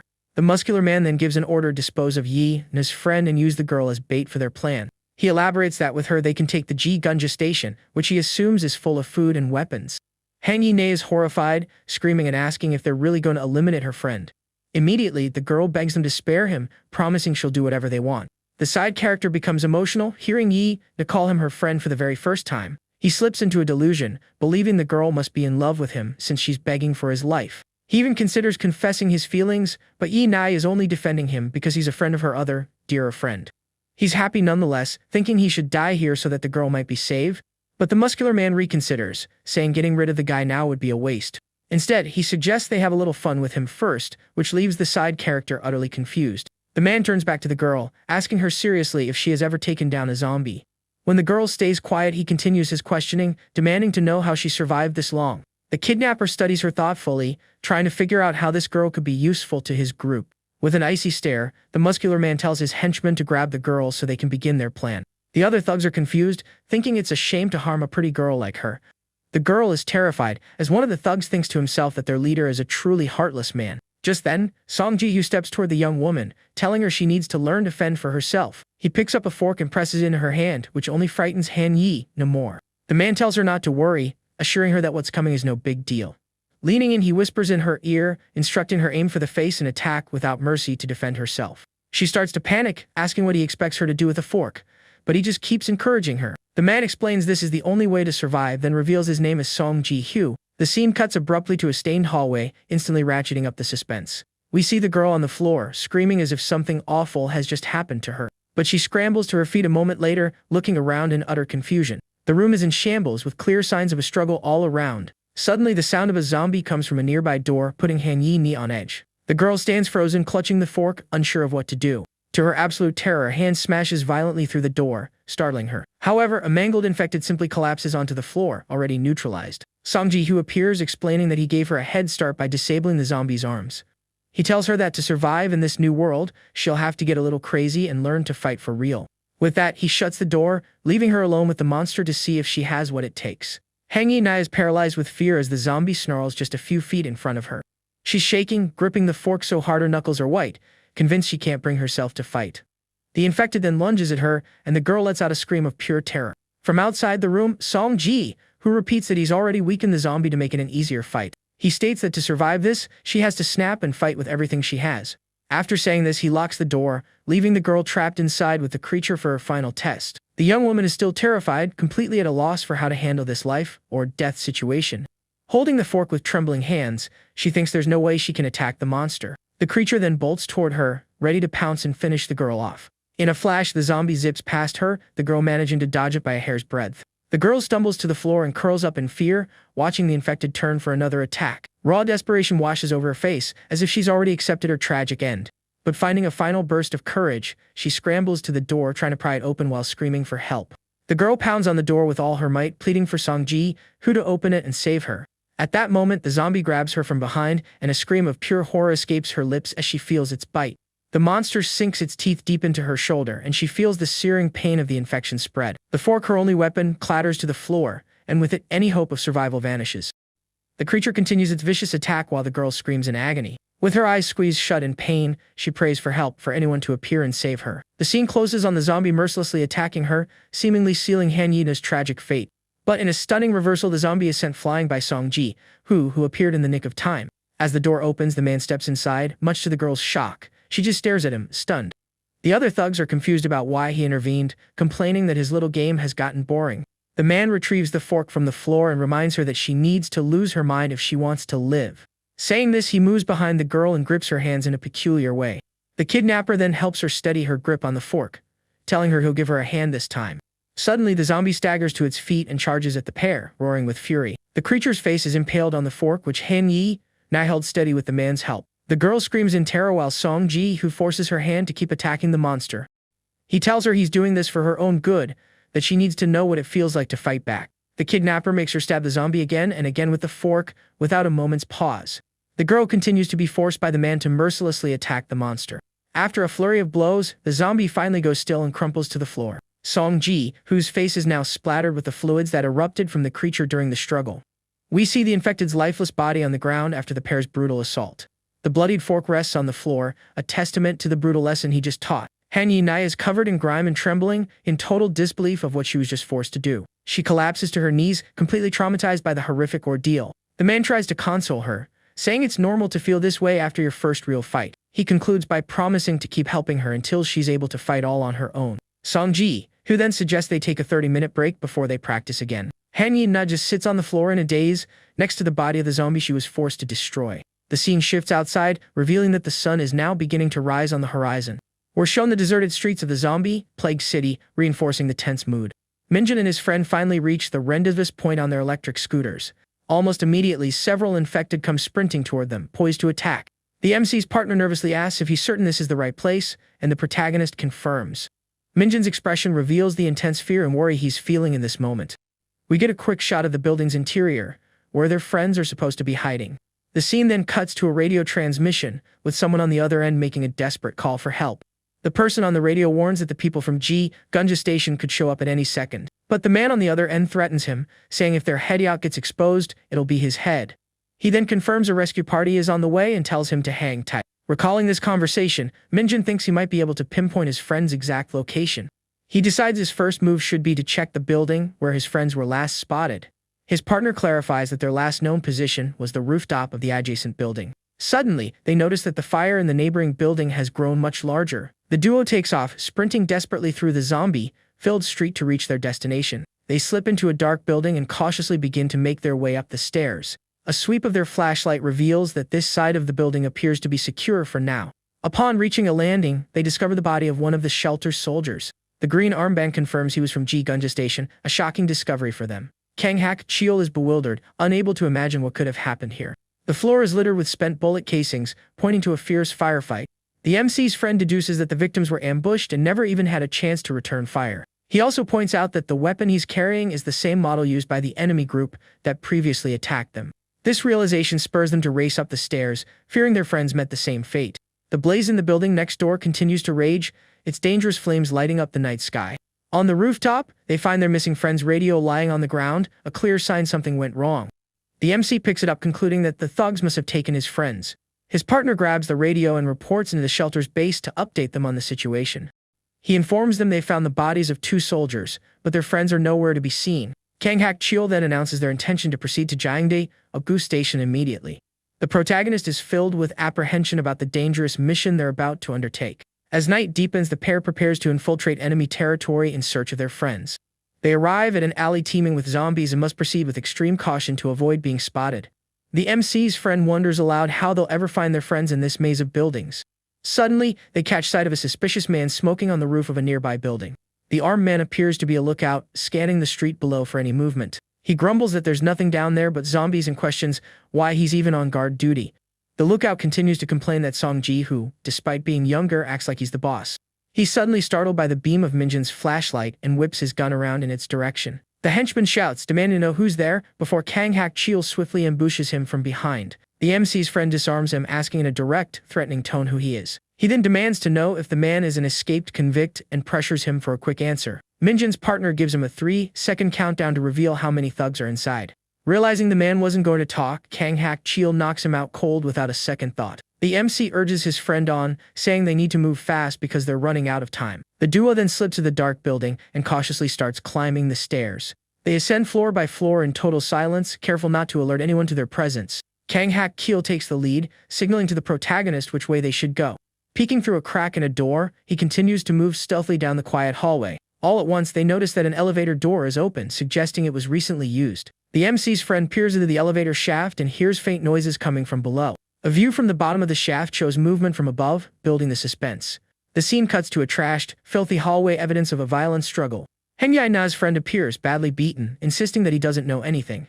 He's surrounded by 3 thugs who are threatening him to reveal the other's location. Growing impatient with the delay, Kang Hak Cheol threatens the captured man, telling him to spit out the truth. One of the enemy henchmen observes the confrontation with a cold, blank stare.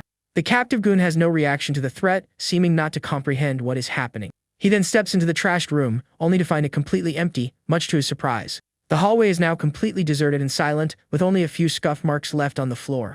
We then see an open elevator door, hinting that they made their escape through the shaft. Inside the elevator, the protagonist's friend gets a serious look on his face while staring into the dark hallway. Turning slightly, he looks confused, wondering what exactly is going on here. That's when the young man stumbles upon a trashed room with bottles and litter strewn everywhere. To make matters worse, the hallway is also a complete mess, covered in red stains. He then notices the elevator door is cracked open, revealing a sliver of darkness. Shortly after, Kang Hakshil and Minjin show up, getting ready to investigate the area. Radio in hand, the defector announces he's located the fugitive's hideout. The more experienced man decides he'll go in alone to assess the situation first. He tells the boy with glasses to hang back and stay sharp, warning him the place is dangerous. Stepping into the corridor, he confirms it's completely wrecked, with unsettling marks all over. Suddenly, a grim image flashes, showing the badly injured legs of an unknown person. A man is holding the wounded individual, asking a nearby girl if she can handle the task. Crying hysterically, the young woman begs the villain to put an end to the madness. A moment later, the traumatized young woman is standing frozen near 2 figures lying on the ground. The criminal insists he isn't tormenting her, but she just pleads for him to let her leave. He explains that he's doing this because he sees her as someone special. He then orders her to do a good job, even as she continues to beg him. With that, the villain shuts the door, locking the girl inside the room. From outside, he listens to the desperate screams echoing from within. Even with all the yelling, the man stands perfectly still, his face cold and unmoving. But a sudden noise catches him off guard, making him whip his head around, instantly alert. The sound seems to have come from the elevator, which remains stationary and slightly ajar. On top of the elevator car, Kang Hakshil forces open a hatch, his rifle at the ready.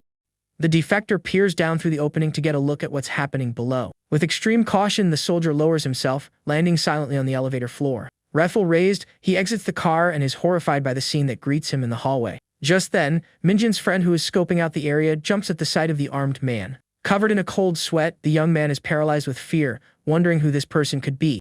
Hakshil recognizes him as well, and the young man stammers, asking who he is. Out of nowhere, a gunshot rings out, hitting the MC's friend, who cries out in pain. A man in a blue shirt yells in shock, completely baffled by what just happened. "What was that?" he asks, confused, as the other guy points toward a cluttered room. The man in blue then peeks through a doorway, looking into the dark and chaotic hall. Gazing down the corridor, he spots the injured young man on the floor and calls out his name, Kia Hun. Hakshil aims his rifle at the wounded man, ordering him to stay quiet if he wants to stay in one piece. Crouching, the defector looks exhausted but keeps his weapon steady, prepared to shoot. He thinks to himself that he never officially joined the army, so this kind of operation feels all wrong. But then he recalls the interrogation and the intel he'd gathered just before. The hostage had mentioned 7 people, 3 of whom were already gone. His math told him that at least 3 hostiles were still somewhere inside. They were carrying rifles and grenades, a minimum of 2 were armed right now. At that moment, one of the men shouts that Sang Keol was hit by someone from the station. Enraged, the guy in blue curses and demands a pistol to settle things himself. The other man shocks him by revealing he's actually part of the special forces. Hakchil then declares he's there for his 2 companions and asks if they are inside. The place is still a disaster zone, with red stains and debris littering the hallway floor. From another room, a large wounded man yells for Byongjun and Hanina to answer him. The man in blue grows furious while the other confirms that he and the girl are indeed in there. The bald man peers through the door as the larger guy screams at him to shut his mouth. Hearing the man's voice, the boy with glasses feels a wave of relief, knowing his friends are safe. The defector then shouts for them to come out, demanding to know their next move. Hakchil introduces himself as a UDT member from the Gunja station, his gaze intense. He warns him that dozens of soldiers have the building surrounded and will use force if necessary. The bald man's heart sinks as he realizes UDT means special forces, and they're in way over their heads. He reasons that if a whole squad had infiltrated, they would have stormed the place by now. Still, he recognizes the enemy's guts for sneaking in and opening fire like that. He concludes the defector is either a reckless maniac or someone just acting like a pro. The bald man decides to propose a deal to Hakchil, who keeps the rifle aimed. He points out that his friend is in the line of fire, and one shot would be the end of him. In exchange for the young man's safety, he tells the defector to let his 2 people walk. The bald man demands to know their plan and asks about the whereabouts of Song Ji-hyu. Sweating nervously, the man in blue sees how complicated things have become. The other man glances at his partner and orders him to throw the grenade now. The guy in blue hesitates, but his partner screams that he's been nothing but a liability. On the floor, the hostage begins to panic at the mention of a grenade, his eyes wide with fear. He starts begging them to let him go to save him from this awful place. Hearing the argument, Hakshiel turns his head, a look of pure surprise on his face. Suddenly, the sound of footsteps emerges as someone in sandals walks down the filthy corridor. A long-haired man holding a rifle remarks that they're wasting too much time. Hakshiel is stunned, wondering if this new guy is seriously walking right toward them. The hostage on the ground calls out Ji, whose name is expression a mask of terror. The newcomer says, "If your friends are in danger because of you, then you just have to be removed." With that, he mercilessly fires at the wounded young man lying helpless on the floor. Hakshiel can only stare, completely stunned and unable to react to the horrific scene unfolding before him. The long-haired man lets out a curse and lunges toward the defector in a swift attack. He lands a powerful blow, catching Hakshiel squarely on the chin. The force of the hit sends the defector staggering backward, unable to defend himself as he falls. The attacker seems surprised by the easy victory but quickly senses a new presence in the room. To his astonishment, Minjin appears, armed with a pistol and ready to fight. The boy with glasses aims the weapon at his enemy, his expression serious and unwavering. He shouts at the long-haired man to release Han Yi-na and the other guy. The attacker repeats the girl's name, Han Yi-na, as if hearing it for the first time. Cradling his rifle, he continues to face the protagonist, showing no signs of fear. One of the other men suddenly yells not to shoot, while another insists they can't let the large guy go. Minjin then changes his demand, let everyone go except for Han Yi-na. The man admits he feels a special connection to the young woman, despite not knowing her for long. A cold sweat breaks out on Minjin's brow, he's tense and unsure of what to do next. Pistol still raised, he screams at the enemy to let the girl go before he's forced to shoot. The attacker smirks, realizing the girl must be his weak spot, and asks if they're a couple. He then orders his 4 men to circle around to the back and surround the building. The long-haired man seems confused, clearly not expecting them to have backup. He warns Minjin that if he fires, his men will return fire instantly, putting him at a severe disadvantage. With that, the attacker lets out a sigh, looking wary of the entire standoff. He then tells the boy with glasses to do what he wants and casually turns to walk away. The criminal warns that the MC is running out of time and should hurry up with Han Yi-na. He reveals the girl is trapped in a room alone with an infected person, and the protagonist's blood runs cold. The attacker bids them farewell and leaves with his crew, one of them yelling Ji, whose name. Not wasting a second, the protagonist sprints desperately down the gore-stained hallway. He finds his large friend on the ground, who looks immensely relieved that help has arrived. His friend informs him that Yena isn't here, she was dragged into another room. With a bruised face, he grumbles that those scoundrels are definitely making a run for it together.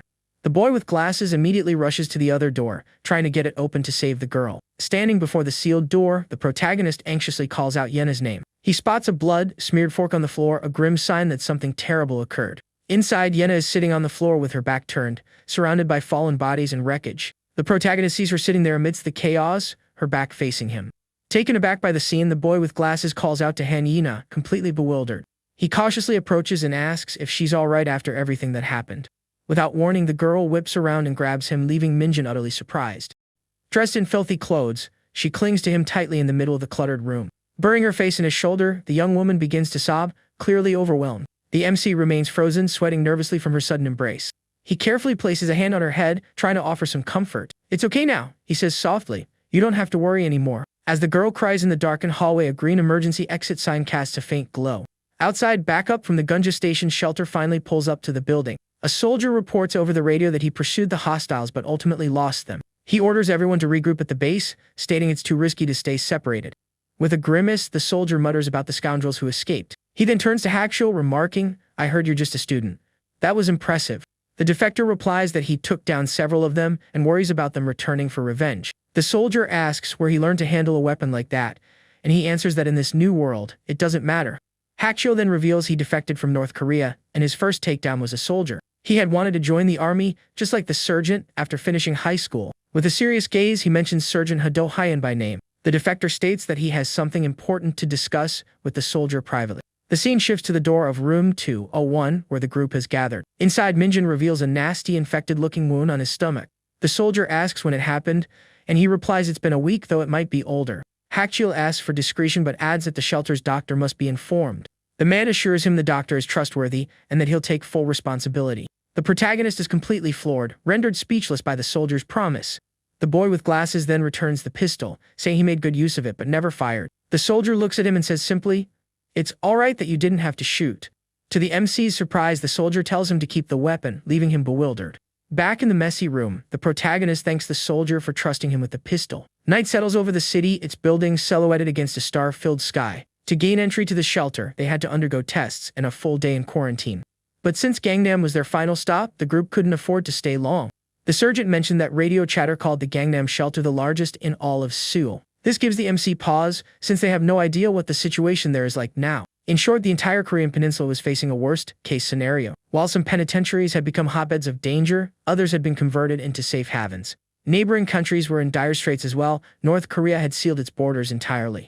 Japan had initiated a lockdown, but Korean refugees unfortunately carried the infection with them. As a result, the infection began to spread despite the government's strict controls. Eventually, the infected started appearing within Japan's sealed-off society. China's initial response had failed, turning it into the second most infected country. The United States was scrambling to evacuate its own citizens from Korea. Though it seemed like the safest nation, the future remained deeply uncertain for everyone. Surgeon Haido Hyan theorizes that the zombie crisis was no natural disaster. He believes it was a series of well-planned bio-terrorist attacks. The simultaneous outbreaks across the country were too synchronized to be a coincidence. Some speculated it was North Korea's doing, but the true cause remained unconfirmed. However, the most likely culprit appeared to be a zombie video game called Rage Z. On the very day the crisis erupted, the game held a massive in-person event. It was then that infected individuals, looking just like the ones in the game, began to emerge everywhere. Minjin and his friends had also suspected a connection between the game and their current reality. One popular theory was that someone unleashed the virus and weapons to create a real-life version of the game. The protagonist can't help but wonder why was Korea the target for all of this. One thing was certain: a hidden player was actively trying to turn this game into reality. At the shelter's clinic, the empty and quiet hallway is reflected in a glass door. Inside, Professor Seo Ha-kang's daughter is sobbing, calling out for her mother. Thanks to the surgeon, the family had been able to reunite during their quarantine period. But their joy was short-lived, as the professor had been infected during their journey. Outside the shelter's perimeter, a barbed wire fence stands as a barrier against the infected. In the waiting area, Yena sits quietly, looking thoughtful and lost in the aftermath of the event. The protagonist calls her name and she looks up at him, her expression vacant. Sweating slightly, he calls her name again, asking if she's holding up after the traumatic ordeal. They are sitting side by side when she quietly says that she's okay. She's trying to put on a brave face, but the MC can tell her mind is elsewhere and presses the issue.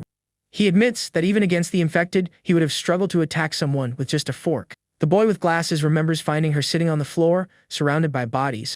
He tells her she must have been in deep shock from such a horrible experience. Just then, their large friend appears and tells Yeta it's her turn to go in. Annoyed, the girl snaps to her feet, asking, "How dare you call me by my first name?" The MC is taken aback, realizing in that instant that the old Hang Yi is back. Both her and Hakshul's tests were negative, but he had to be hospitalized for his injuries.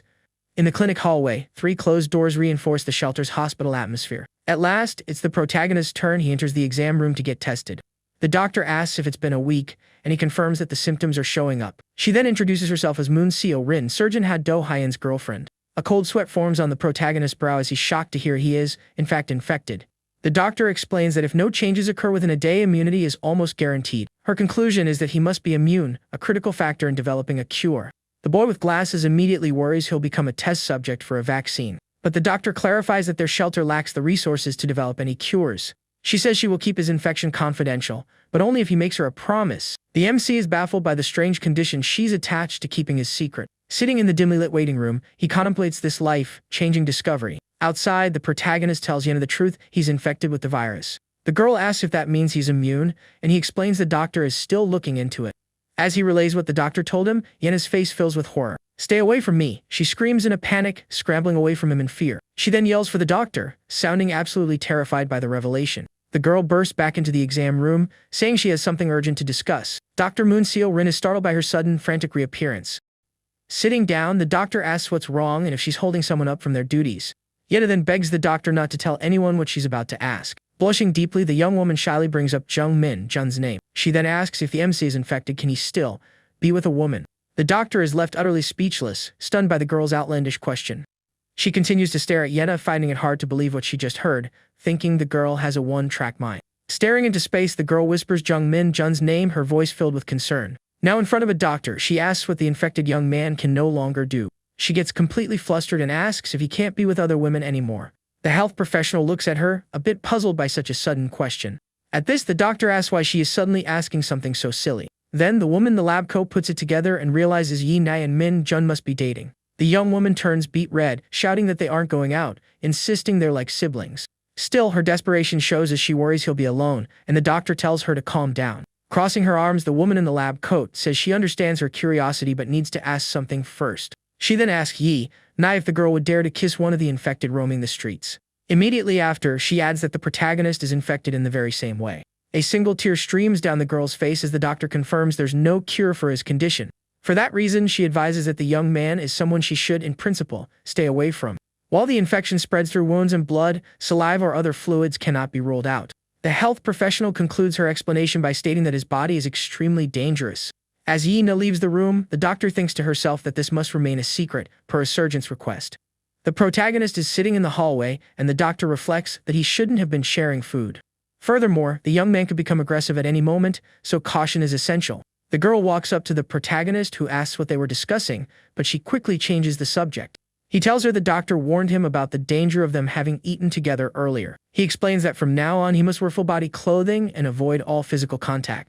With a worried expression, the young man says that if she stays with him, she'll also risk getting infected. Looking heartbroken, the girl says she is going to find her mother and that he should go on his own. A tear forms in the corner of her eye as he tells her the final decision rests with her. But suddenly, the young woman sprints past him with a look of determination, leaving him baffled. The protagonist stands frozen, completely confused, staring in the direction she ran. Now the hallway is empty, and he remains there all alone, unsure of what to do next. Elsewhere, Yi-na sits huddled in a corner, hugging her knees with a look of utter desolation.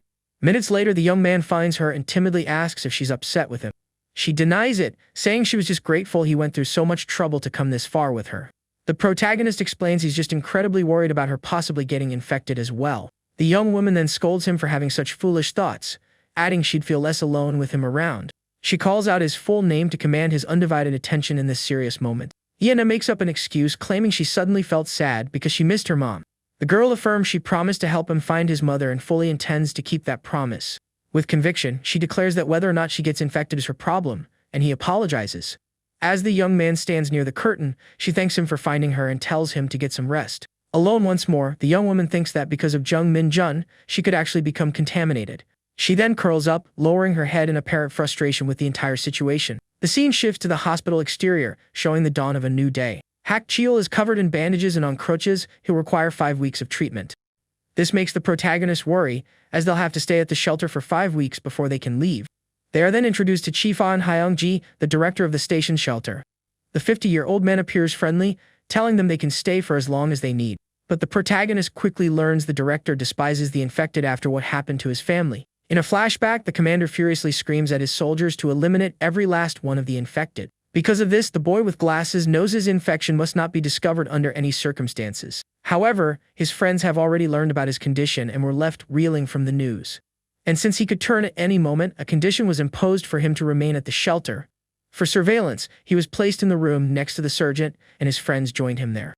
This is the Gashuan corridor, a type of dormitory where they would be spending the upcoming weeks. And to everyone's astonishment, the running water in the building was still working perfectly. The young man is relieved to have water, but knows they must eventually leave to find his mother. This thought leaves him looking downcast, concerned about the future that lies ahead. Meanwhile, in another room, the girl is also contemplating everything that's been happening. Walking over to him, she declares with certainty that she will help him find his mother. In her mind, she recalls the promise she made to help him locate his relative. The young woman silently reaffirms that she only wants to fulfill her promise, and for that she will go with him. Her reaction leaves the young man confused, wondering if he said something wrong. He realizes Yi-na has opened up much more, becoming someone incredibly precious to him. The bespectacled boy has a dreadful thought of Yi-na getting infected, or worse, all because of him. Facing a mirror, he reflects that he can't even bear to imagine such a thing happening. The scene then cuts to the Gashuan's exterior, heralding the start of another new day for them. The group strolls down the street as the protagonist explains how much the shelter is growing. He remarks that the place feels as peaceful as it was before the crisis, but this tranquility feels strangely off. They soon arrive at a fitness center where various training courses are being held. There, males over 17 receive training and conduct security patrols. Suddenly, his friend points out that a few guys from their school are also there. Just then, a voice calls out Ina's name, and she turns, slightly puzzled by the call. To her amazement, she sees some old friends from school who can't believe their eyes. The girls recount how they were nearly caught on their karaoke day before their parents came for them. Abruptly, one of her friends spots the boy with glasses and asks if that isn't Jung Min-jun. She then asks if he came with Yi-na, but the girl brushes it off, saying they just ran into each other. One of the girls finds them an odd pair, but another just laughs, surprised he's still alive. A friend then asks about Yi-na's parents, causing the protagonist to tense up at the question. Yi-na says they have a lot to catch up on, and they arrange to meet later inside the same building. The protagonist watches their exchange, seemingly lost in some important thought. Elsewhere, Hak Chil is speaking with the leader, asking about an underground tunnel. The deserter explains that with the bridges blocked, he considered using the Line 5 subway tunnel. The shelter's leader gives him a serious look and says that, of course, they had the same idea. He explains the situation is tough, with so few people, reaching Gangnam will be difficult. He then invites Hak Chil to the station to see the situation with his own eyes. The scene shifts to Gunja Station, a key location in their plan to cross the area. They reach a massive fire shutter, now sealed shut for everyone's protection. Previously, the shutter helped contain the infected, but now patrol access is forbidden. The group descends the stairs, following the shelter leader to see what awaits them below. Using a flashlight, they illuminate a subway car door, revealing numerous infected milling about inside. The leader explains the adjacent station was already overrun, and they somehow found their way here. He confirms the tunnel is also teeming with the infected, but he hopes to clear a path one day. However, he admits they currently lack the manpower as their focus is on defense. Besides, if the government has blocked the other end of the tunnel, their efforts would be pointless. The protagonist listens to all of this with a grave expression, deep in thought. The boy with glasses turns away slightly but continues to listen intently to the leader. He then reveals he has symptoms of the infection and, curiously, the infected leave him alone in that state. The protagonist suggests that if his symptoms reappear, he could attempt to cross the tunnel alone first. Both the leader and Hak Chil are stunned by the bespectacled boy's proposal. The deserter asks if the symptoms last between 1 and 3 hours and if he knows when they will manifest. The boy explains that during that window, he feels so unwell that he can barely stay conscious. The shelter leader is impressed by the young man's ability, but immediately identifies a flaw in the plan. Unfolding a map, he explains the journey is 4 kilometers, a dangerously long distance. The leader challenges the plan, questioning the risk of the symptoms wearing off mid-trip. But the protagonist suggests using an electric scooter, which would cut the travel time to just 1 hour. The commander reminds him they've already lost people defending the shelter and can't afford more risks. Nevertheless, the boy insists on going alone, feeling like a burden to everyone there because of his infection. Suddenly, Nia appears yelling furiously that there is no way he's going on that mission. She scolds him for risking his life yet again, warning that he'll push his body too far. At that, Hak Chil chimes in, agreeing with her that the idea is far too reckless and uncertain. The deserter then suggests they continue to observe and later request help from the shelter's soldiers. The scene then shows the entrance to the city railway, now heavily fortified. An armed soldier stands guard at the main gate, ensuring the area remains secure. A while later, the group steps out for a walk through the now safe streets of the shelter. As they're walking, the young woman glances back with a curious look, as though she's seen something. All at once, her face registers shock as she recognizes someone approaching them. It was a man and a woman Yi Na had encountered before, 2 people she knew. A woman with short hair glares at Ye. Nan calls out her full name sharply. The newcomer then smirks, asking mockingly if the girl is still alive, stunning everyone. A memory flashes in Yi Na's mind the start of the outbreak, when she called her stepmother. The woman had answered annoyed, saying she was far too busy to talk at that moment. Desperate, the young woman explained she was trapped on an emergency staircase and pleaded for help. But her stepmother simply told her to fend for herself before hanging up the phone in her face. In the memory, the stepmother complains that her own apartment is in chaos and tells the girl to come get her. But the older woman just disconnects the call, abandoning her stepdaughter without a second thought. Back in the present, the girl keeps her back turned to the woman who left her behind, utterly silent. A tear escapes her eye as she relives the cruel memory of her abandonment. The protagonist stands by her side, confused by the palpable tension that just filled the air. The bespectacled boy then asks Yi Na if she knows these people. With trembling lips, the young woman confirms that she knows that woman all too well. She then reveals this is the infamous monster who abandoned both her and her father. Her stepmother flies into a rage, screaming she didn't mean to abandon her, as her own building was chaotic. The woman continues yelling that she fled to save her own skin, while the man tries to de-escalate. But the older woman shouts that they aren't even blood related, and that this is karma for her stepdaughter's personality. The boy with glasses quickly pulls Yi Na away from the scene as the stepmother calls him a lunatic. Watching from afar, Hak Chil and the leader note that they also have a troublemaker in the shelter. The commander explains it's a survivor couple who arrived weeks ago, and he has a bad feeling about them. He continues saying the man refuses to contribute, and the woman used to be a famous actress. The shelter leader is taken aback, having had no idea the young woman had such a history with the actress. With that, the boy with glasses and the girl continue walking together across the shelter's courtyard. Suddenly, a radio transmission announces an American soldier has been found at the south gate. The leader grabs his radio, urgently requesting a translator be sent to the gate. He then grows pensive, wondering what a lone American soldier could possibly be doing out here. The leader asks if any of the survivors can translate English, and the young woman steps forward. Yi Na then introduces herself, saying she can handle the translation without any issues. The scene then shifts to the shelter's internal medicine reception, where the soldier is waiting. An American flag patch on his uniform confirms his nationality. He explains he was on patrol near his base when he stumbled upon the shelter by chance. The soldier reveals only 5 men remain in his unit, the rest did not survive. The protagonist listens closely as the soldier mentions their unsuccessful attempts to contact Okinawa. The girl translates the conversation, and the soldier adds that something seems to be jamming their communications. The group begins to wonder if they could escape Korea with the help of the U.S. Army. But the soldier discloses he has also lost contact with headquarters, complicating any such plans. With so many people at the shelter, the soldier states that a mass evacuation would be impossible. The shelter leader falls into thought, an idea sparked by the realization that the bespectacled boy is immune. Night descends on the city with the parking garage silhouetted against the urban skyline. A clock on the wall ticks away, marking time as the tension within the shelter mounts. From her office, the doctor peers down the hallway, her expression a mix of worry and anticipation. Seated at her desk, the health professional looks impatient, wishing for something to arrive soon. Phone in hand, she frets over the delay of a drone she's been expecting. On her desk, a blood sample from the protagonist prompts her to consider the possibility of a cure.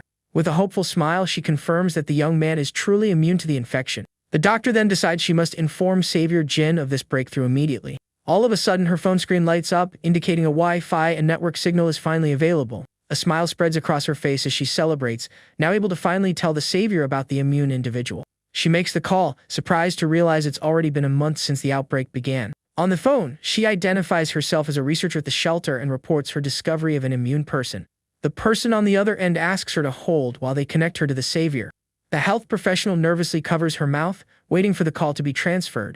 Her eyes widen in a mixture of fear and awe as she hears the Savior's voice on the line. She explains the young man is 100% infected, yet his infection levels fluctuate wildly. The woman in the lab coat admits she doesn't fully understand it, but he's unlike the special infected. She then asks for instructions, as she would need to send the immune individual for physical experiments. The Savior declares that immune person cannot exist, and that he can only see this as a fatal virus. Hearing this, the doctor panics, asking what she should do, and if she is to eliminate the young man. A bead of sweat trickles down her face as she awaits the Savior's command. On the laboratory table, the protagonist's blood sample waits its uncertain fate.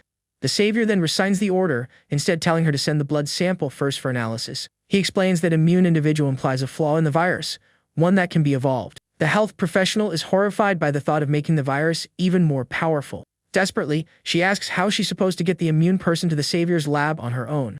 Without warning, her office door swings open and a man steps inside, startling the doctor. The man in the cap calls her dear and asks with a serious tone why she had locked the door. The doctor is startled by the shelter leader's sudden appearance as he stares at her intently. He repeats his question about the locked door, and she claims she was just getting changed. The man says it's time for their scheduled call, and that he needs to discuss something important with her in private. Nervously, the health professional tries to delay the conversation, but he insists it is urgent. He then asks about the American soldier, and she confirms his infection test was normal. The shelter leader reveals he's had a brilliant idea, since the soldier is still attempting to contact his HQ. He suggests sending the protagonist or his blood to the United States to develop a cure. The woman in the lab coat is stunned by this idea, as it could mean the end of this hellish world. Noticing her shocked reaction, the man in the cap asks her what she just said under her breath. He then questions her sternly, asking if she by any chance told the soldier they have an immune person. With a serious gaze, he asks again if she really told the soldier about the protagonist. The woman gets flustered, breaking into a cold sweat as she denies it, insisting she hasn't mentioned anything to the American soldier. He then points out that this isn't a problem they can solve alone, they need help creating a vaccine or a cure. The doctor questions if they can really trust the American soldier, since he hasn't been properly vetted. She worries whether the sample would be sent securely, and if it would even lead to a viable vaccine. Concerned, she wonders what would happen to Min Jun, stating they can't just hand over the sample without an official request. The shelter leader seems to acknowledge her concerns, simply saying he understands the situation. Suddenly, an alert announces an unidentified flying object has been detected near the central building. A tapping sound on the window startles them both, and they whip their heads toward the noise with expressions of surprise and fear. A radio alert reports that they've tried to take the object down, but it's proving to be a difficult task. He wonders what on earth a drone is doing there and tells her to stay safe while he handles it. Worried for his safety, the woman simply asks the shelter leader to be extremely careful out there. Alone in the hallway, the health professional watches as the man heads out to investigate the danger.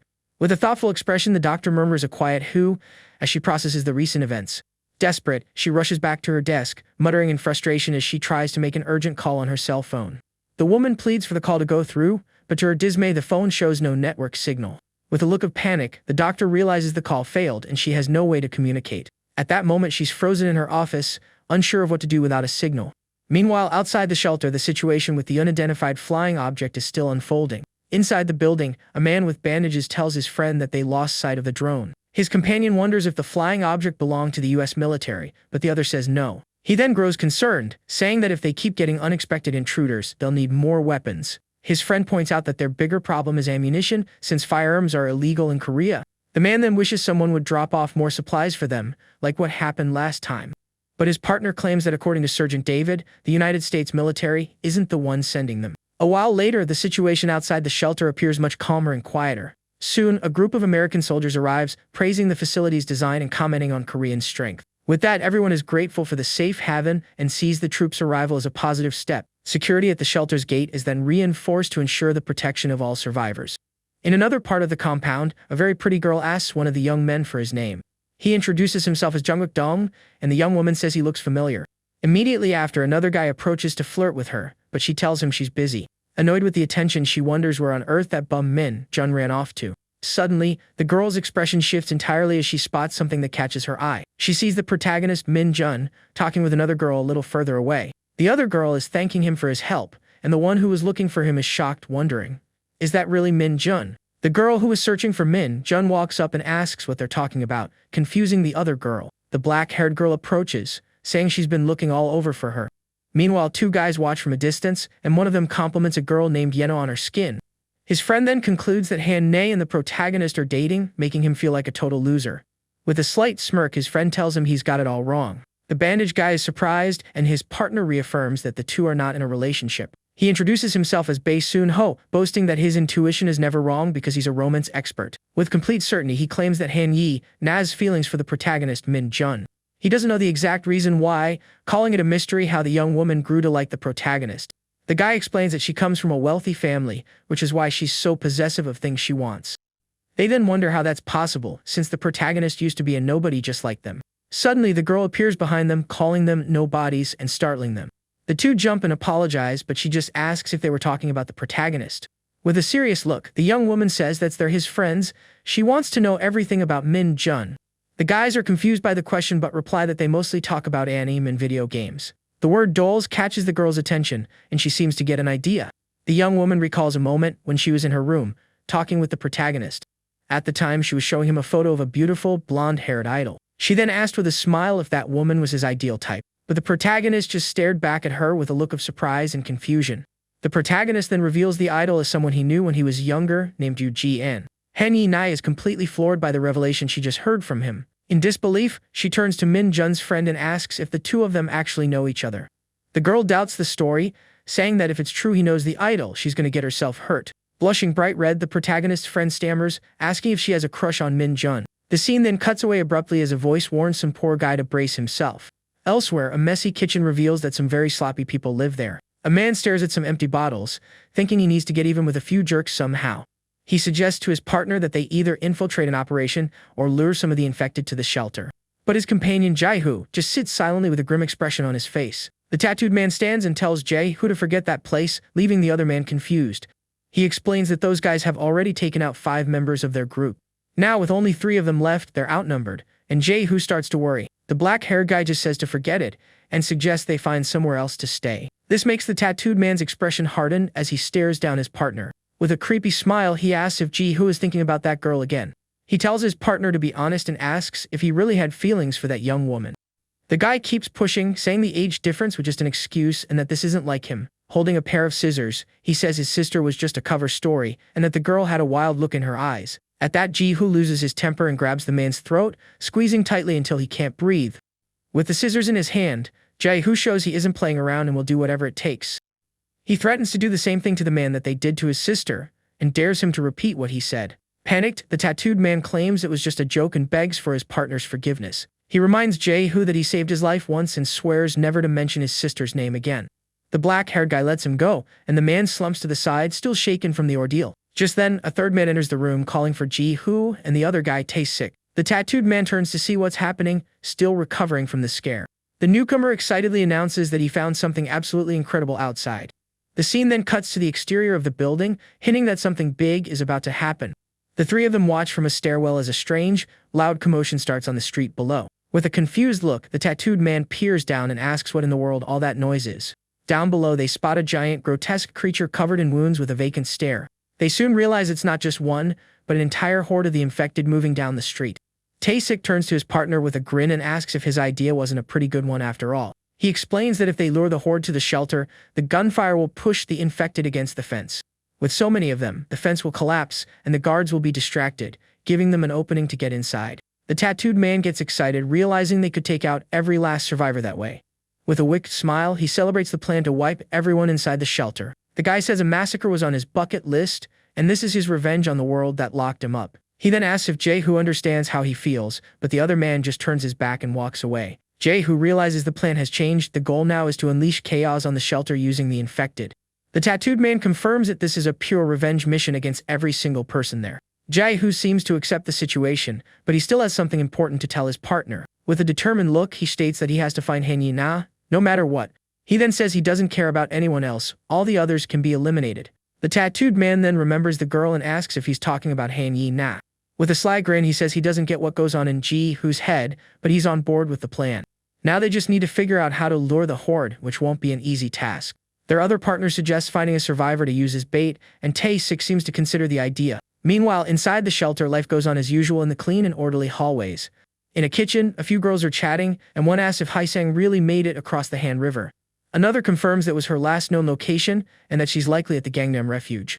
Han Yina mentions they need to get out of Korea, but with the airport shut down, it's impossible. Suddenly, the protagonist Min Jun appears, telling Yena the sergeant needs them to hurry. The other two girls watch the interaction closely as the protagonist speaks with Han Yi-ne. One of the girls remarks that Yena used to act all sweet in school, and it's funny to see her like this.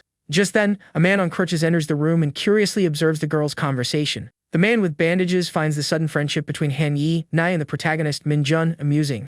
He thinks she's just using the situation to her advantage and will drop him once things go back to normal. The girl smiles, thinking about everything they've been through, and says their bond must be deeper than he can imagine. The two girls at the table are confused by their friend's comment, which seems to hold a private meaning. The bandage guy turns and asks if she knows him, but she just laughs and asks if he didn't go to their school. With a smile, the young woman finds it funny that the man on crutches is meddling, so he decides to leave. The young man with the bruised face looks thoughtful as he processes the conversation. Elsewhere in the shelter at a mechanic's workshop, some important news is being shared. An American soldier informs them that they've made contact with the military's recon team. However, he explains that a rescue will only be confirmed by orders from the US, and saving everyone will be tough. There's a chance only a few people will be evacuated, or the area might become an American military base. The shelter leader listens intently, and the soldier says he'll do everything he can to help. Han Yi now listens to the conversation with a serious expression, seemingly making a major decision. The girl then approaches the leader and asks if she could go to the United States with him too. She then reveals in front of everyone that her friend Min Jun is immune to the virus, shocking them all. The soldier is taken aback as the girl explains her mother is a researcher in the US and could help. With a pleading look, the young woman begs them to take her and the protagonist to America. The shelter leader is intrigued and asks the girl to explain this immunity story in more detail. He calls Yena's name, wanting to confirm if she really just mentioned Min Jun's immunity. The scene shifts to the shelter's medical office, which is currently dark and silent. The clock on the wall ticks by, showing that time is passing as the situation grows more tense. Seated at her desk, the doctor continues to stare at her phone, waiting for any news.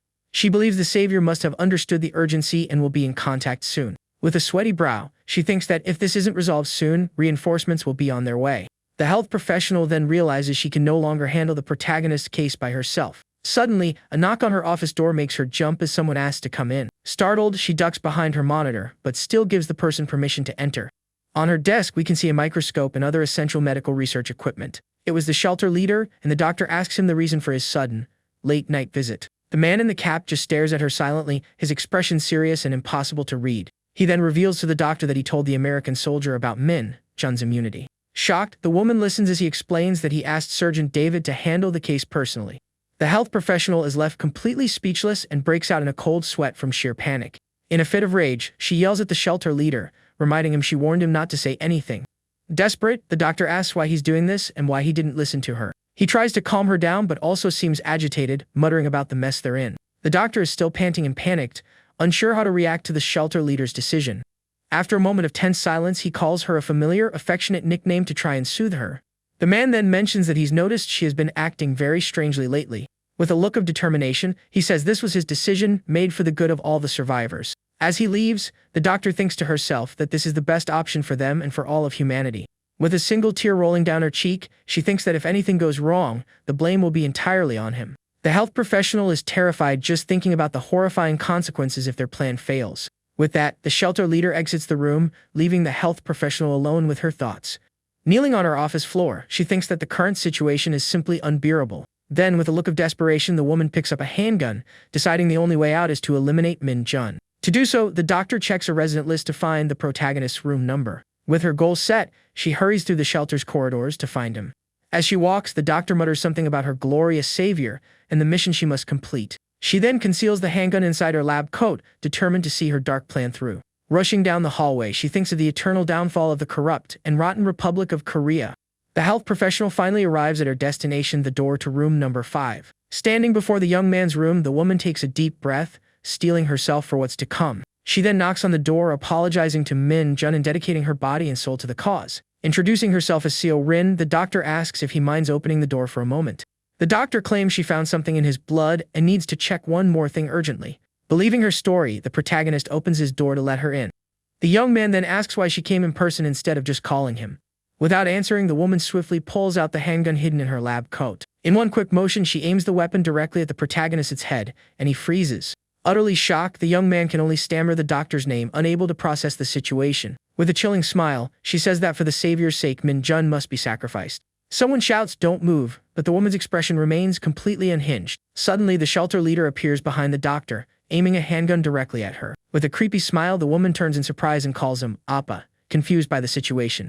He then tells her he always sensed something was off, that she wasn't acting like the person he knew. The doctor tries to manipulate him, claiming the protagonist is a special kind of infected. According to her crazed rant, he faked being normal to get inside and infect all the survivors. She calls him a ticking time bomb, insisting she's doing this for the good of everyone there. But the man keeps his weapon aimed at her, not believing a single one of her words.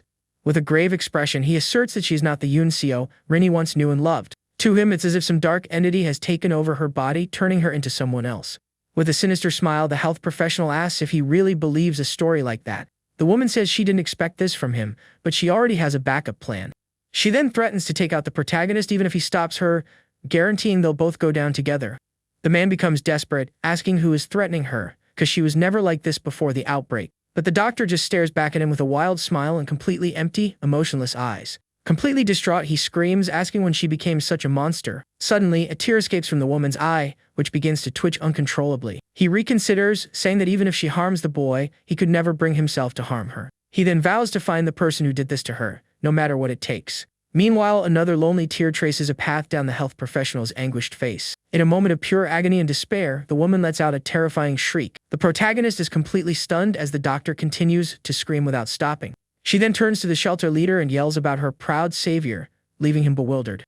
At that, the woman points the handgun at herself, shouting about the fall of the corrupt Republic of Korea. The doctor dedicates her body and soul to the cause as the man calls out her name, completely lost. With a desperate cry, she declares that her mind is already made up to see her plan through. Then, in an act of desperation, the health professional forces the barrel of the gun into her own mouth. The leader screams her name in a panic, begging the woman to wait for just a moment.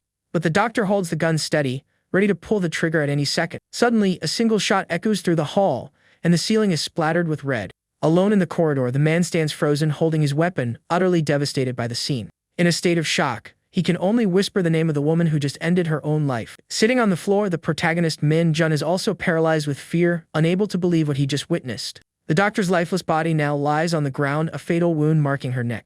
A while later, everyone is gathered in the medical office as the leader explains what happened. With a worried face, he asks if everyone is all right, still reeling from the doctor's passing. He begins to explain that up until last year, the health professional had been struggling greatly. Her family was torn apart by a financial scam, and her father passed away in a car accident. After that, her mother also passed on, and the woman had tried to jump from the Han River Bridge, but he saved her. The man believes she was so overwhelmed by it all that she finally reached her mental breaking point. He wonders when everything went wrong, because all she ever wanted was to save humanity with her research. The leader reveals that the doctor used to call someone Savior Jin, which confuses the protagonist. The young man then wonders about the identity of this savior and if it might be some kind of cult. At this, Han Yi grows thoughtful, as if she's just remembered something very important. She recalls that the developer of the zombie game was actually named Daniel Jin. The girl then wonders if the two could be connected in some mysterious way.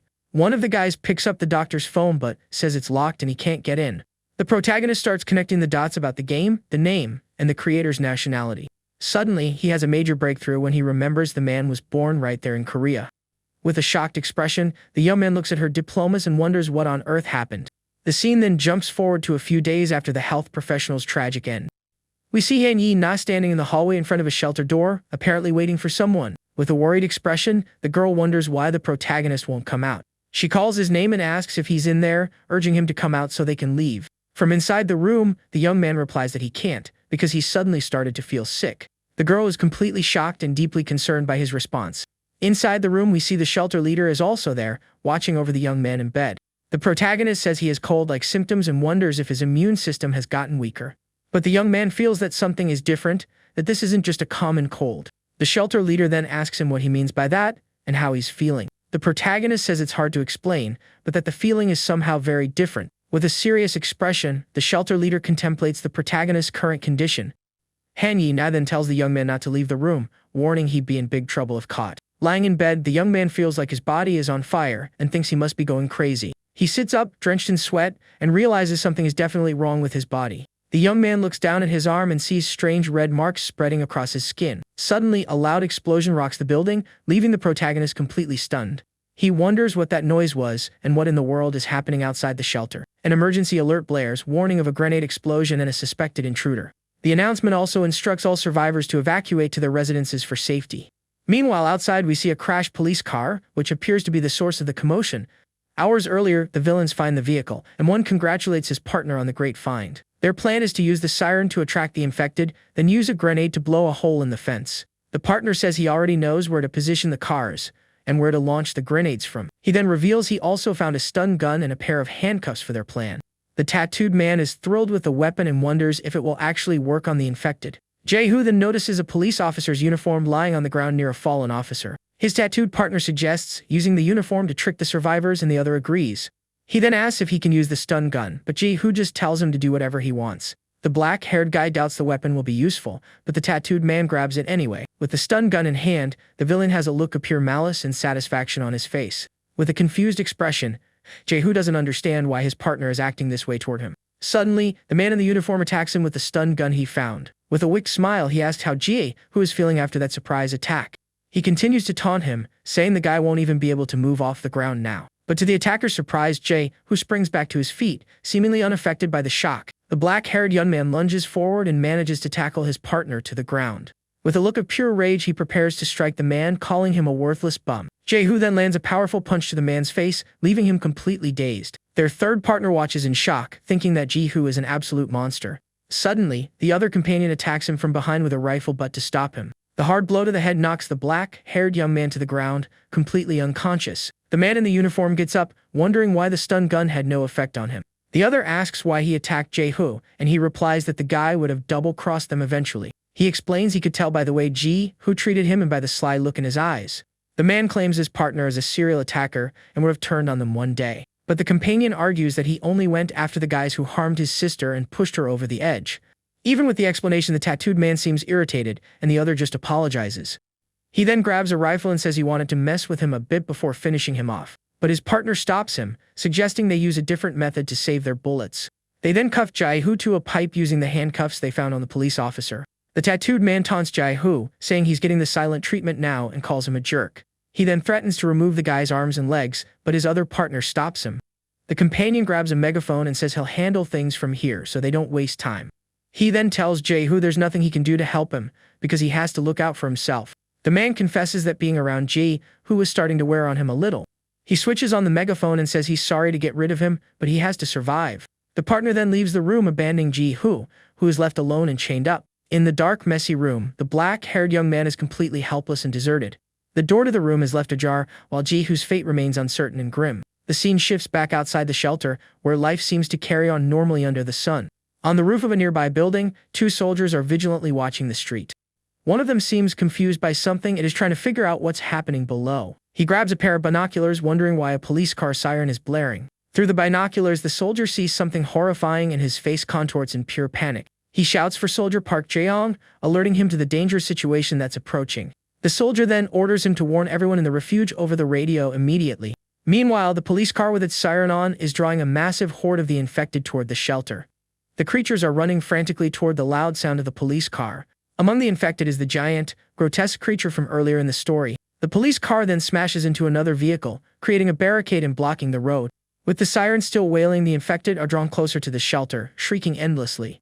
Meanwhile, one of the villains sprints to a strategic position to launch his attack. Hidden behind a wall, he watches the chaos created by the police car unfold. Near the shelter's fence, the first signs of danger are already visible, with a few bodies on the ground. The man then prepares for the next phase of his plan, calmly pulling the pin on a grenade. From a high watchtower, a soldier notices the movement and is very confused. At that moment, the villain lobs 2 grenades toward the shelter's fence to breach it. The explosives detonate with immense force, tearing a hole in the compound's protective barrier. An emergency alert sounds throughout the shelter, warning of an explosion at West Gate 1. Han Yinai and her friend are completely shocked to hear that an intruder is suspected in the attack. The alert also states the explosion destroyed the fence, and that everyone must evacuate to their residences. With a worried expression, the girl senses that something terrible is about to happen. Suddenly, she has a vision of the giant infected creature, completely engulfed in flames amidst the chaos. Her eyes wide, the young woman understands that only fire can stop that grotesque creature. She then says that guns won't be enough and runs off, insisting they need to use fire. While everyone is running away in a panic, the girl goes against the crowd, shouting about the fence. A soldier stops her and asks what she's doing, telling her he doesn't have any firebombs. He then yells for his men to fire on the monster as the young woman tries to explain her plan. The soldiers begin to fire relentlessly into the horde of infected advancing on them. But the bullets have no effect on the giant creature, and everyone realizes they need to fall back now. Running desperately, Han Yine yells for the surgeon and wonders where on earth he is.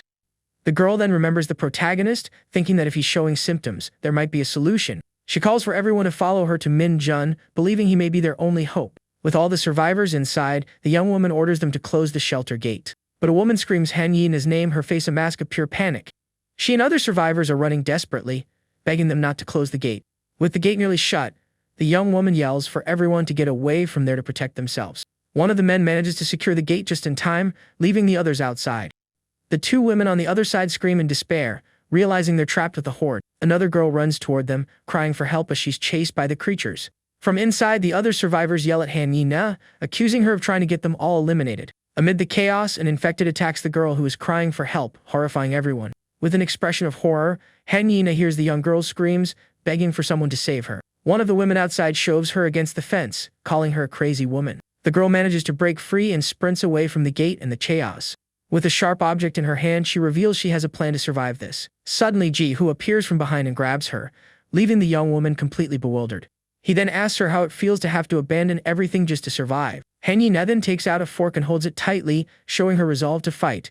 With the object in hand, she says that to survive, you have to completely let go of yourself and just fight. Fork in hand, the girl attacks an approaching infected with surprising force and precision. The young woman doesn't hesitate, continuing her attack and showing a new, fierce side of her personality. With that, the infected collapses to the ground, completely defeated. The girl who was saved thanks her, and the black-haired young woman asks if she's alright before telling her to come on. They then run back toward the shelter gate, only to find it's been locked from the inside. The black-haired young woman turns confused, but quickly understands they're trapped and in danger. A green padlock on the gate confirms there's no way for them to get back inside the shelter. Desperation washes over the young woman as she realizes there's no escape and the infected are closing in. At that moment, the other girl calls her sister, as a creature sneaks up behind her to attack. Suddenly, the surgeon appears with another soldier, yelling that the right side of the street is clear. The young woman then pleads for them to help the other girl, but the leader says she's already a lost cause.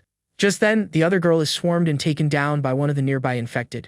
Horrified by the scene, the young woman freezes as the surgeon yells for her to move now. The 2 men begin to lay down cover fire as smoke billows up from behind the buildings. The leader then guides her and the other soldier toward a building entrance to take cover. One of the soldiers stays behind to provide cover, firing at the creatures approaching them. They rush into the building, and the leader tells the young woman to go through the stairwell door to escape. The man then shuts the stairwell door, plunging the area into darkness and silence. The 3 of them stand on the dark staircase, panting and exhausted from the frantic escape. But the leader realizes that woman locked the door, trapping them in the dark stairwell. The leader says their priority is to evacuate, but they will deal with the woman who locked the door later. Han Yina then begs him to listen, saying she's faced that giant monster before. He confesses they have a few firebombs and a flamethrower, but that it's not enough.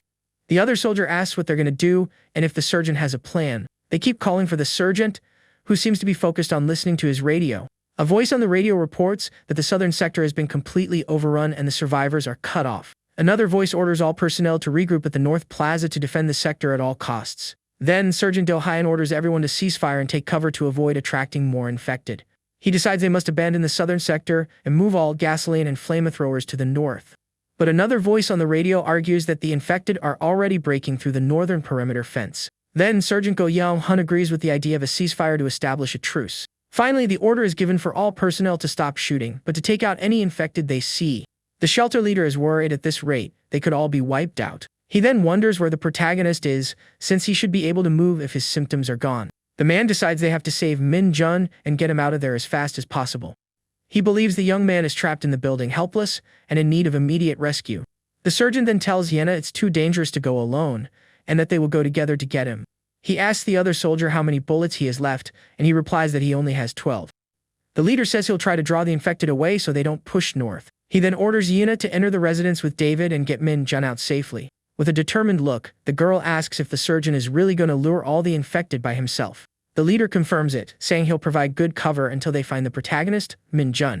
Hangida then offers to go, but David insists it's too dangerous and that he'll go instead. The leader then explains that he himself will be the one to draw the infected away. He tells David that he must survive and get the protagonist to the United States safely. The man believes the young man could be the last hope for the survival of all humankind. With a tear streaming down her face, the young woman listens to the leader's words in emotional silence.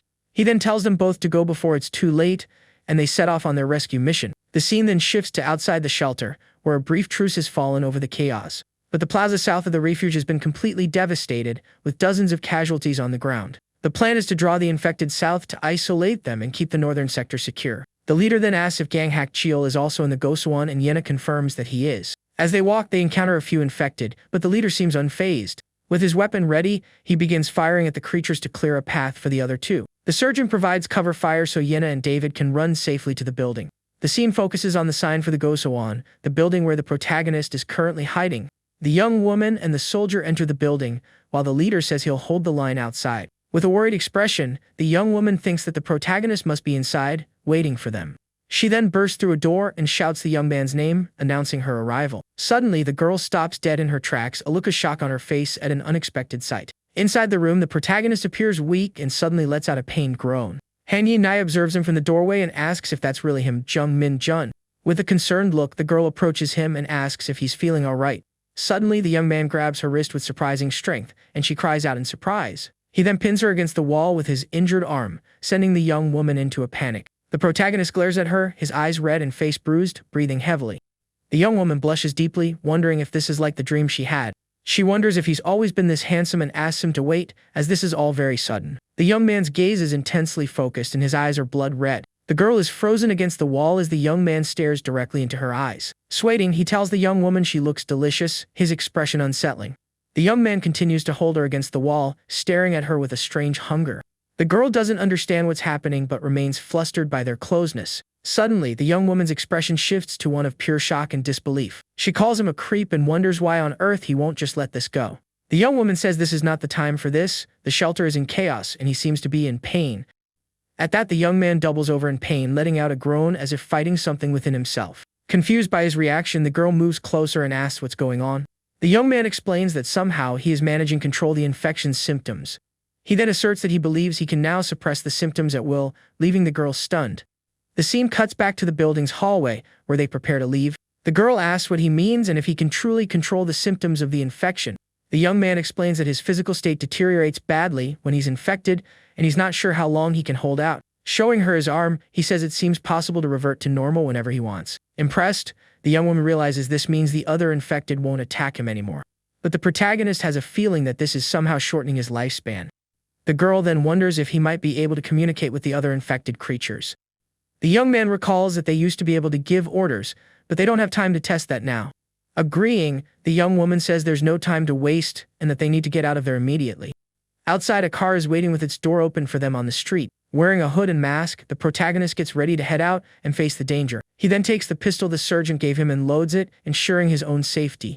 Walking through an alley, the young man thinks he'll only test his ability in the most critical situations. Suddenly, they hear the surgeon's gunfire as he draws the infected away.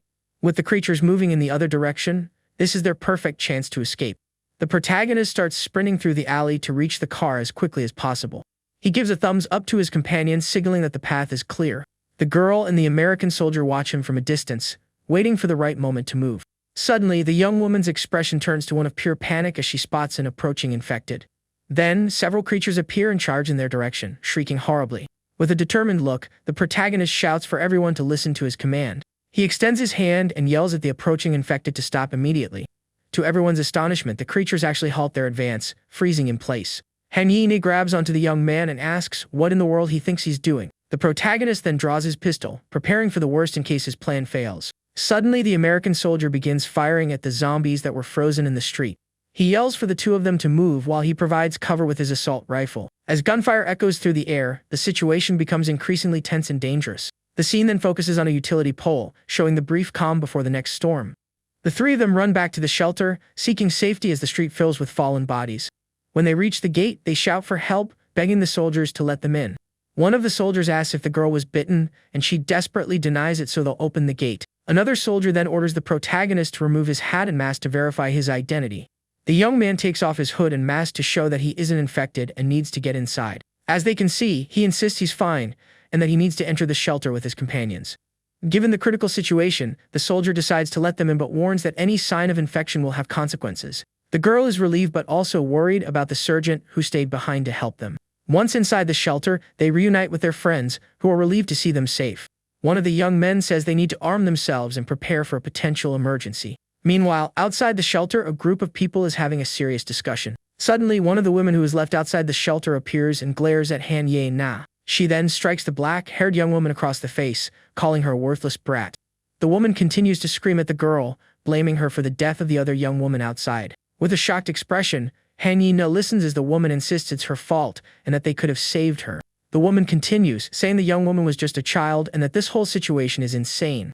The other survivors gather to see the commotion, asking what's going on. The woman then challenges Han Ye Na, asking if she has proof she locked the gate and calling her crazy. She turns to one of the young men, saying that he also saw the woman lock the gate. But the young man claims he doesn't know anything, as he was in a rush and running around. The woman then laughs, accusing Han Ye Na of causing the young woman's passing and trying to frame her. With a furious expression, she yells that the young woman is trying to ruin her and that it's all madness. She then turns to the other survivors and continues her accusations against Han Ye Na. The woman declares that according to the shelter's rules, the girl should be punished and dealt with right now. Han Ye Na just stares at her in silence, her expression one of disappointment and sadness. Suddenly, the surgeon appears and the woman calls him over to resolve the situation. He then cites a few of the shelter's rules regarding gross negligence and making false statements. With a stern look, the leader says that if both rules apply, the punishment could be severe. He then asks the woman if she is prepared to take responsibility for the words she just spoke. The man states that he also witnessed the event and that they only closed the door, they didn't lock it. With the truth revealed, the woman is speechless, and the surgeon accuses her of breaking multiple rules. The leader informs her that her actions will be reviewed, and she will be held accountable. With an angry expression, the woman is speechless and begins to sweat from pure fear. She then threatens the surgeon, saying she'll expose him on social media and ruin his life. The scene then shifts to a dark, empty subway station, showing that the danger is far from over. The shelter leaders are discussing the situation, realizing they're out of ammunition to fight the infected. One of them says they need more gasoline and firebombs, but another man angrily questions him. The surgeon then explains that someone is orchestrating this, deliberately luring the infected back. This means the infected might be being led back to the shelter on purpose. From a nearby rooftop, one of the villains watches the situation with a rifle in hand and a cold gaze. He then fires at one of the soldiers at the shelter's gate to create more chaos. The soldier is struck in the head and collapses, lifeless, shocking all of his comrades. The shot also hits the giant infected, which keeps advancing despite its severe injuries. The enormous creature seems to feel no pain and continues its furious march toward the shelter. Suddenly, they hear gunfire from outside the north gate and realize they're intruders. The surgeon panics, realizing the infected are going to swarm the area again. He gives the order for everyone to prepare for an attack and to locate the fugitives. The leader then asks David where the rest of his team is, and he replies that they're cut off. The surgeon then decides that David will stay with Min Jun and that his mission is to protect him at all costs. The shelter leader grabs his assault rifle and braces for the coming battle. He then declares that he has to find and eliminate the fugitives who are causing all this chaos. One of the young men offers to go with the surgeon, saying it's too dangerous for him to go alone. The protagonist watches the scene silently, appearing to have a plan in mind. Suddenly, he remembers the underground tunnel, which could be the key to their survival. The young man asks Suno how many survivors are left, but he isn't sure. He estimates there are more than 100 refugees at Gunja Station and worries about their safety. With a serious expression, the protagonist seems to have made a crucial decision for everyone there. He then takes a whistle from around his neck, surprising his friends with the action. The young man says that sooner or later, they'll have to cross the river, and that time is now. With the whistle and a flashlight, he asserts that they can cross the Han River through the underground tunnel. Then one of his friends asks if Jun is really going to whistle to lure the zombies into the tunnel. He also asks how the guy with glasses plans to handle the monsters that get left behind in the process. With a determined look, the protagonist says the most realistic option is to lead them all to the Gwangdara station. The guy with glasses then explains that the problem is how long he can maintain the symptoms of the infection. Just then, the American soldier approaches with a serious expression and asks what they are talking about. His chubby friend then asks if he's going to do this with Yena's permission, since she won't let it slide. Right after, the girl appears on the stairs, and the soldier asks her to come and translate the conversation. One of the guys comments that the protagonist is planning something crazy, but he just says they've been found out. Startled by the conversation, the young woman lets out a surprised cry, not understanding what's happening. The girl then questions the man with glasses about leading the infected through the Line 5 tunnel all by himself. She continues to lecture him, and he replies that she's yelling loudly and that this way, everyone will be discovered. Calmly, Jun says he understands her concern, but there's no other way to cross the Han River. He continues to explain that using his symptoms is the most reliable way to get to Gangnam quickly. The soldier then remembers that the surgeon asked him to protect the protagonist and that the plan could work.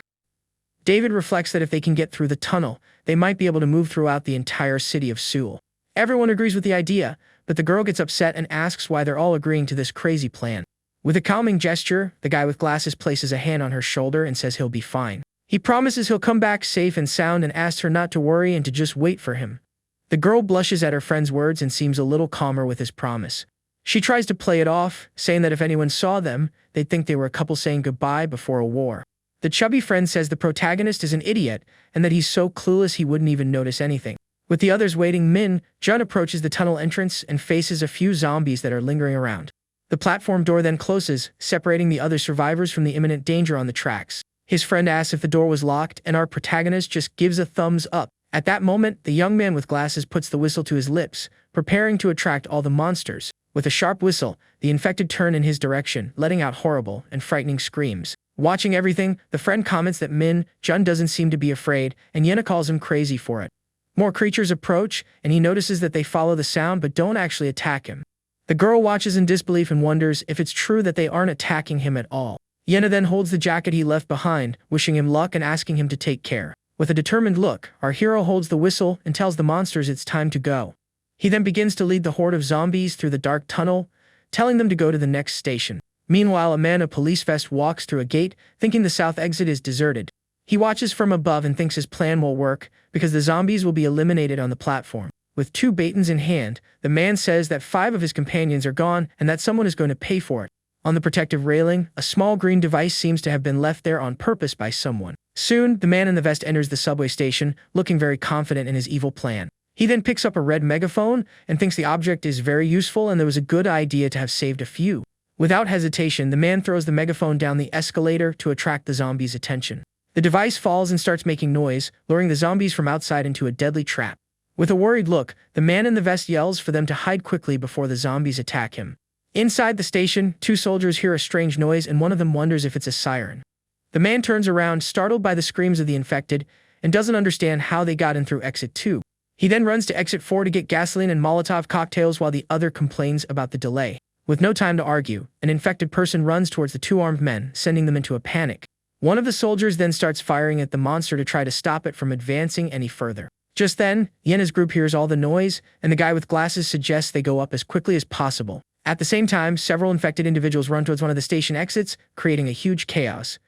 One of the soldiers then aims his rifle, but the other shouts for him not to shoot and to cease fire immediately. The man becomes tense because he knows that if the protection is breached, everyone there will be completely lost. In a panic, he shouts that exit 2 has been breached and orders all internal fire doors to be closed. With the order, one of the fire doors begins to close slowly to protect the rest of the shelter. The American soldier then leads the group of friends to a safe location as they run from the horde of monsters. A man warns that the fire door is closing and that everyone must go to the north entrance right now. At that, the group of survivors runs desperately through the station's corridors, searching for a way out. The protagonist looks back through the door and sees that Yena was left behind, so he calls out to her, worried. The girl gets stuck on the other side of the fire door, and her friends shout for someone to open the gate. A soldier is next to the door, and the chubby friend yells for him to open it, but the man says he can't. Jun then suggests she go back to the underground platform and use the front stairs to get out. The girl then turns around and sees with horror 3 infected people running towards her, ready to attack. The soldier aims his rifle, but Yena shouts for him not to shoot, because it would attract more zombies. Without a second thought, the girl starts running desperately along the platform to escape the monsters. She remembers that she needs to get back to the platform and go up the other side to escape. With a determined look, the young woman thinks that she can't let the fire door close no matter what. Suddenly, she sees two people on the other side of the platform waving and calling for her desperately. To her surprise, she recognizes her stepmother and her lover trying to get through a closing door. Unfortunately, the fire door closes completely, leaving the couple trapped on the other side of the gate. Now, the three of them are trapped together as a horde of infected approaches from behind the security door. The man says that exit 3 is closed and that they can wait there until things calm down a bit. The other girl approaches, and Yena wonders what her stepmother and that guy are doing there in the shelter. The other young woman thanks her for her help and says that thanks to Yena, she managed to survive until that moment. Unexpectedly, the stepmother approaches and grabs Yena's hair with great force and anger. The woman then throws her violently to the ground, leaving the girl fallen and completely confused about what happened. The man then says he just wanted to rest and asks if she knows why they saved her like that. The stepmother then starts to assault her, calling her an insolent brat and saying she only causes trouble. Lying on the ground, the girl complains of pain and remembers she had forgotten she was wearing high heels. The woman then sits on top of her stepdaughter and says it was surprising to see her try to help that boy. She continues, saying the girl is selfish and that because of idiots like her, the place became a disaster. With a hateful glare, the stepmother confesses she's always wanted to get rid of her stepdaughter with her own two hands. She then says she couldn't stand the girl's insolent face and that her father's fortune wouldn't go to her in the end. With a wicked smile, the stepmother reveals that she locked the door on purpose to get rid of her stepdaughter there. On the other side of the security gate, a horde of zombies tries to force their way in to attack the three of them. The woman then starts talking about the girl's father and what happened to him during that time. She then asks with a mocking tone if Yen isn't curious to know if her father is alive. On the floor and without hope, a tear streams down the young woman's face, who seems completely defeated. In a flashback, we see a luxurious building, and the stepmother begins to tell her story with the girl's father. She reveals that the divorce was because of her, and that even while married, she continued to cheat with other men. One day, the young woman's father started asking for a divorce and seemed to be gathering proof of her infidelity. She then talks with her lover about the divorce and how much money Yena's father had. The man reveals that her husband had 100 billion, and the woman lights a cigarette, shocked by the amount. He explains that the fortune came from several buildings in Gangnam and its current value exceeded that amount. He asks if she wouldn't lose a lot of money with the divorce, but the woman seems to have it all planned out. With a calculating look, she says that to inherit everything, her husband would need to pass on before the divorce. To keep all the assets, she concludes that both the husband and Yena would need to meet their end. The woman reveals she spoke with a lawyer and was taking advantage of her husband's weakness to prevent everything. With a serious look, she tells her lover that she wants to take all of her husband's assets and needs a plan. She then suggests they come up with a way to eliminate the father and the girl at the same time to keep everything. On the first day of the outbreak, Yena confronts them, and the stepmother calls her crazy for interrupting the moment. The lover holds her back while the woman yells that the girl wants to meet her end, and he asks her to calm down. The young woman then turns her back and leaves while the stepmother insults her, saying her personality is trash. The stepmother then laughs and tells the girl to leave for good since she doesn't want to be there with them. Without a second thought, the young woman slams the door hard and leaves that place, this being the day she ran away from home. The woman continues the narrative, saying that after her stepdaughter left, she went back to bed with her lover. But suddenly, the girl's father bursts into the room and catches the two of them together, completely furious at the scene. He then yells for the lover to get out of his house immediately, and a nasty fight breaks out between them. The woman challenges him to ask for a divorce and threatens that if he does, she will drag him down with her. With a serious look, the man says it doesn't matter if they divorce or not because she won't inherit anything. He warns her that she won't receive a single penny of his assets, and the woman laughs, thinking she'll inherit everything if he's gone. The man then reveals he has already planned for all his assets to go to Yena, and she is shocked. He then throws the question out there about what would happen if both she and her stepdaughter met an unexpected end. With a frightening smile, she realizes his plan and that she would get all of his assets in the end. The man becomes tense and calls her crazy, realizing she won't give up the inheritance so easily. The woman stares at him with a cold, determined look, showing she will not back down from her wicked plan. At that moment, the lover grabs a dirty kitchen knife, preparing for a terrible act against the husband. Without hesitation, he attacks Yena's father from behind while the stepmother watches on coldly. He falls to the floor in a pool of red, and the woman says it was an unexpected and tragic situation. The lover says she was planning to eliminate him anyway, and that he just sped up the inevitable for everyone. Suddenly, an emergency announcement from the building reports a serious situation happening in the complex. The couple is shocked by the warning and realizes the zombie outbreak was just beginning outside. Seeing the news, the lover realizes that with so many people passing on, no one would investigate what happened. With a wicked smile, the stepmother reveals that she locked the door so her stepdaughter couldn't escape. Meanwhile, outside, the zombies pile up against the gate, trying to force their way in to attack them. The woman continues to taunt the young woman, talking about her father and what happened to him during this time. Then she asks mockingly if Yenna isn't curious to know if her father is alive or not. On the floor and without hope, a tear streams down the girl's face, who seems completely devastated. The scene changes to a luxurious building, and the stepmother begins to tell the story with her stepdaughter's husband. She reveals that the young woman's parents' divorce was because of the affair she had with the girl's father. One day, the girl's father started asking for a divorce because he was gathering proof of her infidelity. Worried, she discusses the divorce with her lover and the huge fortune her husband possessed. The man reveals the fortune was 100 billion, and she lights a cigarette, shocked by the revelation. He explains that the money came from several buildings in Gangnam and that the current value exceeded that amount. Her lover asks if she wouldn't lose a lot of money with the divorce, but the woman had it all planned.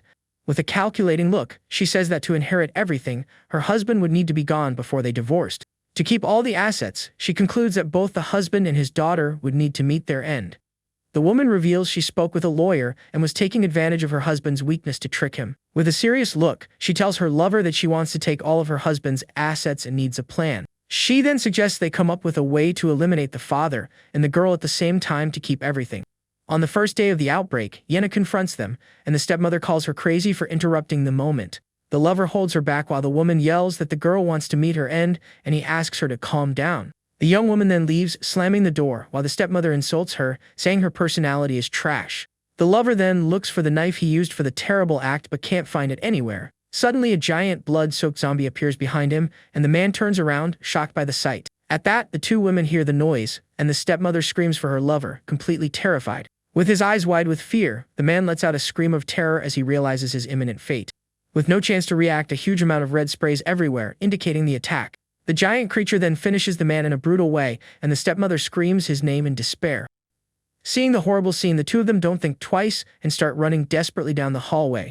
They run up the subway station stairs, screaming, trying to escape the infected that are chasing them. Panting and exhausted, the two finally reach the station exit and see the daylight again. To Yenna's despair, the exit gate is locked with a padlock, and they are trapped there.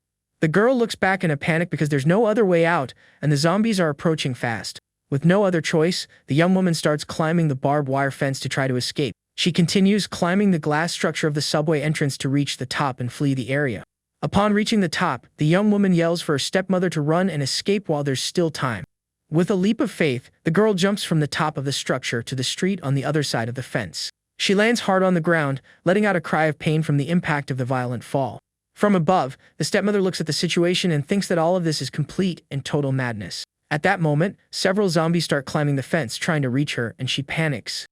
Gathering her courage, the woman also jumps from the structure to escape the approaching horde of monsters. She also lands badly on the ground and lets out a cry of pain from the forced landing on the asphalt. Without a second thought, the stepmother starts running down the street to save herself and get away. With the zombies right behind, the woman screams in desperation, thinking she needs to hide now. Yenna is also running, limping from the fall and the pain she's feeling at the moment. Exhausted and out of breath, the girl complains that her legs hurt a lot and she can barely walk. Suddenly, her stepmother turns around and shoves her with all her strength to the opposite side without mercy. The young woman then falls violently to the ground, with no time to react to the evil woman's attack. Fallen and confused, the young woman lets out a small groan of pain and surprise at the action. On the ground, she sees a pair of blood-stained sneakers stop right in front of her at that instant. As she looks up, the young woman is met with a girl covered in red, staring at her intently. In a flashback, we see the same girl running desperately from a horde of zombies on the street. Yenna then picks up a rock, ready to defend herself from the threat in front of her. The memory continues, and the girl in white hides behind a pillar with a zombie nearby. With no chance to escape, the infected person attacks her from behind and bites her shoulder violently. Back in the present, the infected girl lets out a frightening grunt with a blood-covered face. The creature then approaches Yenna and stares at her up close, leaving the young woman terrified. Completely paralyzed by fear, the young woman can't move or react to the imminent attack. But to her surprise, the zombie just stares at her for a moment and then backs away, a bit confused. From a distance, the stepmother watches the scene, not understanding what's happening and why it isn't attacking. The woman is shocked to see that the zombie is standing in front of her stepdaughter, doing nothing. The stepmother then screams and runs while the zombie starts chasing her, ignoring the other young woman. On the ground, Yenna is confused and wonders why the zombie didn't attack her at all. She then watches in shock as other infected individuals run past her, ignoring her presence. The monsters run towards the stepmother, who flees desperately down the street, far away from there. Panting and with her legs hurting, the girl gets up with difficulty to try to escape. The young woman starts to run limping, but complains that she can't go any faster because of the pain. With no strength left, the young woman stumbles and falls to the ground once more, completely exhausted. Desperate, a tear streams from her eye as she thinks this is her end. But suddenly, she spots an electric scooter lying on the ground right beside her on the sidewalk. With the zombies approaching, she grabs the scooter and hopes it still has some battery left. Luckily for her, the display shows that the scooter still has a little bit of charge left to use. Just then, an infected person runs towards her with its arms outstretched, ready to attack the young woman. With no time to think, the girl turns and prepares for the impact with the hungry creature. The monster then tries to grab her, but she manages to dodge the attack at the last second. With the momentum, the infected person ends up falling to the ground, and Yenna takes the chance to escape. She looks back and sees more monsters coming her way and knows she needs to be fast. Without wasting time, the young woman gets on the scooter and accelerates, leaving the horde behind on the street. The scene then changes to a quiet residential neighborhood with several houses and streetlights. The scooter glides down the street, taking the girl far away from the danger into a safe place. With a worried look, the young woman continues riding, not knowing exactly where she is going. Suddenly, the scooter's display turns off, and she realizes the battery has completely run out. With its last bit of momentum, the scooter continues to glide down the street, now with no battery to keep going. Stopped in the middle of nowhere, the girl wonders where she is and how she got to that place so dazed. Suddenly, the screams of zombies echo, and she turns around, startled with more creatures coming her way. Thinking she's going crazy, the young woman doesn't think twice and starts running away again. With a panicked expression, the young woman runs desperately to escape the infected that are chasing her. Panting and crying, she thinks that she can't meet her end in such a meaningless way. With her legs aching, the girl keeps running because she can't just pass on like that. One of the monsters quickly approaches with its mouth open, ready for the final decisive attack. The creature then knocks her to the ground with a leap, and the young woman lets out a scream of pure terror and fear. Fallen and defenseless, the zombie stands over her, letting out a horrible and very frightening grunt. It grabs her with great force, and the young woman thinks that now her time to go has really come. With her eyes closed, a tear streams down as she whispers Min Jun's name in desperation. Unexpectedly, a hand grabs the zombie's arms, stopping the deadly attack against the girl. A man then throws the monster to the side with impressive and very surprising strength. Sitting on the ground, Yen is completely shocked by what just happened right in front of her. She then notices that her mysterious savior is wearing a handcuff on one of his wrists. The young man turns and faces the approaching horde of zombies without showing any fear. With a knife in his hand, he tells the girl to hide behind him and protect herself from all the danger. The scene then focuses on a street mirror reflecting the blue sky and the many buildings around. Shortly after, the image changes to a messy room with boxes and sunlight coming through the window. In a simple, messy room, Yenna wakes up on a mattress on the floor, not understanding where she is. Sitting on the bed, she smells a basement-like scent and thinks it's similar to Min Jun's house. Suddenly, a noise startles her, and the young woman becomes alert with her eyes wide with fear. The man who saved her appears and asks why she hasn't run away from the place where he left her yet. He approaches, and the girl hides under the covers, seeing the handcuff on her savior's wrist. The young man leans in, and she asks, terrified, what he is trying to do to her at that moment. He then tells her to take off the blanket and touches her foot, making the young woman let out a loud scream. Hiding, she threatens him not to touch her, but the man says she has a sprained ligament. With a calm look, he informs her that he's going to apply cold compresses and that she needs to rest now. The man then places an ice pack on the young woman's injured ankle to help with her recovery. From under the blanket, Yenna watches him in silence, suspicious of his true intentions. The girl then asks why he saved her life after everything that happened between them. She remembers that last time, he locked her in a room with zombies and mistreated her without mercy.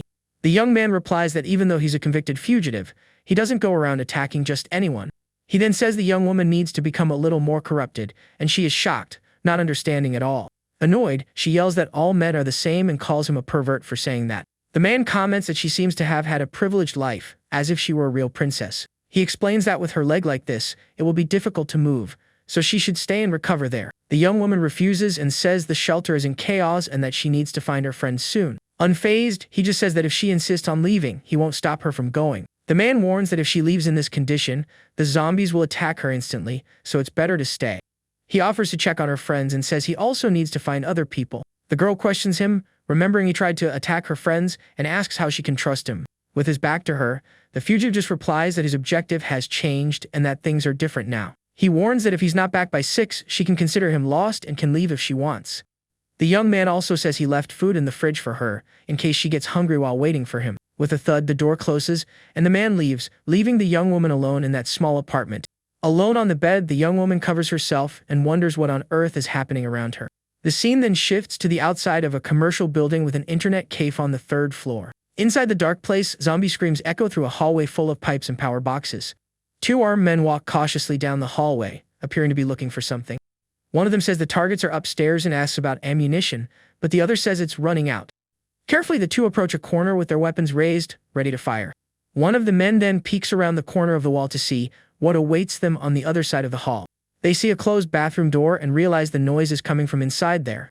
One of them comments that he doesn't hear voices and that from the pattern of the shots, it seems to be just one person. The other says they need to stop them as quickly as possible because every second is very important.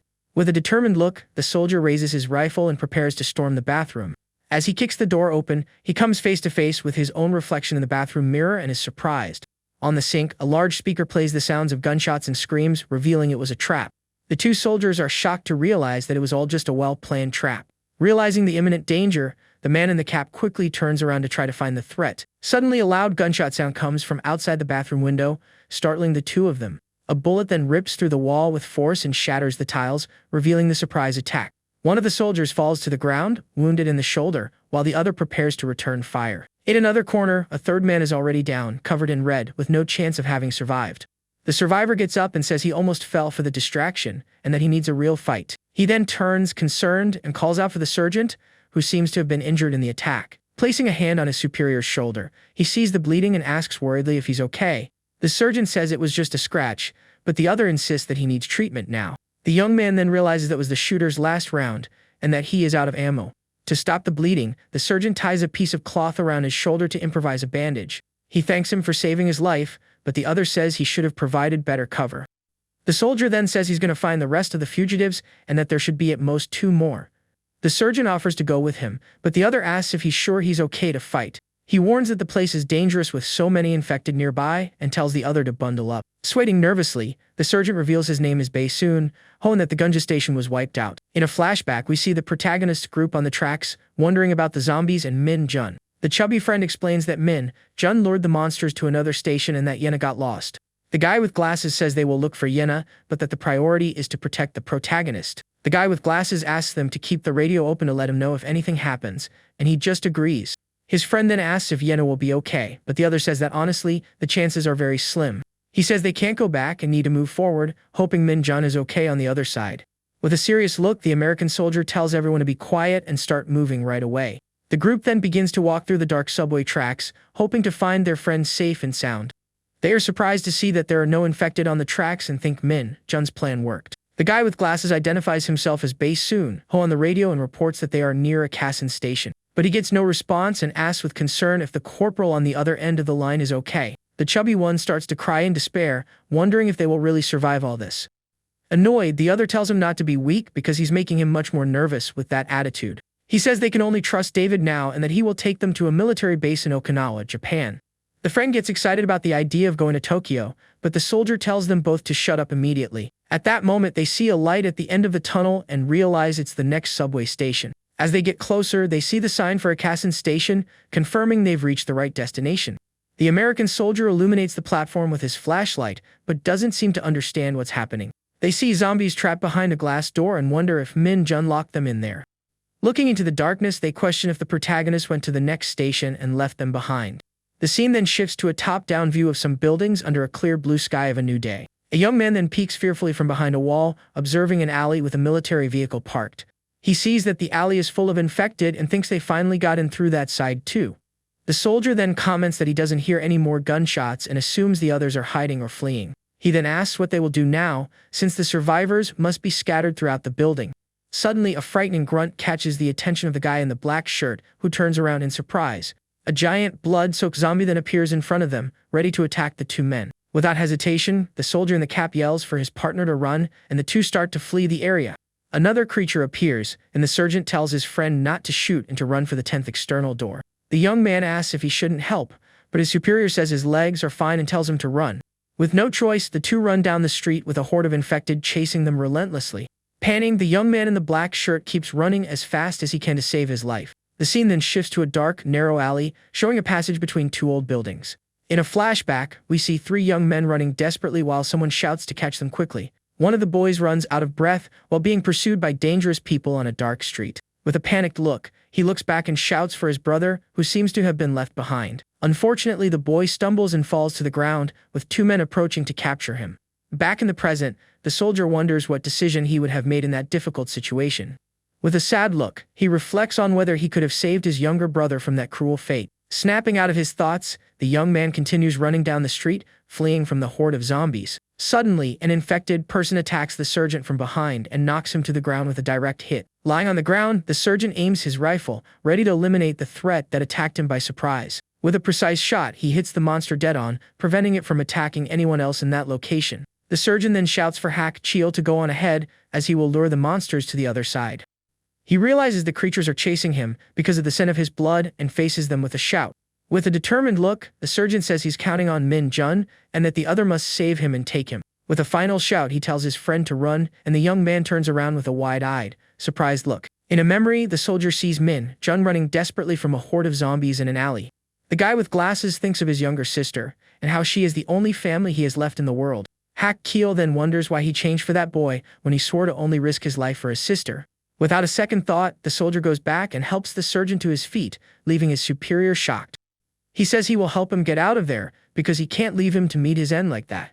With his weapon raised, the young man faces the monsters, preparing to protect his surgeon at all costs. Without hesitation, the young soldier starts firing at the infected to clear a path for them to escape. He then puts the surgeon's arm over his shoulder and tells him not to give up, because they will get out of there. Suddenly, a zombie charges towards the two with its mouth open, ready to attack with full force. To protect his superior, the young man steps in front and is attacked by the monster, which hits him in the shoulder. From the impact of the attack, a knife he was carrying ends up falling to the ground during the commotion. The scene shows the two of them on the ground, with a zombie on top of the young man and the injured sergeant beside him. The soldier tries to fight off the creature, but the situation seems hopeless for the two men. Unexpectedly, a gunshot rings out, and the blue sky opens up with a bright, strong sun. Two other soldiers then appear and shout, "Over here," signaling that they have come to the rescue. More zombies run towards the military vehicle, but the reinforcements are ready for combat. Inside the vehicle, the surgeon thanks Hak Keel, saying he saved his life twice. Exhausted, the soldier just takes a deep breath, unable to answer his superior at that moment. The young man then pleads for the surgeon to let him get out of the vehicle and release him immediately. With wide eyes, his superior doesn't understand the request and tells his friend to wait a moment. He then moves closer and asks with a serious look if Hak Chil was bitten during the struggle. Still panting, the surgeon says he almost passed on and thanks him again for being saved by him. He repeats his thanks and emphasizes that the young soldier risked everything to save him twice. Hak Chil continues to sweat nervously, unable to say a word to his worried companion. He then insists that the surgeon let him go because he needs to get out of the vehicle right now. His superior notices the desperation in his friend's eyes and understands that something very bad has happened. The surgeon then repeats the question and urgently wants to know if the young man was bitten or not. The scene shifts to the outside, showing the military vehicle stopped on a street full of debris. Inside the vehicle, the young soldier looks down with an expression of pure pain and deep exhaustion. His superior then grabs his bloody arm, looking for any sign of a bite mark there. Another soldier turns and asks what's going on and if someone was bitten by the monsters. Seeing the situation, the man in uniform shouts for Hak Keel to get out of the vehicle for everyone's safety. He keeps yelling for the young man to get out, but the surgeon asks him to wait a moment. The superior says it's nothing and that it must be just a scratch from the fight with the infected.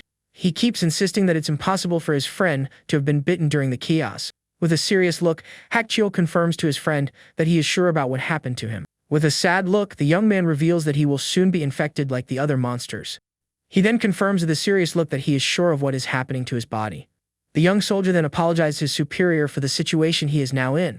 Hopeless, he makes one last request and asks the surgeon to end his suffering right there. Hak Keel confesses that he hates the idea of turning and would rather meet his end before that happens. With a sideways glance, he reinforces that he would rather be gone than become one of them and lose his mind. The young man remains silent for a moment, seeming to reflect on his inevitable and tragic fate. Devastated by the news, the surgeon covers his face with his hands, unable to believe what he's hearing. The scene then shifts to a construction site with a large crane in the background under the blue sky. The soldiers arrive at a container, and the surgeon carries the body of a fallen comrade in his arms. The location seems to be their new makeshift refuge amidst all the chaos of the destroyed city. The other soldier asks the surgeon if he's sure he wants to do this alone, and he agrees. He then hands a pistol to his superior, who takes it with a serious and determined expression. The man in uniform walks away, leaving the surgeon alone to deal with his friend's body. With steady hands, the surgeon readies the weapon for the difficult act he needs to perform. He then turns to Hak Chil and apologizes before starting to talk about something else. The young man says it's okay and mentions that on the way, he met a teacher he used to know. With a serious look, the sergeant confirms his friend's story without showing any apparent emotion. He asks about the teacher's family, and the other says they should be safe in another building. With a sideways glance, Hak-chil reveals that the teacher was also infected, just like him. Hak-chil then says the teacher was infected in the same way he is now. In a memory, the so-called master appears lying on a bed, surrounded by his worried family. With a calm smile, the man says they will all pass on when the right time comes. He continues to explain that the only question is whether that moment will come sooner or later. Back in the present, the sergeant listens to his friend, who says those words also touched his soul. With a serene look, Hak-chil says he wants to end things well, remembering the teacher's words. He continues to reflect that people meet their end one day, and that it's completely inevitable. The young man then asks the sergeant not to blame himself, because it wasn't his fault for getting infected earlier. With tears in his eyes, the superior contains his emotion upon hearing his friend's words. The sergeant says that if he sees Min Jun and Yena again, he won't know what to say about Hak-chil. With the gun in his hand, he then promises that he will bet everything to find the young man's younger sister. With his face full of tears, the man prepares for what he needs to do to help his friend. But the infected soldier asks his superior not to do it, and that he doesn't need to worry. He continues, telling the sergeant not to live for others anymore, and that he wants him to survive until the end. With a sad look, the superior listens to his friend ask him to live the rest of his life for himself. With a sad smile, Hak-chil asks his friend not to let his departure be in vain in the end. At that, the sergeant raises the gun with trembling hands, preparing for the act that will follow. He then points the pistol at his friend's head, who looks at him without showing any fear. With his eyes closed, the young man accepts his fate and waits for the final moment to come. But the sergeant lowers the weapon and says he can't do it because he doesn't have the courage to shoot. Crying, the sergeant says he's simply not capable of shooting his friend like that. With a calm look, Hak-chil understands the situation and asks his superior to give him the gun. Without hesitation, the man hands the pistol to his friend, who takes it with a firm and determined hand. In a final farewell, the two embrace tightly in a moment of pure emotion and sadness. Tears stream down the sergeant's face as he says goodbye to his battle companion. Outside the container, they hug one last time before the inevitable happens to him. Alone inside a room, Hak-chil sits on the floor, waiting for the infection to take over his body. With a thoughtful look, he remembers the teacher and how his situation is similar to his. Holding the gun, he thinks that he also ended up infected in the same way as the master in the past. He then looks out the window and wonders what it's like to live as an infected person after the transformation. The young man continues to question if the teacher is still out there and what a monster's life is like. Looking at the blue sky, he wonders if there is any kind of consciousness after the transformation. Hak-chil then reflects that he has neither the confidence nor the desire to find out what that life is like. He thinks he doesn't want to live as an infected person and would rather meet his end before that happens. Since people pass on sooner or later, he says he will give up now and accept his fate. With the gun to his head, the soldier prepares to end his own life before he transforms. The scene then shifts to an empty, silent hallway somewhere else in the destroyed city. In a room, a young man asks his brother what happened, and the other says that guy betrayed them. Scared, the boy asks what happens if one of them gets caught, but the older one denies that chance. With a determined look, the young man says he will protect them even if it costs him his life and tells them not to worry. The younger boy insists and asks what they'll do if one of them gets caught, but his brother denies that chance. With a determined look, the young man says he will protect them even if it costs him his life and tells them not to worry. He then warns that if by any chance he gets caught alone, the others must run without looking back, no matter what. Looking at his middle brother, he asks him to take care of the youngest if he's no longer around to help. The scene then shifts to a dark and gloomy alley, showing the setting of a memory from the past. In the flashback, we see the three young men running desperately while someone shouts to catch them quickly. One of the boys runs, panting and terrified, trying to escape the men chasing them on the street. With a panicked expression, he looks back to see if his brothers are managing to keep up. Unfortunately, the youngest one stumbles and falls to the ground with two men approaching to capture him. Fallen, the boy shouts for his brother not to look back and to just run to save himself from the danger. With a final shout, he asks his brother not to give up, and the other is shocked by the scene. With no choice, the young man turns and starts running away, leaving the youngest behind in the alley. Alongside his sister, he flees while the men capture the boy on the ground with no chance of escape. Back in the present, Hak-chil remembers the teacher's words about everyone's time coming. He reflects that it's only a matter of time whether that hour comes sooner or later. The soldier then concludes that if he gives up now, his time will come sooner, and if he doesn't, it will come later. With a determined look, he says he won't surrender and that he will fight for his life until the end. To protect his sister and the family he has left, he ties a belt around his arm very tightly. The scene then shows a running table saw, revealing the young man's drastic plan to survive. With his back turned, he says he will never, ever give up his life and will fight until the very last second.